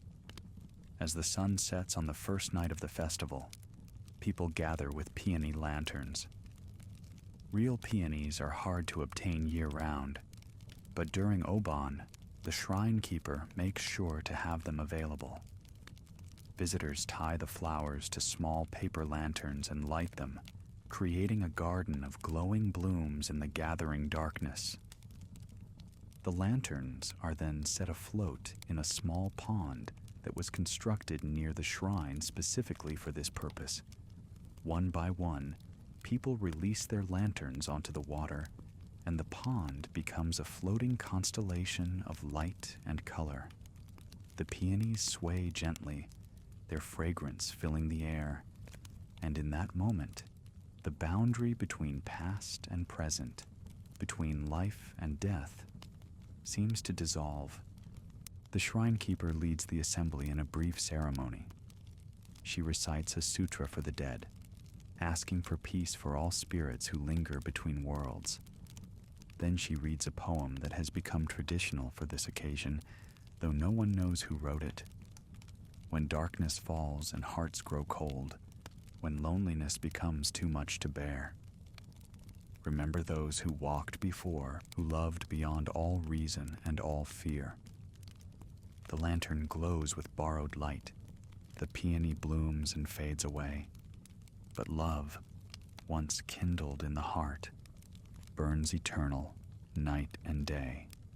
Between this world and the next, a bridge of longing stands, and those who cross it never return. Yet who can say they are lost when they have found their heart's true home? As the poem concludes, people bow in silence. Some are crying quietly. Others simply stand in contemplation, watching the lanterns drift across the dark water. The scene is achingly beautiful. The soft glow of the lanterns, the sweet scent of peonies, the gentle night air, the sense of communion with something larger than individual experience. After several minutes of silence, people begin to disperse slowly, reluctantly, carrying the peace of the ceremony with them. But a few always linger, standing by the pond until the last lantern burns out and darkness reclaims the water. The shrine keeper knows who these people are. They are the lonely ones, the grieving ones, those most in need of the comfort this place provides. She approaches them gently, offering tea and a listening ear if they wish to talk. Sometimes they do, pouring out stories of loss and loneliness that they have told no one else. Sometimes they simply sit in silence, finding solace in the presence of another human being who understands. The shrine keeper never judges, never offers easy platitudes. She simply witnesses their pain and honors it. The story teaches us many things, she often says to visitors. Some people think it is a warning against obsession, against loving too deeply. The Buddhist priests tell us to avoid attachment, to accept impermanence. And there is wisdom in that teaching. But I think the story also shows us the power of connection, the fundamental human need to be seen and known by another. Ogiwara was dying of loneliness long before he met Otsuyu. She gave him a reason to feel again. Is that truly so terrible? She pauses, looking out at the graves visible in the distance. Perhaps the real lesson is balance. We must love, because without love, we are already dead. But we must also live, must not let our attachments pull us completely out of this world. It is a difficult balance, and not everyone manages to find it. Ogiwara did not. But in his own way, he chose love, and perhaps that is its own kind of triumph. One particularly memorable visitor to the shrine was a young woman who came on a rainy evening in late October, outside the usual Obon season. She was soaked from the rain, her clothes clinging to her, but she seemed unaware of her discomfort. She knelt before the shrine and wept for over an hour, her shoulders shaking with the force of her sobs. The shrine keeper brought her inside the small shelter and wrapped her in a blanket. Gradually, the woman's story emerged. She had been caring for her elderly mother who suffered from dementia. For 3 years, she had devoted herself entirely to this care, watching as her mother slowly forgot who she was, forgot everything they had shared. When her mother finally died, the woman felt not only grief, but also a terrible emptiness. She had sacrificed her own life, career, relationships, personal dreams, for someone who, in the end, did not even remember her. "I am so alone now," the woman said through her tears. "I gave up everything, and for what? I have no one. Nothing. I am 35 years old, and my life is already over." The shrine keeper listened, and when the woman had exhausted her tears, she spoke gently. "Your sacrifice was real, and it mattered, even if your mother could not remember it at the end. Love given freely is never wasted. But now you must honor your mother's memory by living the life she would have wanted for you. You must step back into the world of the living." "I don't know how," the woman whispered. "I've forgotten how to be anything except a caretaker. I don't know who I am anymore." "Then you must discover yourself again," the shrine keeper said. "It will be difficult. It will take time. But you are not dead, even if you feel like a ghost. You still have breath in your body and a heartbeat in your chest. That means you have a chance, a choice. Ogiwara made his choice, and we honor it. But you can make a different one. You can choose life." The woman came back to the shrine many times over the following year. The shrine keeper watched her gradual transformation from a broken, hollow person to someone who was slowly, painfully learning to live again. She started volunteering at a community center. She took a pottery class. She made friends. The last time she visited, she brought her new boyfriend to see the shrine and told him the story of the Peony Lantern. "This place saved my life," she told the shrine keeper. "It showed me that there are different paths and that sometimes choosing life is the bravest thing we can do." The shrine keeper smiled and nodded. "You saved your own life," she said. "The shrine simply witnessed it." Stories like this are why the shrine endures, why people continue to come despite the rapid modernization of the world around it. In an age of smartphones and social media, where we are constantly connected yet often profoundly lonely, the tale of the Peony Lantern resonates more than ever. The paradox of modern life is that we have more ways to communicate than ever before, yet many people feel more isolated than in any previous era. We share images and thoughts across vast distances, maintain hundreds of online friendships, yet lack the deep, intimate connections that sustain the human spirit. We are Ojiwara in his empty house, surrounded by the tools of connection, but unable to truly reach out and touch another soul. The story reminds us what we are missing, what we yearn for. When Ogiwara meets Otsuyu, their connection is immediate and profound. They see each other, truly see each other, in a way that transcends superficial interaction. They share their deepest sorrows and fears without judgment. This is what we all crave, to be known completely and accepted anyway, to find someone who understands our loneliness because they carry their own. The shrine has adapted to modern times in small ways. There is now a website where people can read the full story and learn about visiting hours. The shrine keeper maintains a social media presence, posting photographs of the grounds through different seasons, sharing reflections on the meaning of the legend. These posts often go viral, shared thousands of times by people who find meaning in the ancient tale. One photograph in particular struck a chord. A single withered peony lying on stone, captioned simply, "What remains when love has passed?" The image was shared over 50,000 times, with comments from people all over the world sharing their own experiences of love and loss.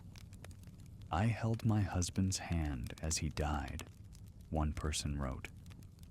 "This photograph captures exactly how I felt afterward. Beautiful, but fading." "I'm going through a divorce," another commented. "Seeing this reminds me that even when love dies, it was still real. It still mattered." The shrine keeper reads these comments sometimes, marveling at how a story centuries old can still speak so directly to modern hearts. She thinks about adding these digital testimonials to the physical book at the shrine, creating a bridge between the traditional and the contemporary, just as the original story bridges life and death. Late at night, when the shrine is closed and the last visitors have gone home, the shrine keeper sometimes sits alone in the quiet darkness. She is old now, past 70, and she knows her time as keeper is drawing to a close. She will need to find a successor soon, someone who can tend the shrine and honor the spirits and comfort the lonely people who will continue to seek this place out.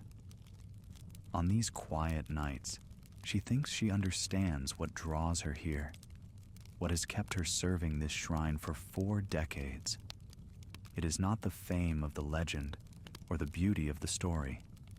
It is something deeper, a sense that in honoring these long-dead lovers, she is honoring something essential about what it means to be human. We are all, in the end, seeking the same things Ogiwara and Otsuyu sought: connection, understanding, love. We are all walking through our own dark gardens, carrying our own lanterns, hoping someone will see our light and invite us in. We are all haunted by our own ghosts, regrets, lost loves, missed opportunities, and we are all trying to decide whether to embrace them or shut the door. Sometimes, on these quiet nights, the shrine keeper thinks she sees them. 2 figures walking hand in hand through the cemetery, accompanied by a soft glow like lantern light. She never tells anyone about these visions. People would think she was crazy, or that she was fabricating stories to attract more visitors. But she knows what she sees, and she is not afraid. "Good evening," she whispers into the darkness when the figures appear. "Rest well. You have earned your peace." And sometimes, not always, but sometimes, she thinks she hears voices on the wind, thanking her for her service, for keeping their story alive so that others might find hope in it. The world changes rapidly, but some truths remain constant. People will always know loneliness. They will always yearn for connection. They will always wonder what lies beyond death and whether love can survive that final separation. The story of the Peony Lantern speaks to all of these eternal questions, which is why it endures. As Tokyo continues to evolve into an ever more futuristic cityscape, the small shrine stands as a reminder of continuity, of the past living alongside the present. Young couples on dates wander through the cemetery grounds, reading the historical markers and taking selfies in front of the old gravestones. Elderly residents of the neighborhood visit weekly, maintaining their own rituals and traditions. Tourists from around the world add it to their itineraries, drawn by the romance and mystery of the legend. And every night during Obon, the peony lanterns are lit, their warm glow pushing back against the darkness just a little, creating islands of light and beauty in a world that can often seem cold and lonely. People stand around the pond, watching their lanterns drift, and for a few moments they are connected to each other, to the past, to the spirits of all those who have loved and lost and loved again. The shrine keeper will retire soon. She has been training a young woman to take her place, someone who came to the shrine 5 years ago in the depths of despair and found healing here. The young woman understands what this place means, why it matters. She will tend it well, will honor the spirits, will comfort those who come seeking solace. "Why do you think people keep coming?" the young apprentice asked recently. "In this modern age, why does an old ghost story still matter?" The shrine keeper considered the question carefully before answering, because beneath all our technology and progress, we are still the same creatures we have always been. We still feel the same pain, the same loneliness, the same desperate need to be loved. The story of Ogiwara and Otsuyu reminds us that these feelings are not new, that humans have always struggled with them. There is comfort in that, in knowing we are part of a long chain of seekers and lovers and lonely souls. She paused, then continued. And perhaps it also gives us hope. If love can be strong enough to bridge the gap between life and death, strong enough to pull a spirit back from the afterlife or draw a living person toward the grave, then surely it can overcome the smaller obstacles we face: fear, distance, pride, circumstance. The story is extreme, yes, but it illuminates a truth. Love is the most powerful force we possess. The apprentice nodded thoughtfully. "Do you think they really existed? Ogiwara and Otsuyu?" "Does it matter?" the shrine keeper replied with a gentle smile. "The truth of the story isn't in whether the events actually happened, but in what they reveal about human nature. Thousands of people have found meaning in this tale, have been comforted or inspired by it. That makes it true, in the most important sense." As the seasons continue their endless cycle, as summer gives way to autumn and autumn to winter, and winter eventually to spring, the shrine endures. The peonies bloom and fade and bloom again. The lanterns are lit and extinguished and lit once more. Visitors come and go, each carrying away their own understanding of the tale, their own lessons learned. And somewhere in that space between memory and legend, between history and myth, perhaps Ogiwara and Otsuyu still walk their eternal garden. Perhaps they sit together on a porch that exists outside of time, watching the moon rise and talking softly about everything and nothing.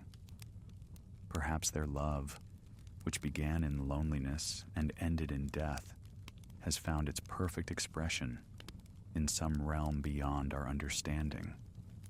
Or perhaps they have finally moved on, their spirits released from the bonds that held them, their love transformed into something that no longer requires form or substance. Perhaps they have been reborn, their souls meeting again in new bodies. their connection finding fresh expression in a new lifetime? We cannot know. The veil between worlds remains for most of us impenetrable, but the story persists, passed from generation to generation, adapted and reimagined, but never forgotten. As long as humans experience loneliness, as long as we yearn for connection, as long as we love and lose and love again, the tale of the Peony Lantern will endure. So when you walk through quiet neighborhoods on warm summer nights, pay attention to the lights you see. When darkness falls and you hear voices drifting on the wind, listen closely. When you feel most alone, remember that you are part of a long tradition of lonely souls, and that others have walked this path before you. And if you should ever see a pale figure carrying a lantern adorned with peonies, walking slowly through the shadows, do not be too quick to dismiss it as imagination. Some ghosts are real, and some loves truly never die. The question is not whether you will open your door, but whether you have the wisdom to know when to embrace what is offered and when to cherish your connection to the world of the living. The Peony Lantern glows eternal in the darkness, a beacon for the lost and the lonely, a promise that even in our deepest isolation, we are not truly alone. Somewhere, somehow, there is always light. There is always the possibility of connection. There is always love, waiting to be discovered or rediscovered in this world or the next. Rest well, weary spirits. Dream of gardens bathed in moonlight, of voices speaking softly in the darkness, of hands held and hearts understood. Dream of the Peony Lantern, glowing steadily through all the long nights, guiding you home.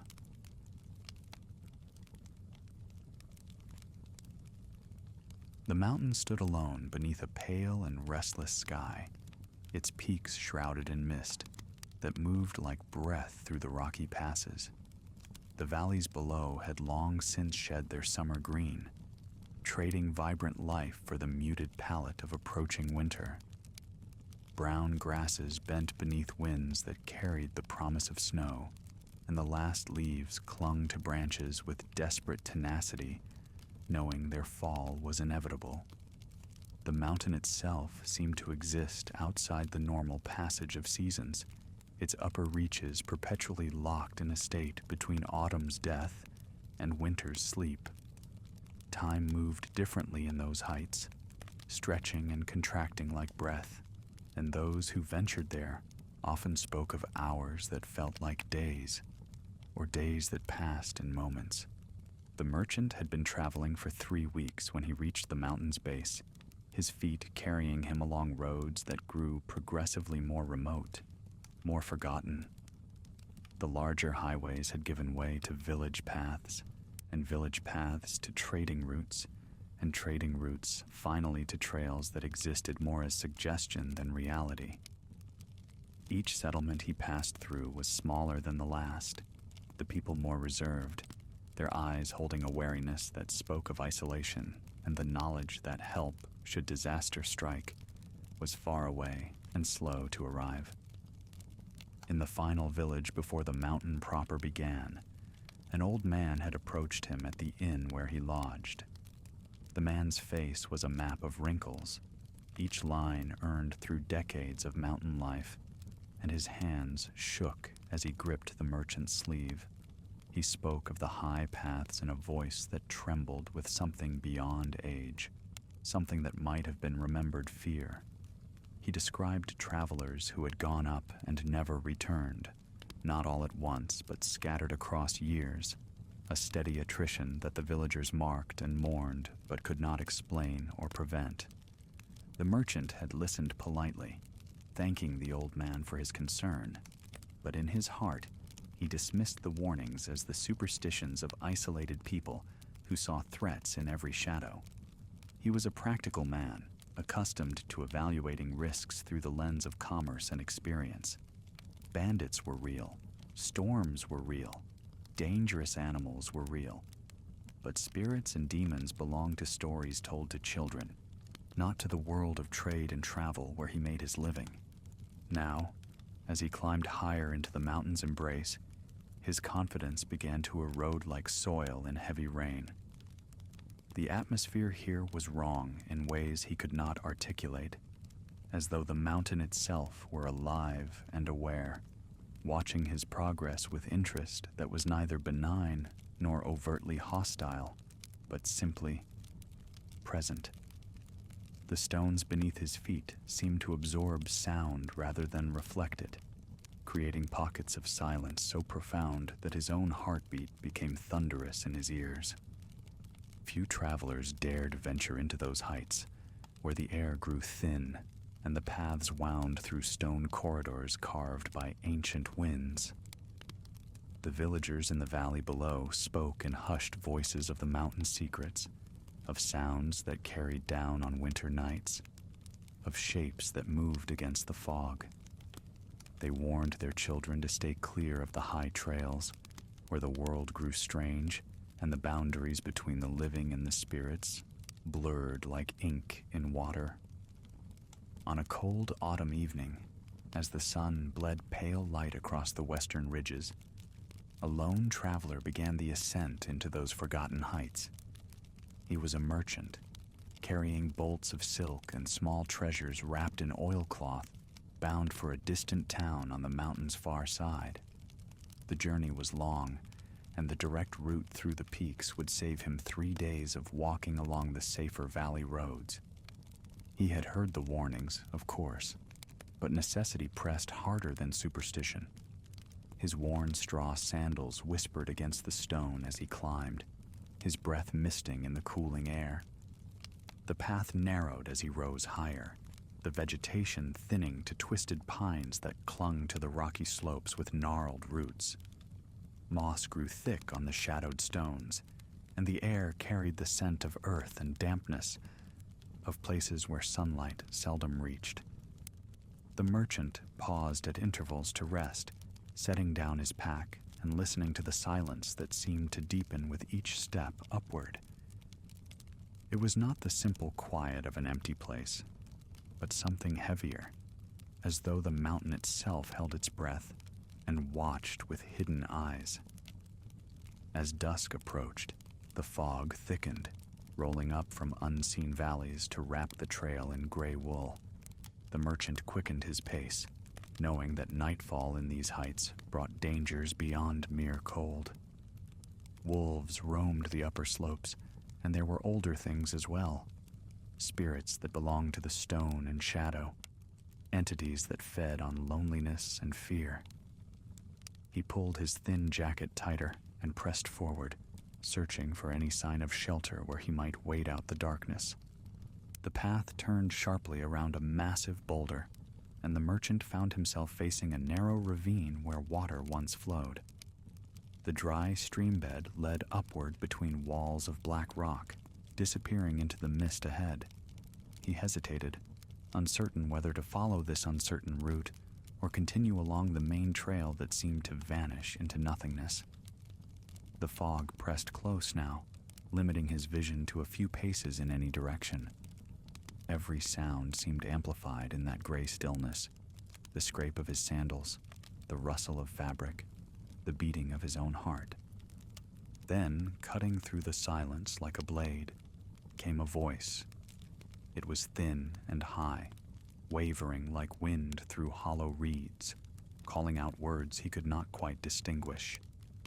The merchant froze, straining to hear. The voice came again, clearer now, speaking in the old dialect of the mountain people, offering welcome and shelter. Relief flooded through him, warm against the growing cold. Someone lived in these heights, a hermit perhaps, or a family keeping to the old ways.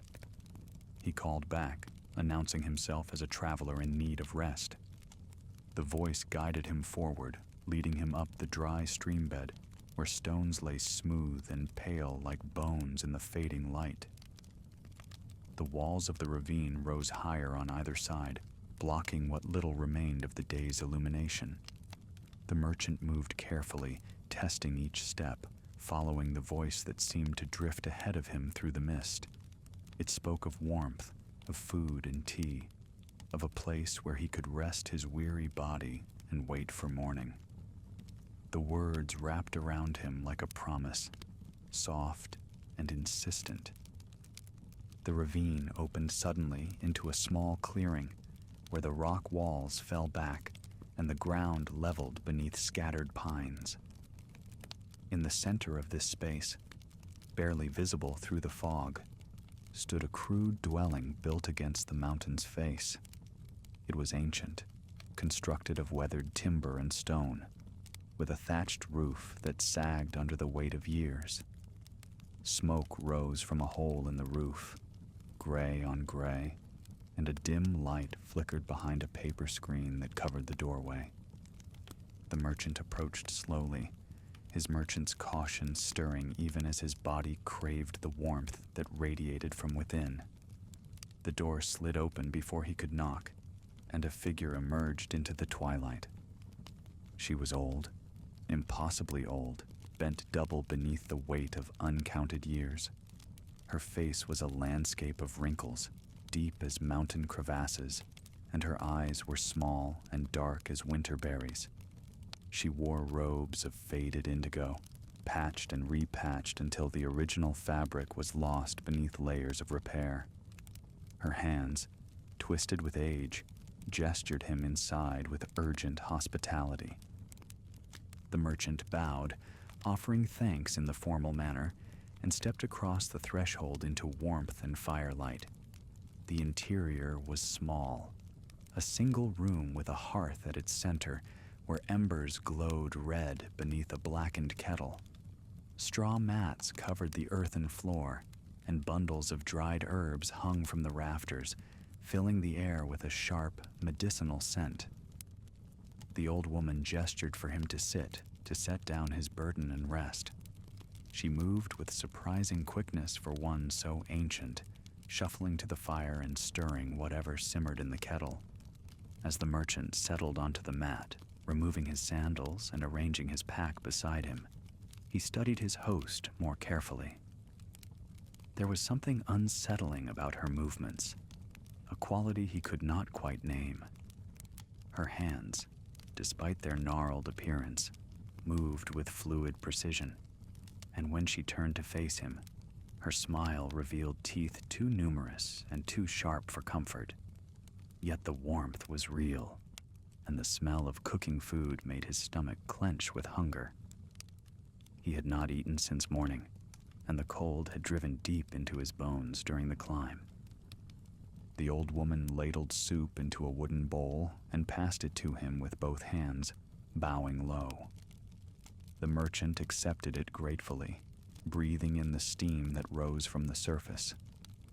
The broth was dark and rich, filled with mushrooms and mountain vegetables he could not identify. He sipped carefully, finding it delicious, savory, and complex, warming him from within. The old woman watched him eat with those small, dark eyes, nodding in satisfaction as he drained the bowl. She refilled it without being asked, pressing him to eat more, to restore his strength after the difficult climb. They sat in silence as the night deepened beyond the paper door. The merchant finished a second bowl and set it aside, his exhaustion beginning to pull at him like weighted nets. The old woman prepared tea, pouring it into small clay cups with movements that seemed almost ritualistic. The liquid was pale green and bitter, but the merchant drank it without complaint, knowing the mountain people valued such courtesies. The woman spoke little, only occasional words about the weather, about the difficulty of the paths, about the loneliness of living so high above the world.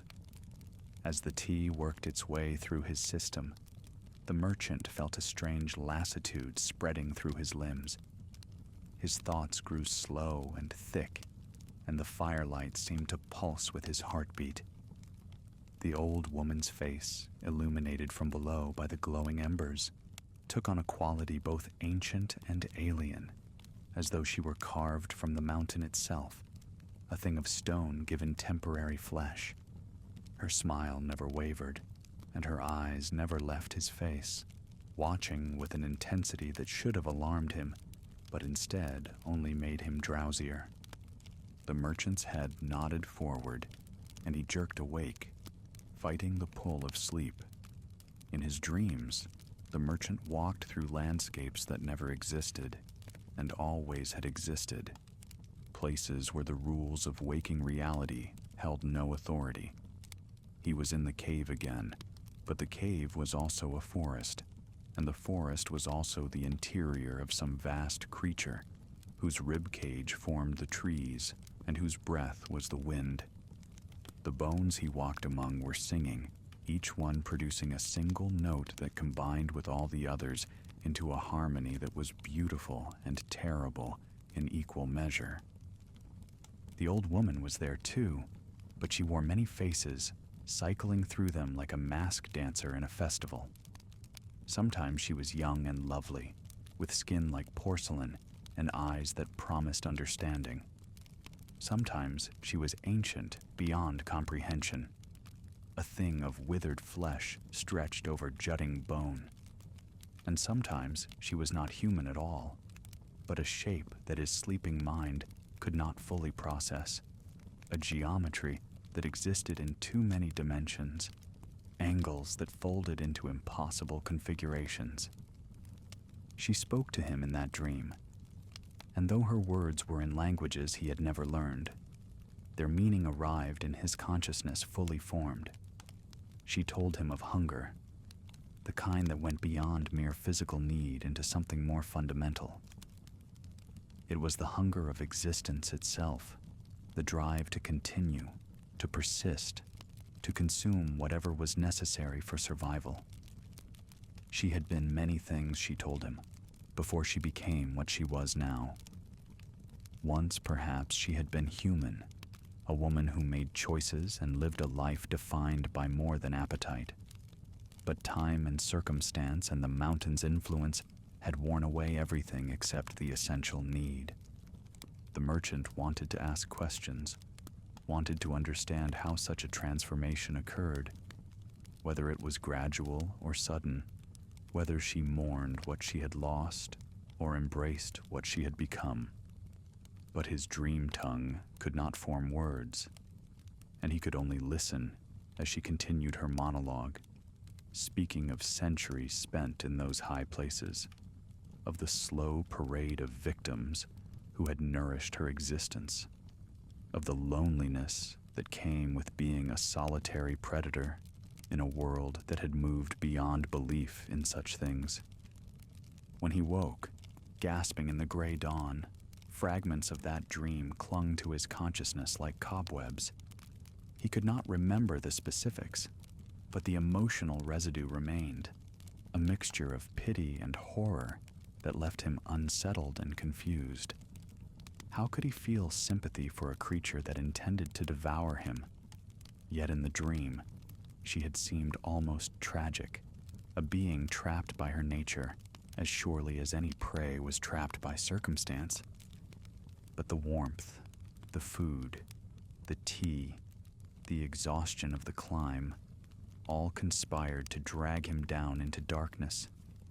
His last conscious thought was of those teeth, too many and too sharp, and the way the firelight cast shadows that moved against the walls like living things. Then sleep claimed him completely, pulling him deep into dreams, where he walked through endless caves beneath the mountain, following a voice that called his name in the language of stones.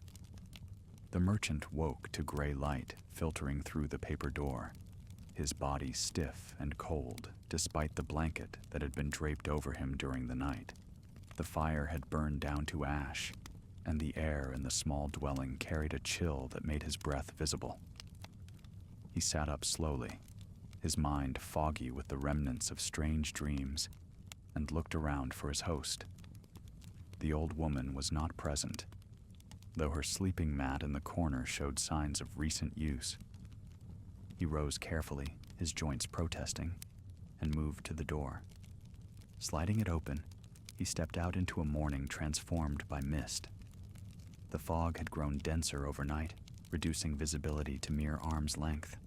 The clearing where the dwelling stood seemed to float in a gray void, disconnected from the world above and below.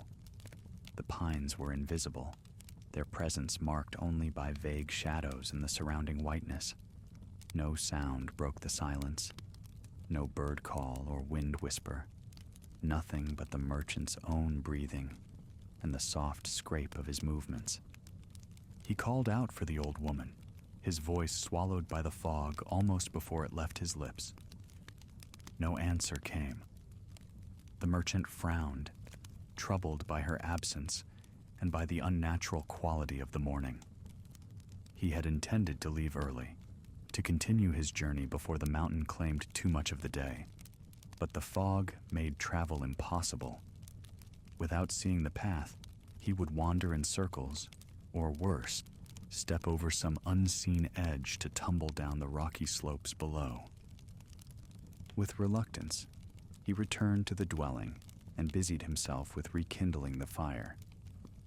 He found a small store of wood stacked beside the hearth and used his flint to coax flames from the cold ashes. As warmth began to spread through the room again, the merchant examined his surroundings more carefully in the growing light. What he had taken for bundles of herbs hanging from the rafters revealed themselves as something stranger upon closer inspection. They were plants, certainly, but varieties he did not recognize. Their leaves shaped like claws, and their dried flowers resembling small skulls. The medicinal scent he had noticed the night before now seemed less pleasant, carrying undertones of decay and bitter earth. The walls, too, showed peculiarities he had missed in the dim firelight. Dark stains marked the timbers near the floor, and scratches scored the wood in patterns that might have been writing in some ancient script, or simply the marks of claws seeking purchase. The earthen floor, swept clean but worn smooth by countless footsteps, showed depressions that suggested the dwelling had stood here far longer than its decrepit appearance implied. This was not the simple hermitage of a mountain recluse, but something older, something that had witnessed more years than any human life could span. The merchant's unease grew as he waited for the old woman's return. He checked his pack, relieved to find nothing disturbed, his silk and treasures intact. Yet something felt wrong, a quality to the silence that pressed against his ears like water pressure. He moved to the door again and peered out into the unchanging fog. Hours seemed to pass, though the gray light never shifted, never brightened or dimmed. Time itself seemed suspended in this high place, trapped between earth and sky. Finally, as the merchant was considering the risk of attempting to navigate the fog, he heard movement outside. Footsteps approached, slow and deliberate, accompanied by a sound like something heavy being dragged across stone. The merchant tensed, his hand moving instinctively to the small knife at his belt. The paper door slid open, and the old woman entered, her robes damp with mist, her small eyes gleaming in the firelight. She carried a bundle wrapped in cloth, which she set down near the hearth with unexpected care. Without speaking, she began to prepare another meal, moving between the bundle and the kettle with practiced efficiency. The merchant watched, trying to discern what she had brought from outside, but the cloth concealed its contents completely. The smell that rose when she unwrapped it was rich and gamey, like venison or wild boar, and soon the small dwelling filled with the aroma of cooking meat.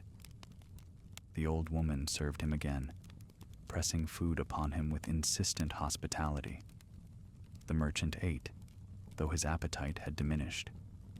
The meat was tender and flavorful, but something about its texture troubled him, a quality he could not quite identify.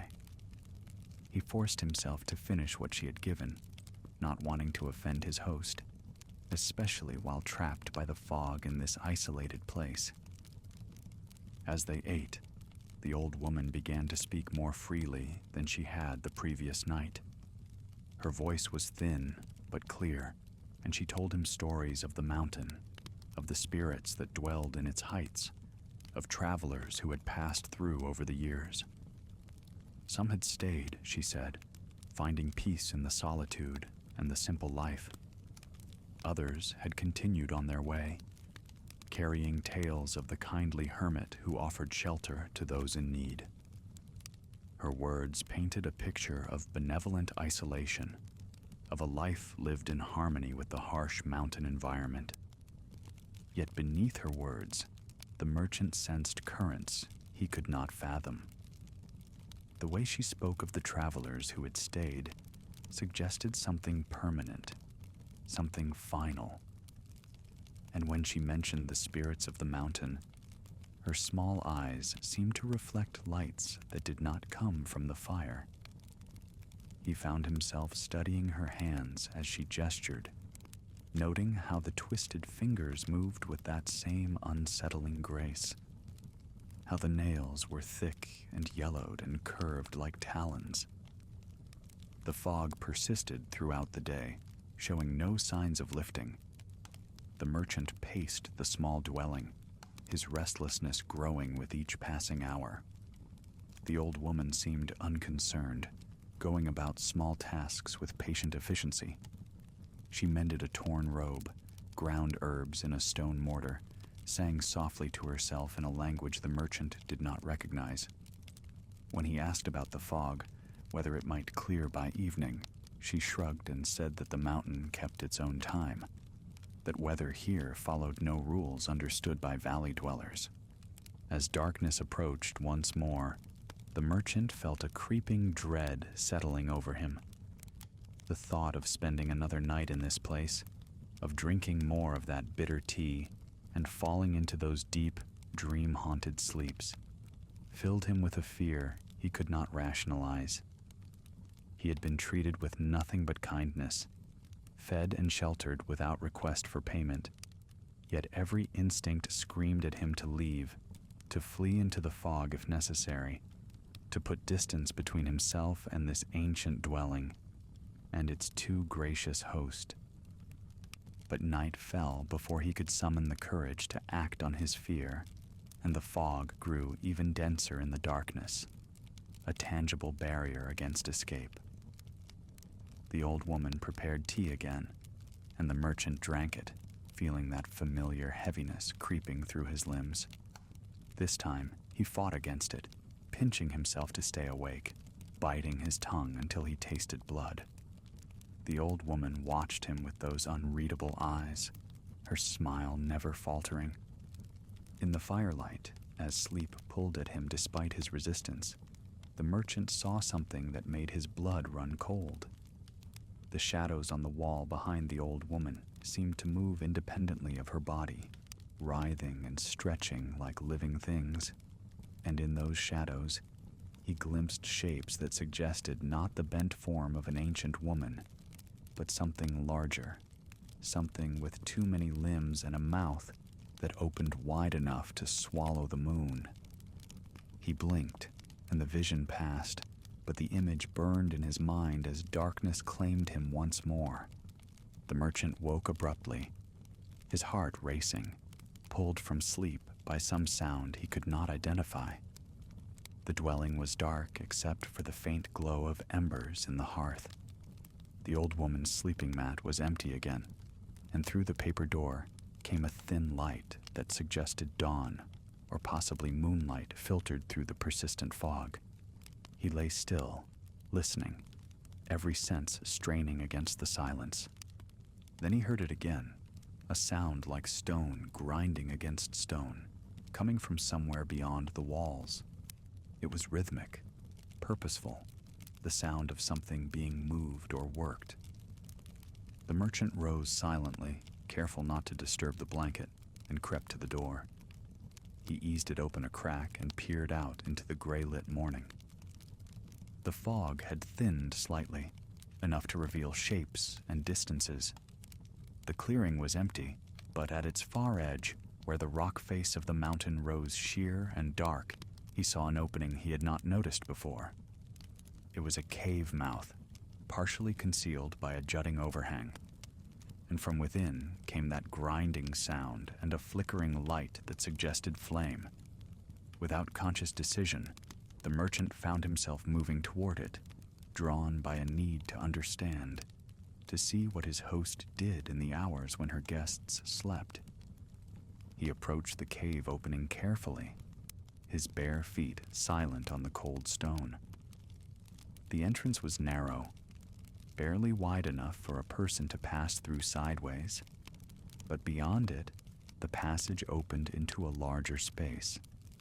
The grinding sound had stopped, replaced now by a low humming, a tuneless song in that same ancient language the old woman sometimes used. The merchant pressed himself against the rock wall and peered around the edge of the opening. What he saw froze him in place, his mind struggling to comprehend the scene illuminated by the torchlight within. The cave was vast, its ceiling lost in shadow, its floor covered with pale objects that gleamed dully in the flickering light. Bones, countless bones arranged in piles and patterns, skulls staring with empty sockets, rib cages arching like bridges over smaller fragments.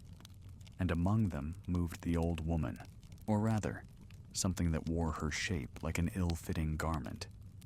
She was larger in the cave, her bent form straightening to reveal a height that should have been impossible for someone so aged.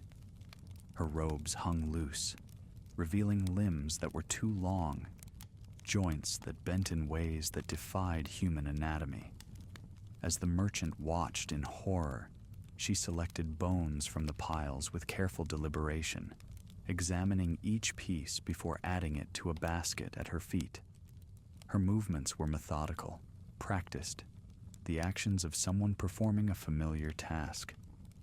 The basket was nearly full, and as the creature that appeared to be an old woman lifted it, preparing to leave the cave, the merchant saw what lay at the bottom.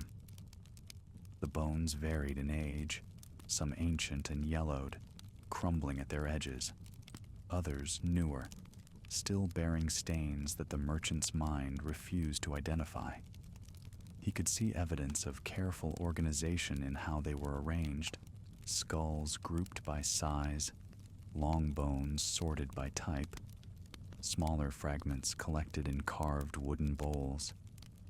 This was not the random accumulation of a mindless predator, but a collection maintained with almost scholarly attention to detail. Near the back of the cave, partially hidden by shadow, the merchant noticed something else that made his breath catch. Stone shelves had been carved into the wall, and on these shelves sat objects that had clearly belonged to the victims. A child's wooden toy, worn smooth by small hands. A woman's comb, still holding strands of long black hair. A man's pipe, its bowl blackened by years of use. Each item was placed with care, arranged not as trophies but as, what? Remembrances? Evidence of lives ended? The merchant could not say, but their presence added a dimension to the horror that was somehow worse than the bones themselves. These had been people, individuals with histories and families and dreams, reduced now to calcium and memory. The toy suggested a family traveling together, perhaps fleeing hardship in one region for hoped-for prosperity in another. The comb spoke of vanity, or simply care for appearance, of mornings spent preparing oneself for the day ahead. The pipe indicated age, habit, the small comforts that made difficult lives bearable. All of it ended here, in this cave, consumed by hunger that wore a kindly face until the trap was sprung. Fresh bones, still bearing traces of meat, wrapped in the same cloth she had carried into the dwelling the previous morning. Understanding crashed over him like cold water. The meals she had served, the tender meat he had eaten, the rich flavor he had thought was venison.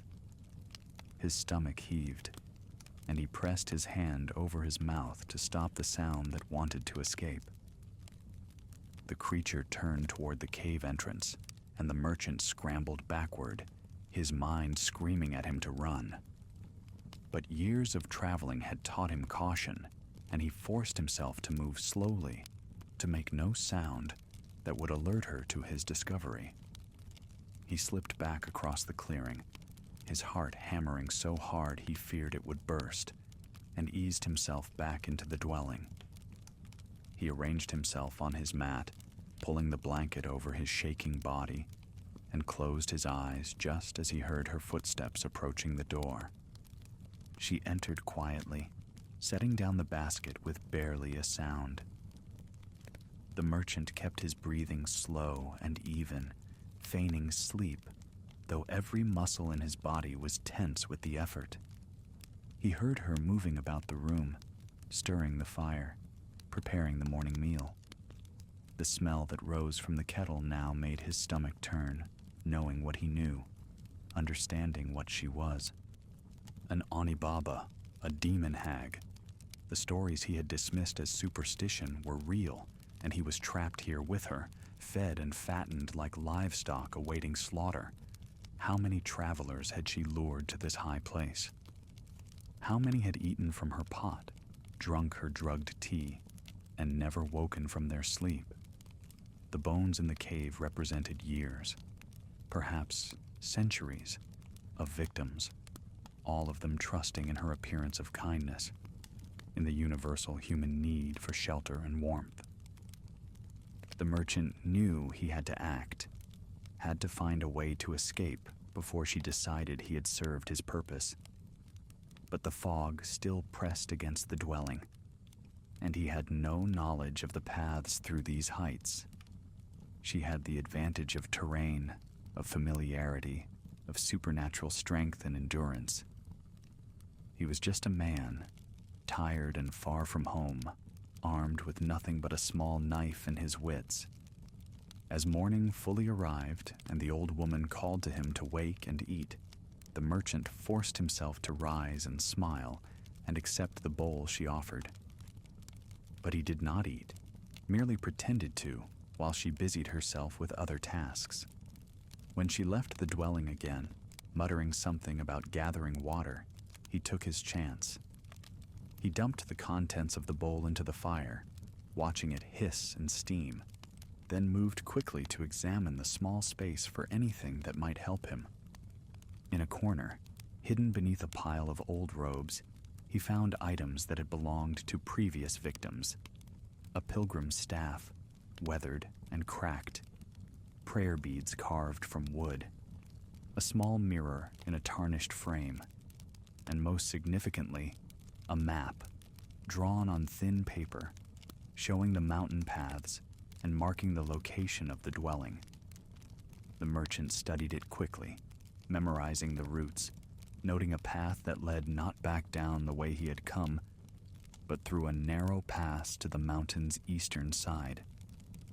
He returned everything to its place, except the map, which he folded and tucked inside his jacket. When the old woman returned, he was sitting by the fire, his expression innocent, his manner unchanged. But inside, his mind was working, planning, calculating odds and distances. He would need to wait for the right moment, when the fog lifted enough to navigate, when she was distracted or perhaps sleeping. He would need to move quickly and without hesitation, because there would be no second chance. The day passed with agonizing slowness. The merchant maintained his pretense of trust, accepting food he did not eat, drinking tea he only pretended to swallow while she was not looking. He asked questions about the mountain, about the paths, about the weather, gathering information while trying not to reveal his knowledge. The old woman answered patiently, her small eyes never leaving his face, and he wondered if she could sense his deception, if she knew what he had seen in the cave. As evening approached, the fog began to thin. The merchant could see the outlines of trees in the clearing now, could distinguish individual rocks and depressions in the ground. The wind had picked up, carrying that gray veil away in streamers and patches. By morning, he estimated, visibility would be good enough to risk travel. He just had to survive one more night, one more round of drugged tea and watchful eyes. When darkness fell, the old woman prepared their evening meal and the inevitable tea. The merchant had developed a technique for appearing to drink while actually holding the liquid in his mouth, then spitting it into his sleeve when she was not looking. But tonight, as she handed him the cup, she watched him with particular intensity, her gaze fixed on his throat as if she could see the swallow or lack thereof. The merchant felt sweat break out on his forehead but forced himself to remain calm. He drank, truly drank this time, feeling the bitter liquid slide down his throat, and cursed inwardly as the familiar heaviness began to spread through his body. His plan crumbled as consciousness slipped away. The old woman's smile widened, revealing all those sharp teeth, and her voice seemed to come from very far away as she spoke words he could no longer understand. The last thing he saw before darkness took him was her hand reaching toward his face, those twisted fingers ending in nails that had become true claws, and he knew with terrible certainty that he would not wake naturally from this sleep. But consciousness did return, though not as he expected. The merchant found himself aware but unable to move, his body heavy as stone, his eyes refusing to open despite his desperate efforts. He could hear, though, and what he heard filled him with a terror so profound that his paralyzed heart should have stopped. The old woman was speaking, not to him, but to herself, and her voice had changed. It was deeper now, resonant with age that went beyond human reckoning, and the language she used was ancient, predating the villages in the valleys, perhaps predating humanity itself. He felt himself being moved, lifted with surprising strength, and carried through the doorway into the cold night air. The fog was gone completely now, and through his closed eyelids, he sensed starlight, bright and pitiless. She carried him across the clearing, and he knew where she was taking him, knew with absolute certainty that he was being brought to the cave to join the others who had trusted and died in this high place. The passage through the narrow entrance scraped his shoulders, and then the air changed, becoming colder, damper, filled with the smell of stone and old death. She set him down, not gently, and he heard her moving away, heard the scratch of flint, and saw the glow through his eyelids as she lit torches. The cave filled with wavering light, and shadows danced across the bones, making them seem to shift and writhe. The old woman began to hum again, that tuneless song, and the merchant felt her hands on him, checking his pulse, testing the weight of his limbs. She spoke, and though the language was foreign, the intent was clear. She was deciding how to proceed, what tools to use, where to make the first cut. The merchant's mind screamed at his body to move, to fight, to do anything, but the tea had paralyzed him completely. He was awake but helpless, aware but incapable of response, trapped in his own flesh like a prisoner in a cell. Then something unexpected happened. As the old woman moved away to select her tools, as her attention shifted from her victim to her preparations, the merchant felt a tingling in his fingers. It was faint, barely noticeable, but it was there. The drug, whatever combination of mountain herbs she had used, was powerful, but perhaps not as long-lasting as she assumed. Or perhaps his earlier pretense at drinking, his half-swallowed doses, meant he had consumed less than she believed. Either way, sensation was returning, creeping up his arms like fire ants. Painful, but welcome.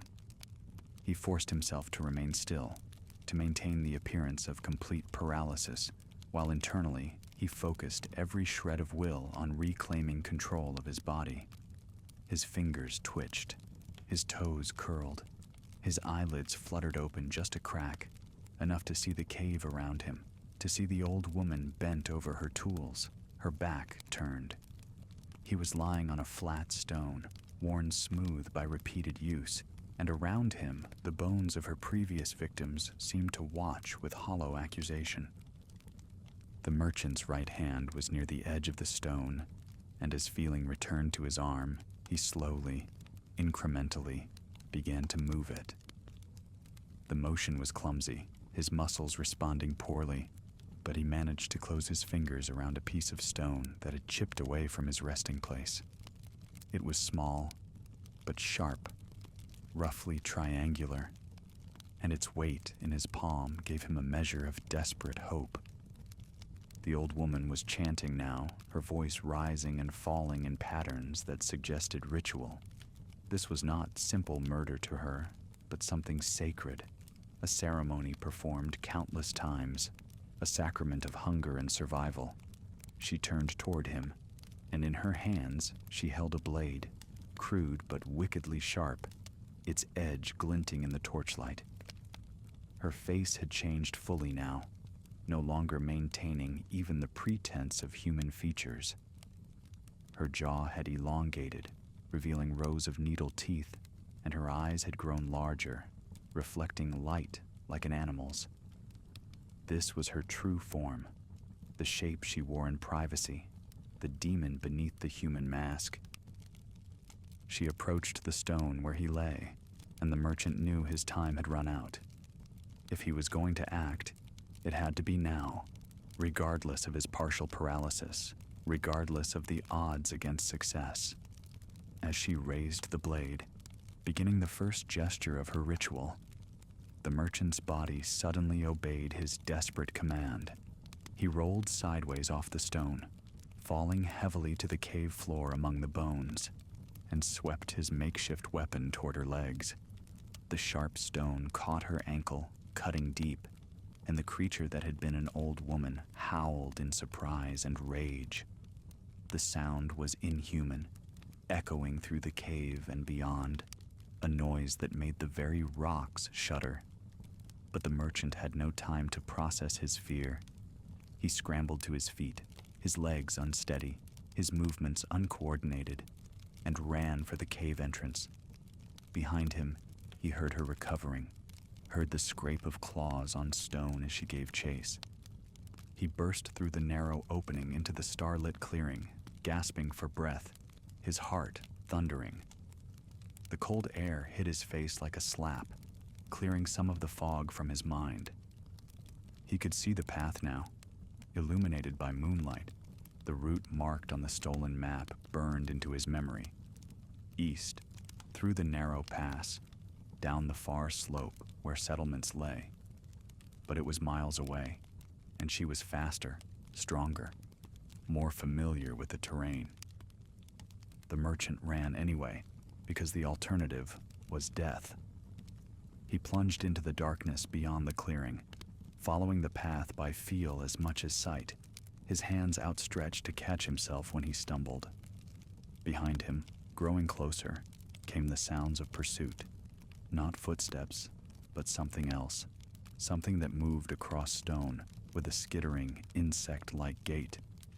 And her voice, no longer high and thin but deep and resonant, calling out in that ancient language, words that might have been curses or commands or simply expressions of frustrated hunger. The path narrowed, becoming little more than a ledge along the mountain's face. On one side, rock rose sheer and impassable. On the other, darkness dropped away into unseen depths. The merchant pressed himself against the stone wall and moved sideways, his feet testing each step before committing his weight. The sounds of pursuit echoed strangely in this confined space, making it impossible to judge distance. She could be mere feet behind him or still at the clearing's edge. and he would not know until he felt her claws in his flesh. Then the path opened into a wider area, a natural platform where pilgrims had once built a small shrine. It was ruins now. The wooden structure collapsed and rotted, but the stone altar remained, carved with protective symbols from an era when people still believed such things held power. The merchant stumbled toward it, his legs finally giving out, and collapsed against the cold stone. His lungs burned, his vision swam, and every muscle trembled with exhaustion. He heard her emerge onto the platform, heard the wet rasp of her breathing, the click of claws on stone. She was no longer running, no longer hurrying. The chase was over, and they both knew it. The merchant turned, his back against the altar, and faced her. In the moonlight, she was fully revealed, the last vestiges of human form stripped away. She was tall and gaunt, her limbs too long and jointed in too many places, her skin gray as stone and just as rough. Her mouth split her face nearly in half, and those teeth, those terrible teeth, gleamed wet in the silver light. She spoke, and though her voice was monstrous now, the merchant understood her meaning, if not her words. She was old, older than the mountains themselves, perhaps, and this was her territory, her hunting ground. He had entered knowing the risks, or should have known, and now the price would be paid. It was nothing personal, nothing cruel, simply the natural order of predator and prey in this high place where human laws and moralities held no sway. The merchant's hand closed around his small knife, the blade he had carried for cutting rope and opening packages, utterly inadequate against the creature before him. But it was all he had, and he would not die passive and helpless. If this was his end, he would at least face it with whatever courage he could muster. He raised the knife, knowing it was futile, knowing that she could tear him apart before he managed a single strike. The Onibaba tensed, preparing to spring, and the merchant closed his eyes, not wanting his last sight to be those teeth descending. But the impact never came. Instead, a sound split the night, a deep gong-like note that seemed to emanate from the altar itself. The merchant's eyes snapped open in time to see the creature recoiling, her clawed hands raised as if to ward off a blow. The symbols carved into the altar stone were glowing, faint but definite, pulsing with a light that had nothing to do with moon or stars. The old protective magic, dormant for generations, had stirred at his desperate touch. The Onibaba hissed, her form rippling, becoming less substantial. She could not approach the altar while the symbols held, could not cross that barrier of ancient power. For a long moment, she and the merchant stared at each other across the space of a few feet that might as well have been miles. Then, with a final cry of rage and frustration, she turned and fled, her body flowing back into the darkness, becoming shadow and suggestion rather than solid form. The merchant heard her retreat into the heights, heard her call echo one final time across the peaks, a sound that spoke of hunger deferred but not forgotten, of a patience measured in centuries rather than years. The merchant remained against the altar until the first light of dawn began to pale the eastern sky. The protective glow from the symbols had faded quickly after the Onibaba's departure, but he had not dared to move, fearing that she might return, that the magic might have only driven her off temporarily. His body ached from cold and exhaustion, and his mind felt fractured, unable to fully process what he had witnessed, what he had survived. As the sun's first rays touched the highest peaks, painting them gold and rose, the merchant finally pushed himself to his feet.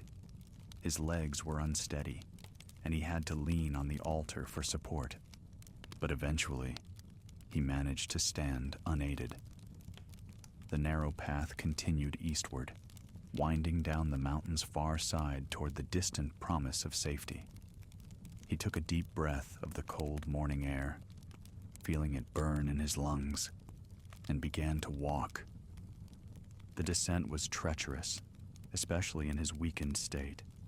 Several times he stumbled, once coming perilously close to the edge where the path overlooked a sheer drop. But fear and determination drove him onward. He could not stay in these heights, could not risk encountering the Onibaba again or succumbing to exposure and exhaustion. He had to reach the lowlands, had to find other people, had to put as much distance as possible between himself and that accursed dwelling. As he descended, the landscape gradually transformed. The bare rock and twisted pines gave way to more substantial forest. The air grew warmer, thicker, easier to breathe.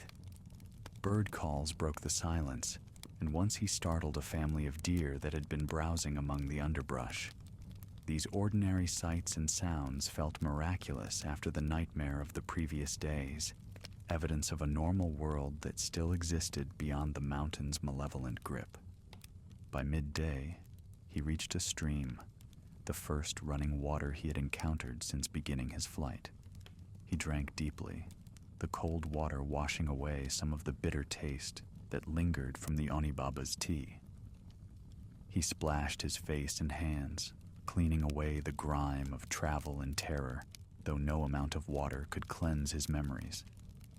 He rested there for a time, listening to the water's simple song, trying to anchor himself in the present moment rather than dwelling on recent horrors. As the afternoon lengthened, the path joined a larger trail, one that showed signs of regular use. The merchant's spirits lifted at this evidence of human activity. Soon he encountered a woodcutter, an elderly man with kind eyes who took one look at the merchant's haggard appearance and offered assistance. The merchant accepted gratefully, and the woodcutter shared his simple meal and gave directions to the nearest village, a place called Higashimura, the eastern village.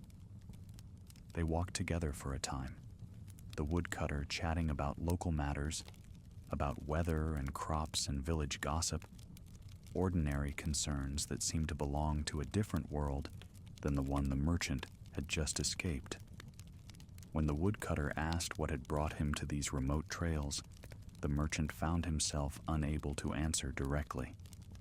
How could he explain what he had experienced?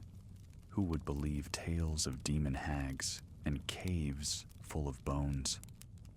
Instead, he spoke vaguely of becoming lost in the fog, of spending days wandering the high country before finding his way down. The woodcutter nodded sympathetically, mentioning that the mountain was treacherous, that several travelers had disappeared in those heights over the years. He said it matter-of-factly, as though such losses were simply the price of mountain travel. And the merchant wondered how many of those missing travelers had found their way to that dwelling, how many had contributed bones to that terrible collection. As dusk approached, they reached Higashimura. It was a small settlement, perhaps 30 houses clustered around a central square, where a well provided water for all. The villagers greeted the woodcutter warmly and regarded the merchant with curious but friendly eyes. An innkeeper offered him lodging without payment, insisting that travelers in need were always welcome in Higashimura.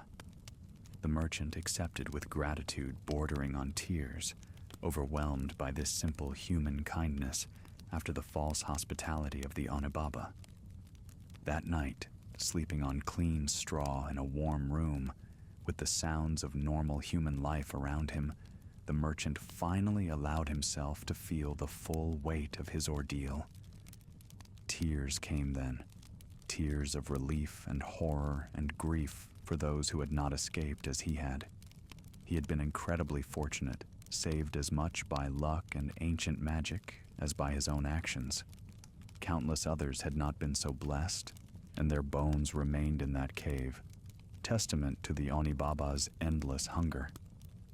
In the morning, he woke to bright sunlight and the smell of cooking rice. The innkeeper's wife fed him a proper breakfast, hot and nourishing, and asked no uncomfortable questions about his journey. Afterward, he retrieved his pack, relieved to find that everything of value remained. The silk bolts were intact, his small treasures undamaged. He could continue his trading, could resume his journey to the distant town that was his original destination. But as he prepared to leave the village, thanking the innkeeper and his wife, the merchant hesitated. He thought of the other travelers who would come through the mountain pass, drawn by the promise of a shorter route, unaware of the danger that lurked in those heights. He thought of the Onibaba, patient and eternal, waiting for her next victim. Could he simply continue on his way, saying nothing, leaving others to their fate? He sought out the village elder, an ancient woman who reminded him uncomfortably of the Onibaba's human guise, though her eyes held only warmth and wisdom. He told her everything, the whole terrible story, watching her face for signs of disbelief or dismissal. But the elder listened gravely, nodding at intervals, and when he finished, she sighed deeply. She told him that stories of the Onibaba had circulated for generations, though few believed them anymore. In past times, the mountain paths had been marked with warnings, and shrines had been maintained at regular intervals, their protective magic renewed each year by priests and priestesses. But as the old ways faded, as fewer travelers used the high trails, the warnings had been forgotten and the shrines abandoned. What remained was only legend, cautionary tales told to frighten children into obedience. The elder thanked the merchant for his information and promised to send word to neighboring villages to reinstate warnings about the mountain's danger. She could not promise more than that. The Onibaba's dwelling was beyond their reach, protected by terrain and perhaps by magic older than any they could counter. The best they could do was warn others, steer travelers towards safer routes, and hope that the demon hag would eventually grow frustrated by the lack of prey and relocate to some other hunting ground. The merchant stayed in Higashimura for 3 days, recovering his strength and his equilibrium. The villagers treated him with kindness, and several families invited him to share meals, perhaps sensing that he needed human connection to heal the wounds the mountain had inflicted. On the 3rd evening, he participated in a small ceremony at the village shrine, where the elder led prayers for the souls of those who had died in the mountains, for all the travelers who had found not shelter, but death in that high place. As he stood among the villagers, listening to the old prayers being chanted in the flickering light of ceremonial candles, the merchant felt something inside him begin to mend. The terror remained, the memories were still vivid, but they no longer dominated his entire being. He had survived. He had fought and run and been saved by luck and magic, and now he stood among people who believed his story, who honored the dead with him, who offered not judgment, but compassion. When finally he left Higashimura, continuing his journey along the valley road that avoided the mountain entirely, the merchant carried with him more than just silk and treasures. He carried a story, a warning, and a responsibility. At every town and village along his route, he spoke of the Onibaba, of the danger lurking in the high paths. Some listeners dismissed him as mad or attention-seeking, but others nodded grimly, recognizing truth when they heard it, and spread the word further. Years passed. The merchant completed his journey, and many others, always choosing the longer, safer routes through the valleys, never again attempting to save time by crossing the high passes. His business prospered, and eventually he settled in a coastal town, opening a shop that became known for the quality of its silk and the merchant's honest dealings. He married, had children, built a life that was comfortable and secure, but the mountain never entirely released its grip on his spirit. In quiet moments, he would find himself remembering that dwelling, that cave, those bones, the memory of the Onibaba's face, both in its false kindness and its true horror, haunted his dreams. He would wake in darkness, sweating and gasping, convinced he heard her voice calling from the shadows, promising warmth and shelter and death. His wife, a patient woman with strong nerves, learned not to press him about these nightmares. She understood that he carried scars from his traveling days, wounds that time could fade but never fully heal. She simply held him when the dreams came, anchored him to the present with her warmth and solidity, reminded him that he was safe, that the past was past. The merchant's children grew, and he found himself reluctant to tell them stories of his adventures. Other merchants delighted in regaling their offspring with tales of distant lands and strange encounters. But the merchant spoke of his travels only in the most general terms. His children sensed the omission and sometimes pressed for details, but he deflected their questions with gentle firmness. There were some things, he believed, that should not be shared with the young, some knowledge that carried too much darkness. Only once did he break this self-imposed silence. His eldest daughter, on the verge of womanhood, announced her intention to travel as a peddler, following in her father's footsteps. The merchant's blood ran cold at the thought. His daughter's face cycled through emotions as he spoke, each revelation bringing new expressions of shock, disbelief, and slowly growing acceptance. When he described the teeth, she shuddered. When he recounted the cave of bones, she went pale. And when he reached the moment of the altar's protection, tears began to slip down her cheeks, though whether from relief at his survival or grief for those who had not survived, he could not tell. She asked questions he had anticipated, and some he had not. How did the tea taste? What did the dwelling smell like? Could he see any humanity remaining in the Onibaba's true form, or was it completely alien? He answered as best he could, though some details had faded with time, while others remained vivid with a clarity that suggested they would never fade, branded into his memory like scars. The hardest question came near the end of his account. Do you think she chose to become what she was, or was it done to her? The merchant had pondered this himself over the years, especially in light of those strange dreams from his first night in the dwelling. He told his daughter honestly that he did not know, that perhaps it was both or neither, that transformation into something monstrous might not follow simple paths of choice or coercion, but arise from circumstances too complex for easy understanding. He sat her down and told her the story of the Onibaba, sparing no detail, describing the horror in stark terms. He wanted her to understand the risks, wanted her to know that the world held dangers beyond storms and bandits, that some threats could not be fought with ordinary weapons or avoided by simple caution. His daughter listened silently, her face growing pale, and when he finished, she was quiet for a long time. Finally, she asked if he thought she was too weak to face such dangers, if he believed only men could survive in the wider world. The merchant shook his head. It was not about strength or capability, he explained. It was about the randomness of fate, the cruel chance that put one person in the path of a monster while another traveled safely.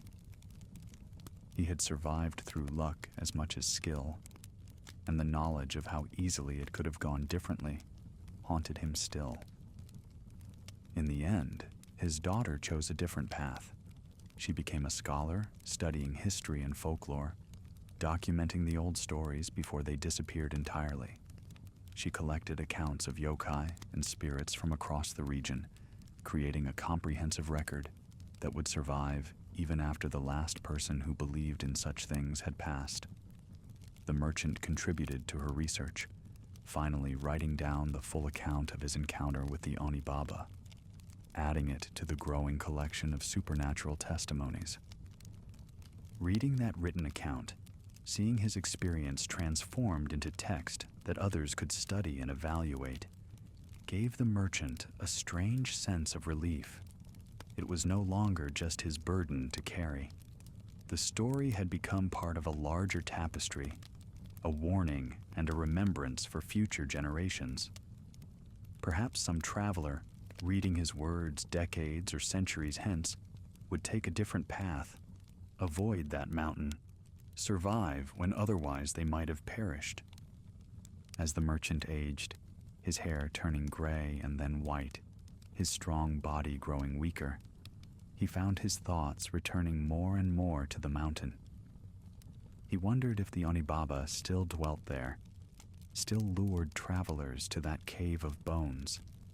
He wondered if the warnings had been effective, if the protective shrines had been rebuilt, if the high paths were empty now of human life. Part of him hoped the demon hag had starved, deprived of prey by the stories he and others had spread. But a darker part, the part shaped by that terrible encounter, believed she endured still, patient and eternal, her hunger as constant as the stone she inhabited. On his deathbed, surrounded by family and the comfortable house his success had built, the merchant's mind wandered back through the years to that night in the cave. He remembered the terror, yes, but also the clarity of that moment when he chose to fight rather than submit. He remembered the altar's unexpected protection, the ancient magic responding to desperate need. He remembered the dawn that followed, cold and beautiful and promising life. His last words, whispered to his daughter as she held his hand, were not of business or family matters, but of the mountain. He made her promise to keep the story alive, to ensure it remained part of the recorded folklore, to never let future generations forget what lurked in those high places. She promised through tears, and he died peacefully, his duty done, his warning given. The merchant's daughter kept her promise. Her collection of yokai accounts became the foundation for a larger body of work that survives to this day. Scholars study it, folklorists reference it, and travelers sometimes pause before choosing their routes through the mountains, remembering old warnings that might not be entirely legend. The tale of the Onibaba, as recorded by an unnamed merchant who survived her cave, remains one of the collection's most detailed and chilling entries. Decades after the merchant's death, a group of monks decided to undertake a pilgrimage through the high mountain passes, seeking to reclaim and restore the abandoned shrines. They had read the accounts of travelers disappearing, had studied the folklore collected by scholars, and believed that their prayers and protective rituals could cleanse the mountain of its darkness. They were young and fervent, convinced that spiritual purity would shield them from supernatural harm. The journey started well. The monks had prepared extensively for their pilgrimage, studying old texts and consulting with elders who remembered the mountain's reputation. They carried protective talismans blessed by senior priests, prayer beads carved from wood taken from sacred trees, and scrolls inscribed with sutras known for their power against malevolent spirits. Each monk had undergone purification rituals before departure, fasting and meditating to strengthen their spiritual defenses. Their leader was a man named Kenshin, 40 years old, and respected for both his learning and his practical wisdom. He had not risen to his position through mere study, but through demonstrated ability to navigate the complexities of both spiritual and mundane worlds.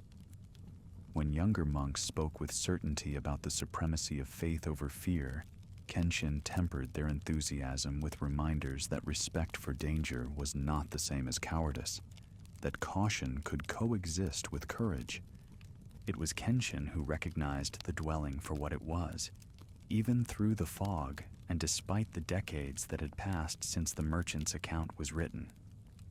The location matched, the isolation was consistent, and most tellingly, the fog itself felt unnatural, too thick and too persistent to be simple weather.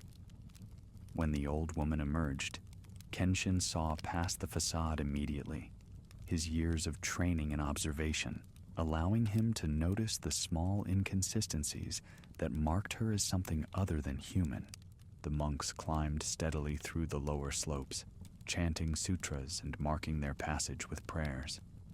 They found the first abandoned shrine, a small structure in better condition than expected, and spent 2 days cleaning it, replacing the rotted wood, recarving the protective symbols into the stone. They felt the satisfaction of holy work, the pride of serving a greater purpose. As they climbed higher, though, the journey became more difficult.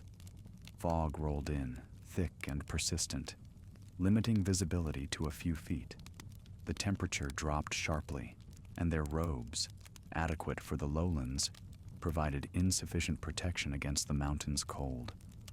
They huddled together for warmth at night, their fires struggling against the wind, and pushed forward each day with increasing weariness.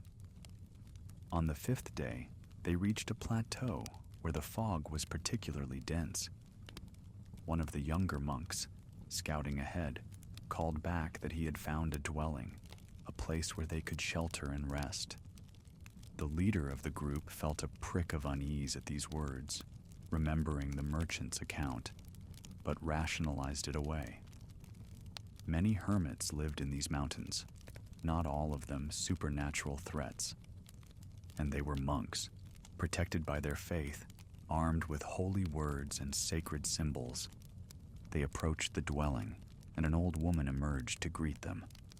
She was bent and ancient, her face weathered by mountain winds, but her voice was welcoming. She invited them inside, promising tea and warmth, and the monks, cold and exhausted, accepted gratefully. The leader maintained his caution, though, positioning himself near the door and watching his host carefully as she prepared refreshments. The tea she served smelled wrong, bitter with undertones of decay. The leader caught the youngest monk's wrist before he could drink and shook his head minutely. The old woman's eyes narrowed, and for just a moment, the leader saw something else behind her human mask, something ancient and hungry. He stood abruptly, thanking her for the hospitality, but insisting they needed to continue their journey while daylight remained. The old woman's protest was immediate and vehement. The fog was too thick, she insisted. The paths too dangerous. They should rest here, sleep, recover their strength. Her voice rose in pitch and volume, taking on a quality that seemed to bypass their ears and resonate directly in their skulls. Several of the monks swayed, their eyes glazing over, but the leader began chanting a protective sutra, his voice strong and clear. The other monks joined him, their voices rising in harmony, and the power of the ancient words filled the small dwelling. The old woman recoiled as if struck. Her form flickered, revealing glimpses of what lay beneath, the gray skin and 2 long limbs, the teeth that gleamed in the firelight. The leader raised his prayer beads, holding them like a weapon, and commanded her in the name of the Buddha to release them. For a long moment, the outcome hung in balance. Then, with a shriek that made the timbers of the dwelling shake, she fled, disappearing into the back of the structure where shadows pooled thick and impenetrable. The monks did not wait. They gathered their belongings and ran into the fog, trusting their leader's sense of direction and the protection of their faith. They heard her behind them, heard her rage echoing across the rocks. But they did not stop or look back. They ran until exhaustion forced them to halt, and even then they maintained their prayers, creating a circle of protection with their bodies and voices. They survived the night and continued their pilgrimage, though with renewed caution and respect for the mountain's dangers.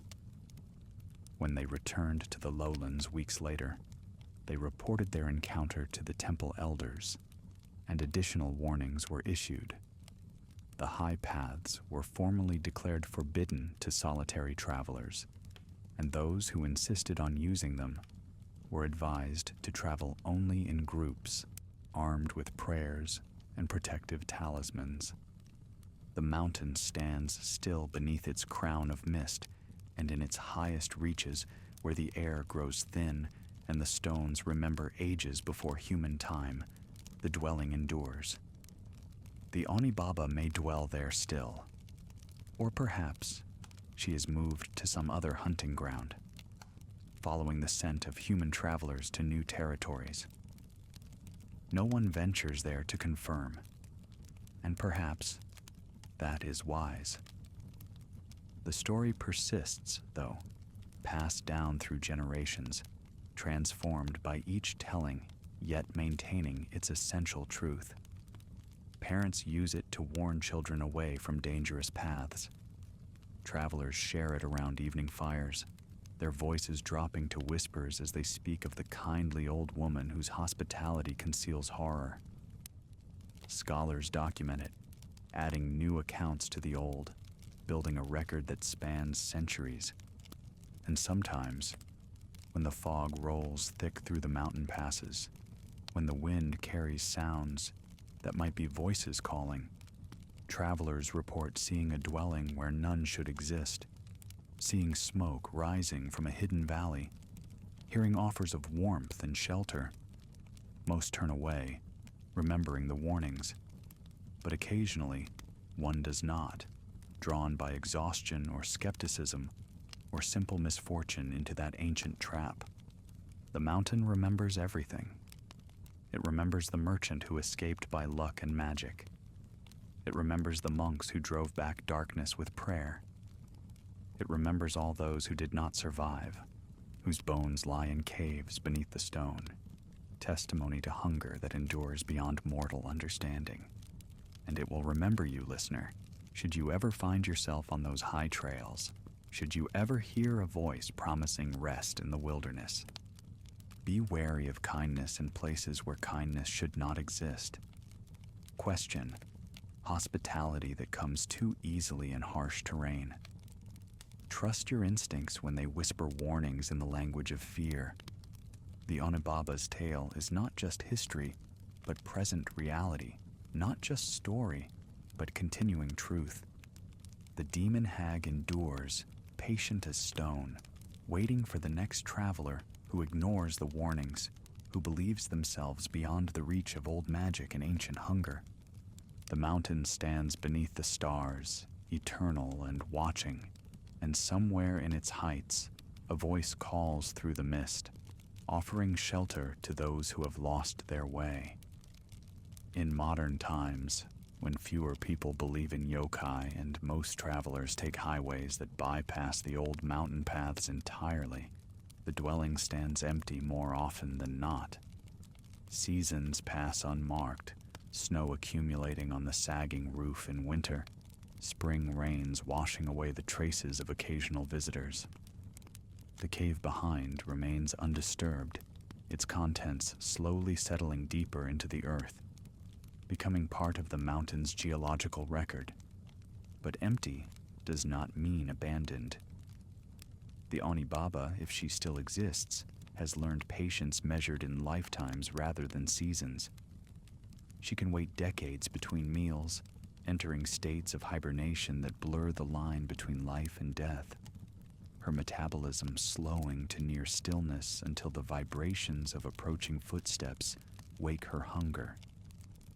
Some folklorists theorize that there may be multiple such creatures scattered across different mountain ranges, each one a remnant of an older age when the boundary between human and yokai was more permeable. when transformation was not metaphor but literal possibility. The merchant's account spawned imitators over the years, with various travelers claiming their own encounters with demon hags or other mountain spirits. Some of these accounts are genuine, others are fabrications seeking attention or attempting to explain away more mundane tragedies. The challenge for scholars is separating authentic folklore from modern invention, distinguishing between experiences that carry the weight of truth and stories crafted for entertainment or profit. Yet certain details recur across multiple accounts with enough consistency to suggest underlying reality. The bitter tea appears in several independent narratives. The Cave of Bones is described by sources separated by decades and hundreds of miles. The transformation from kindly host to predatory creature follows similar patterns in accounts that show no evidence of cross-contamination. These commonalities suggest either a shared cultural template for describing such encounters or multiple genuine experiences with similar entities. The question of the Onibaba's origins remains unanswered. Was she human once, transformed by circumstance, or curse into her current state? Is she a natural spirit of the mountain, as much a part of the landscape as the stones and pines? Could she be something older still, a remnant from ages before human civilization spread across these lands? The answers, if they exist, remain hidden in the mountain's silence. What persists is the warning, transmitted now not just through oral tradition, but through written accounts, through digital archives, through the multiple layers of communication that define modern society. The message remains constant. Beware kindness in the wilderness. Question hospitality that appears too conveniently. Trust instinct over politeness when something feels wrong. And perhaps that is the story's ultimate purpose, not to chronicle a specific creature or event, but to encode survival wisdom in memorable form. The Onibaba represents all the dangers that wear friendly faces, all the threats that exploit human needs for shelter and connection. Her tale teaches vigilance without paranoia, caution without cowardice, the ability to recognize danger even when it comes wrapped in kindness. So sleep, listener, but sleep with the knowledge that monsters may be myths, but the lessons they teach are timeless. The mountain stands eternal.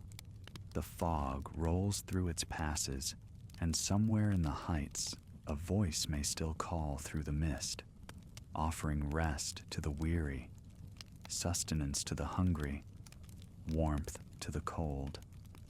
And to those few who hear that call and follow it into the gray, the mountain offers no judgment, only continuation of a pattern as old as hunger itself, as enduring as stone.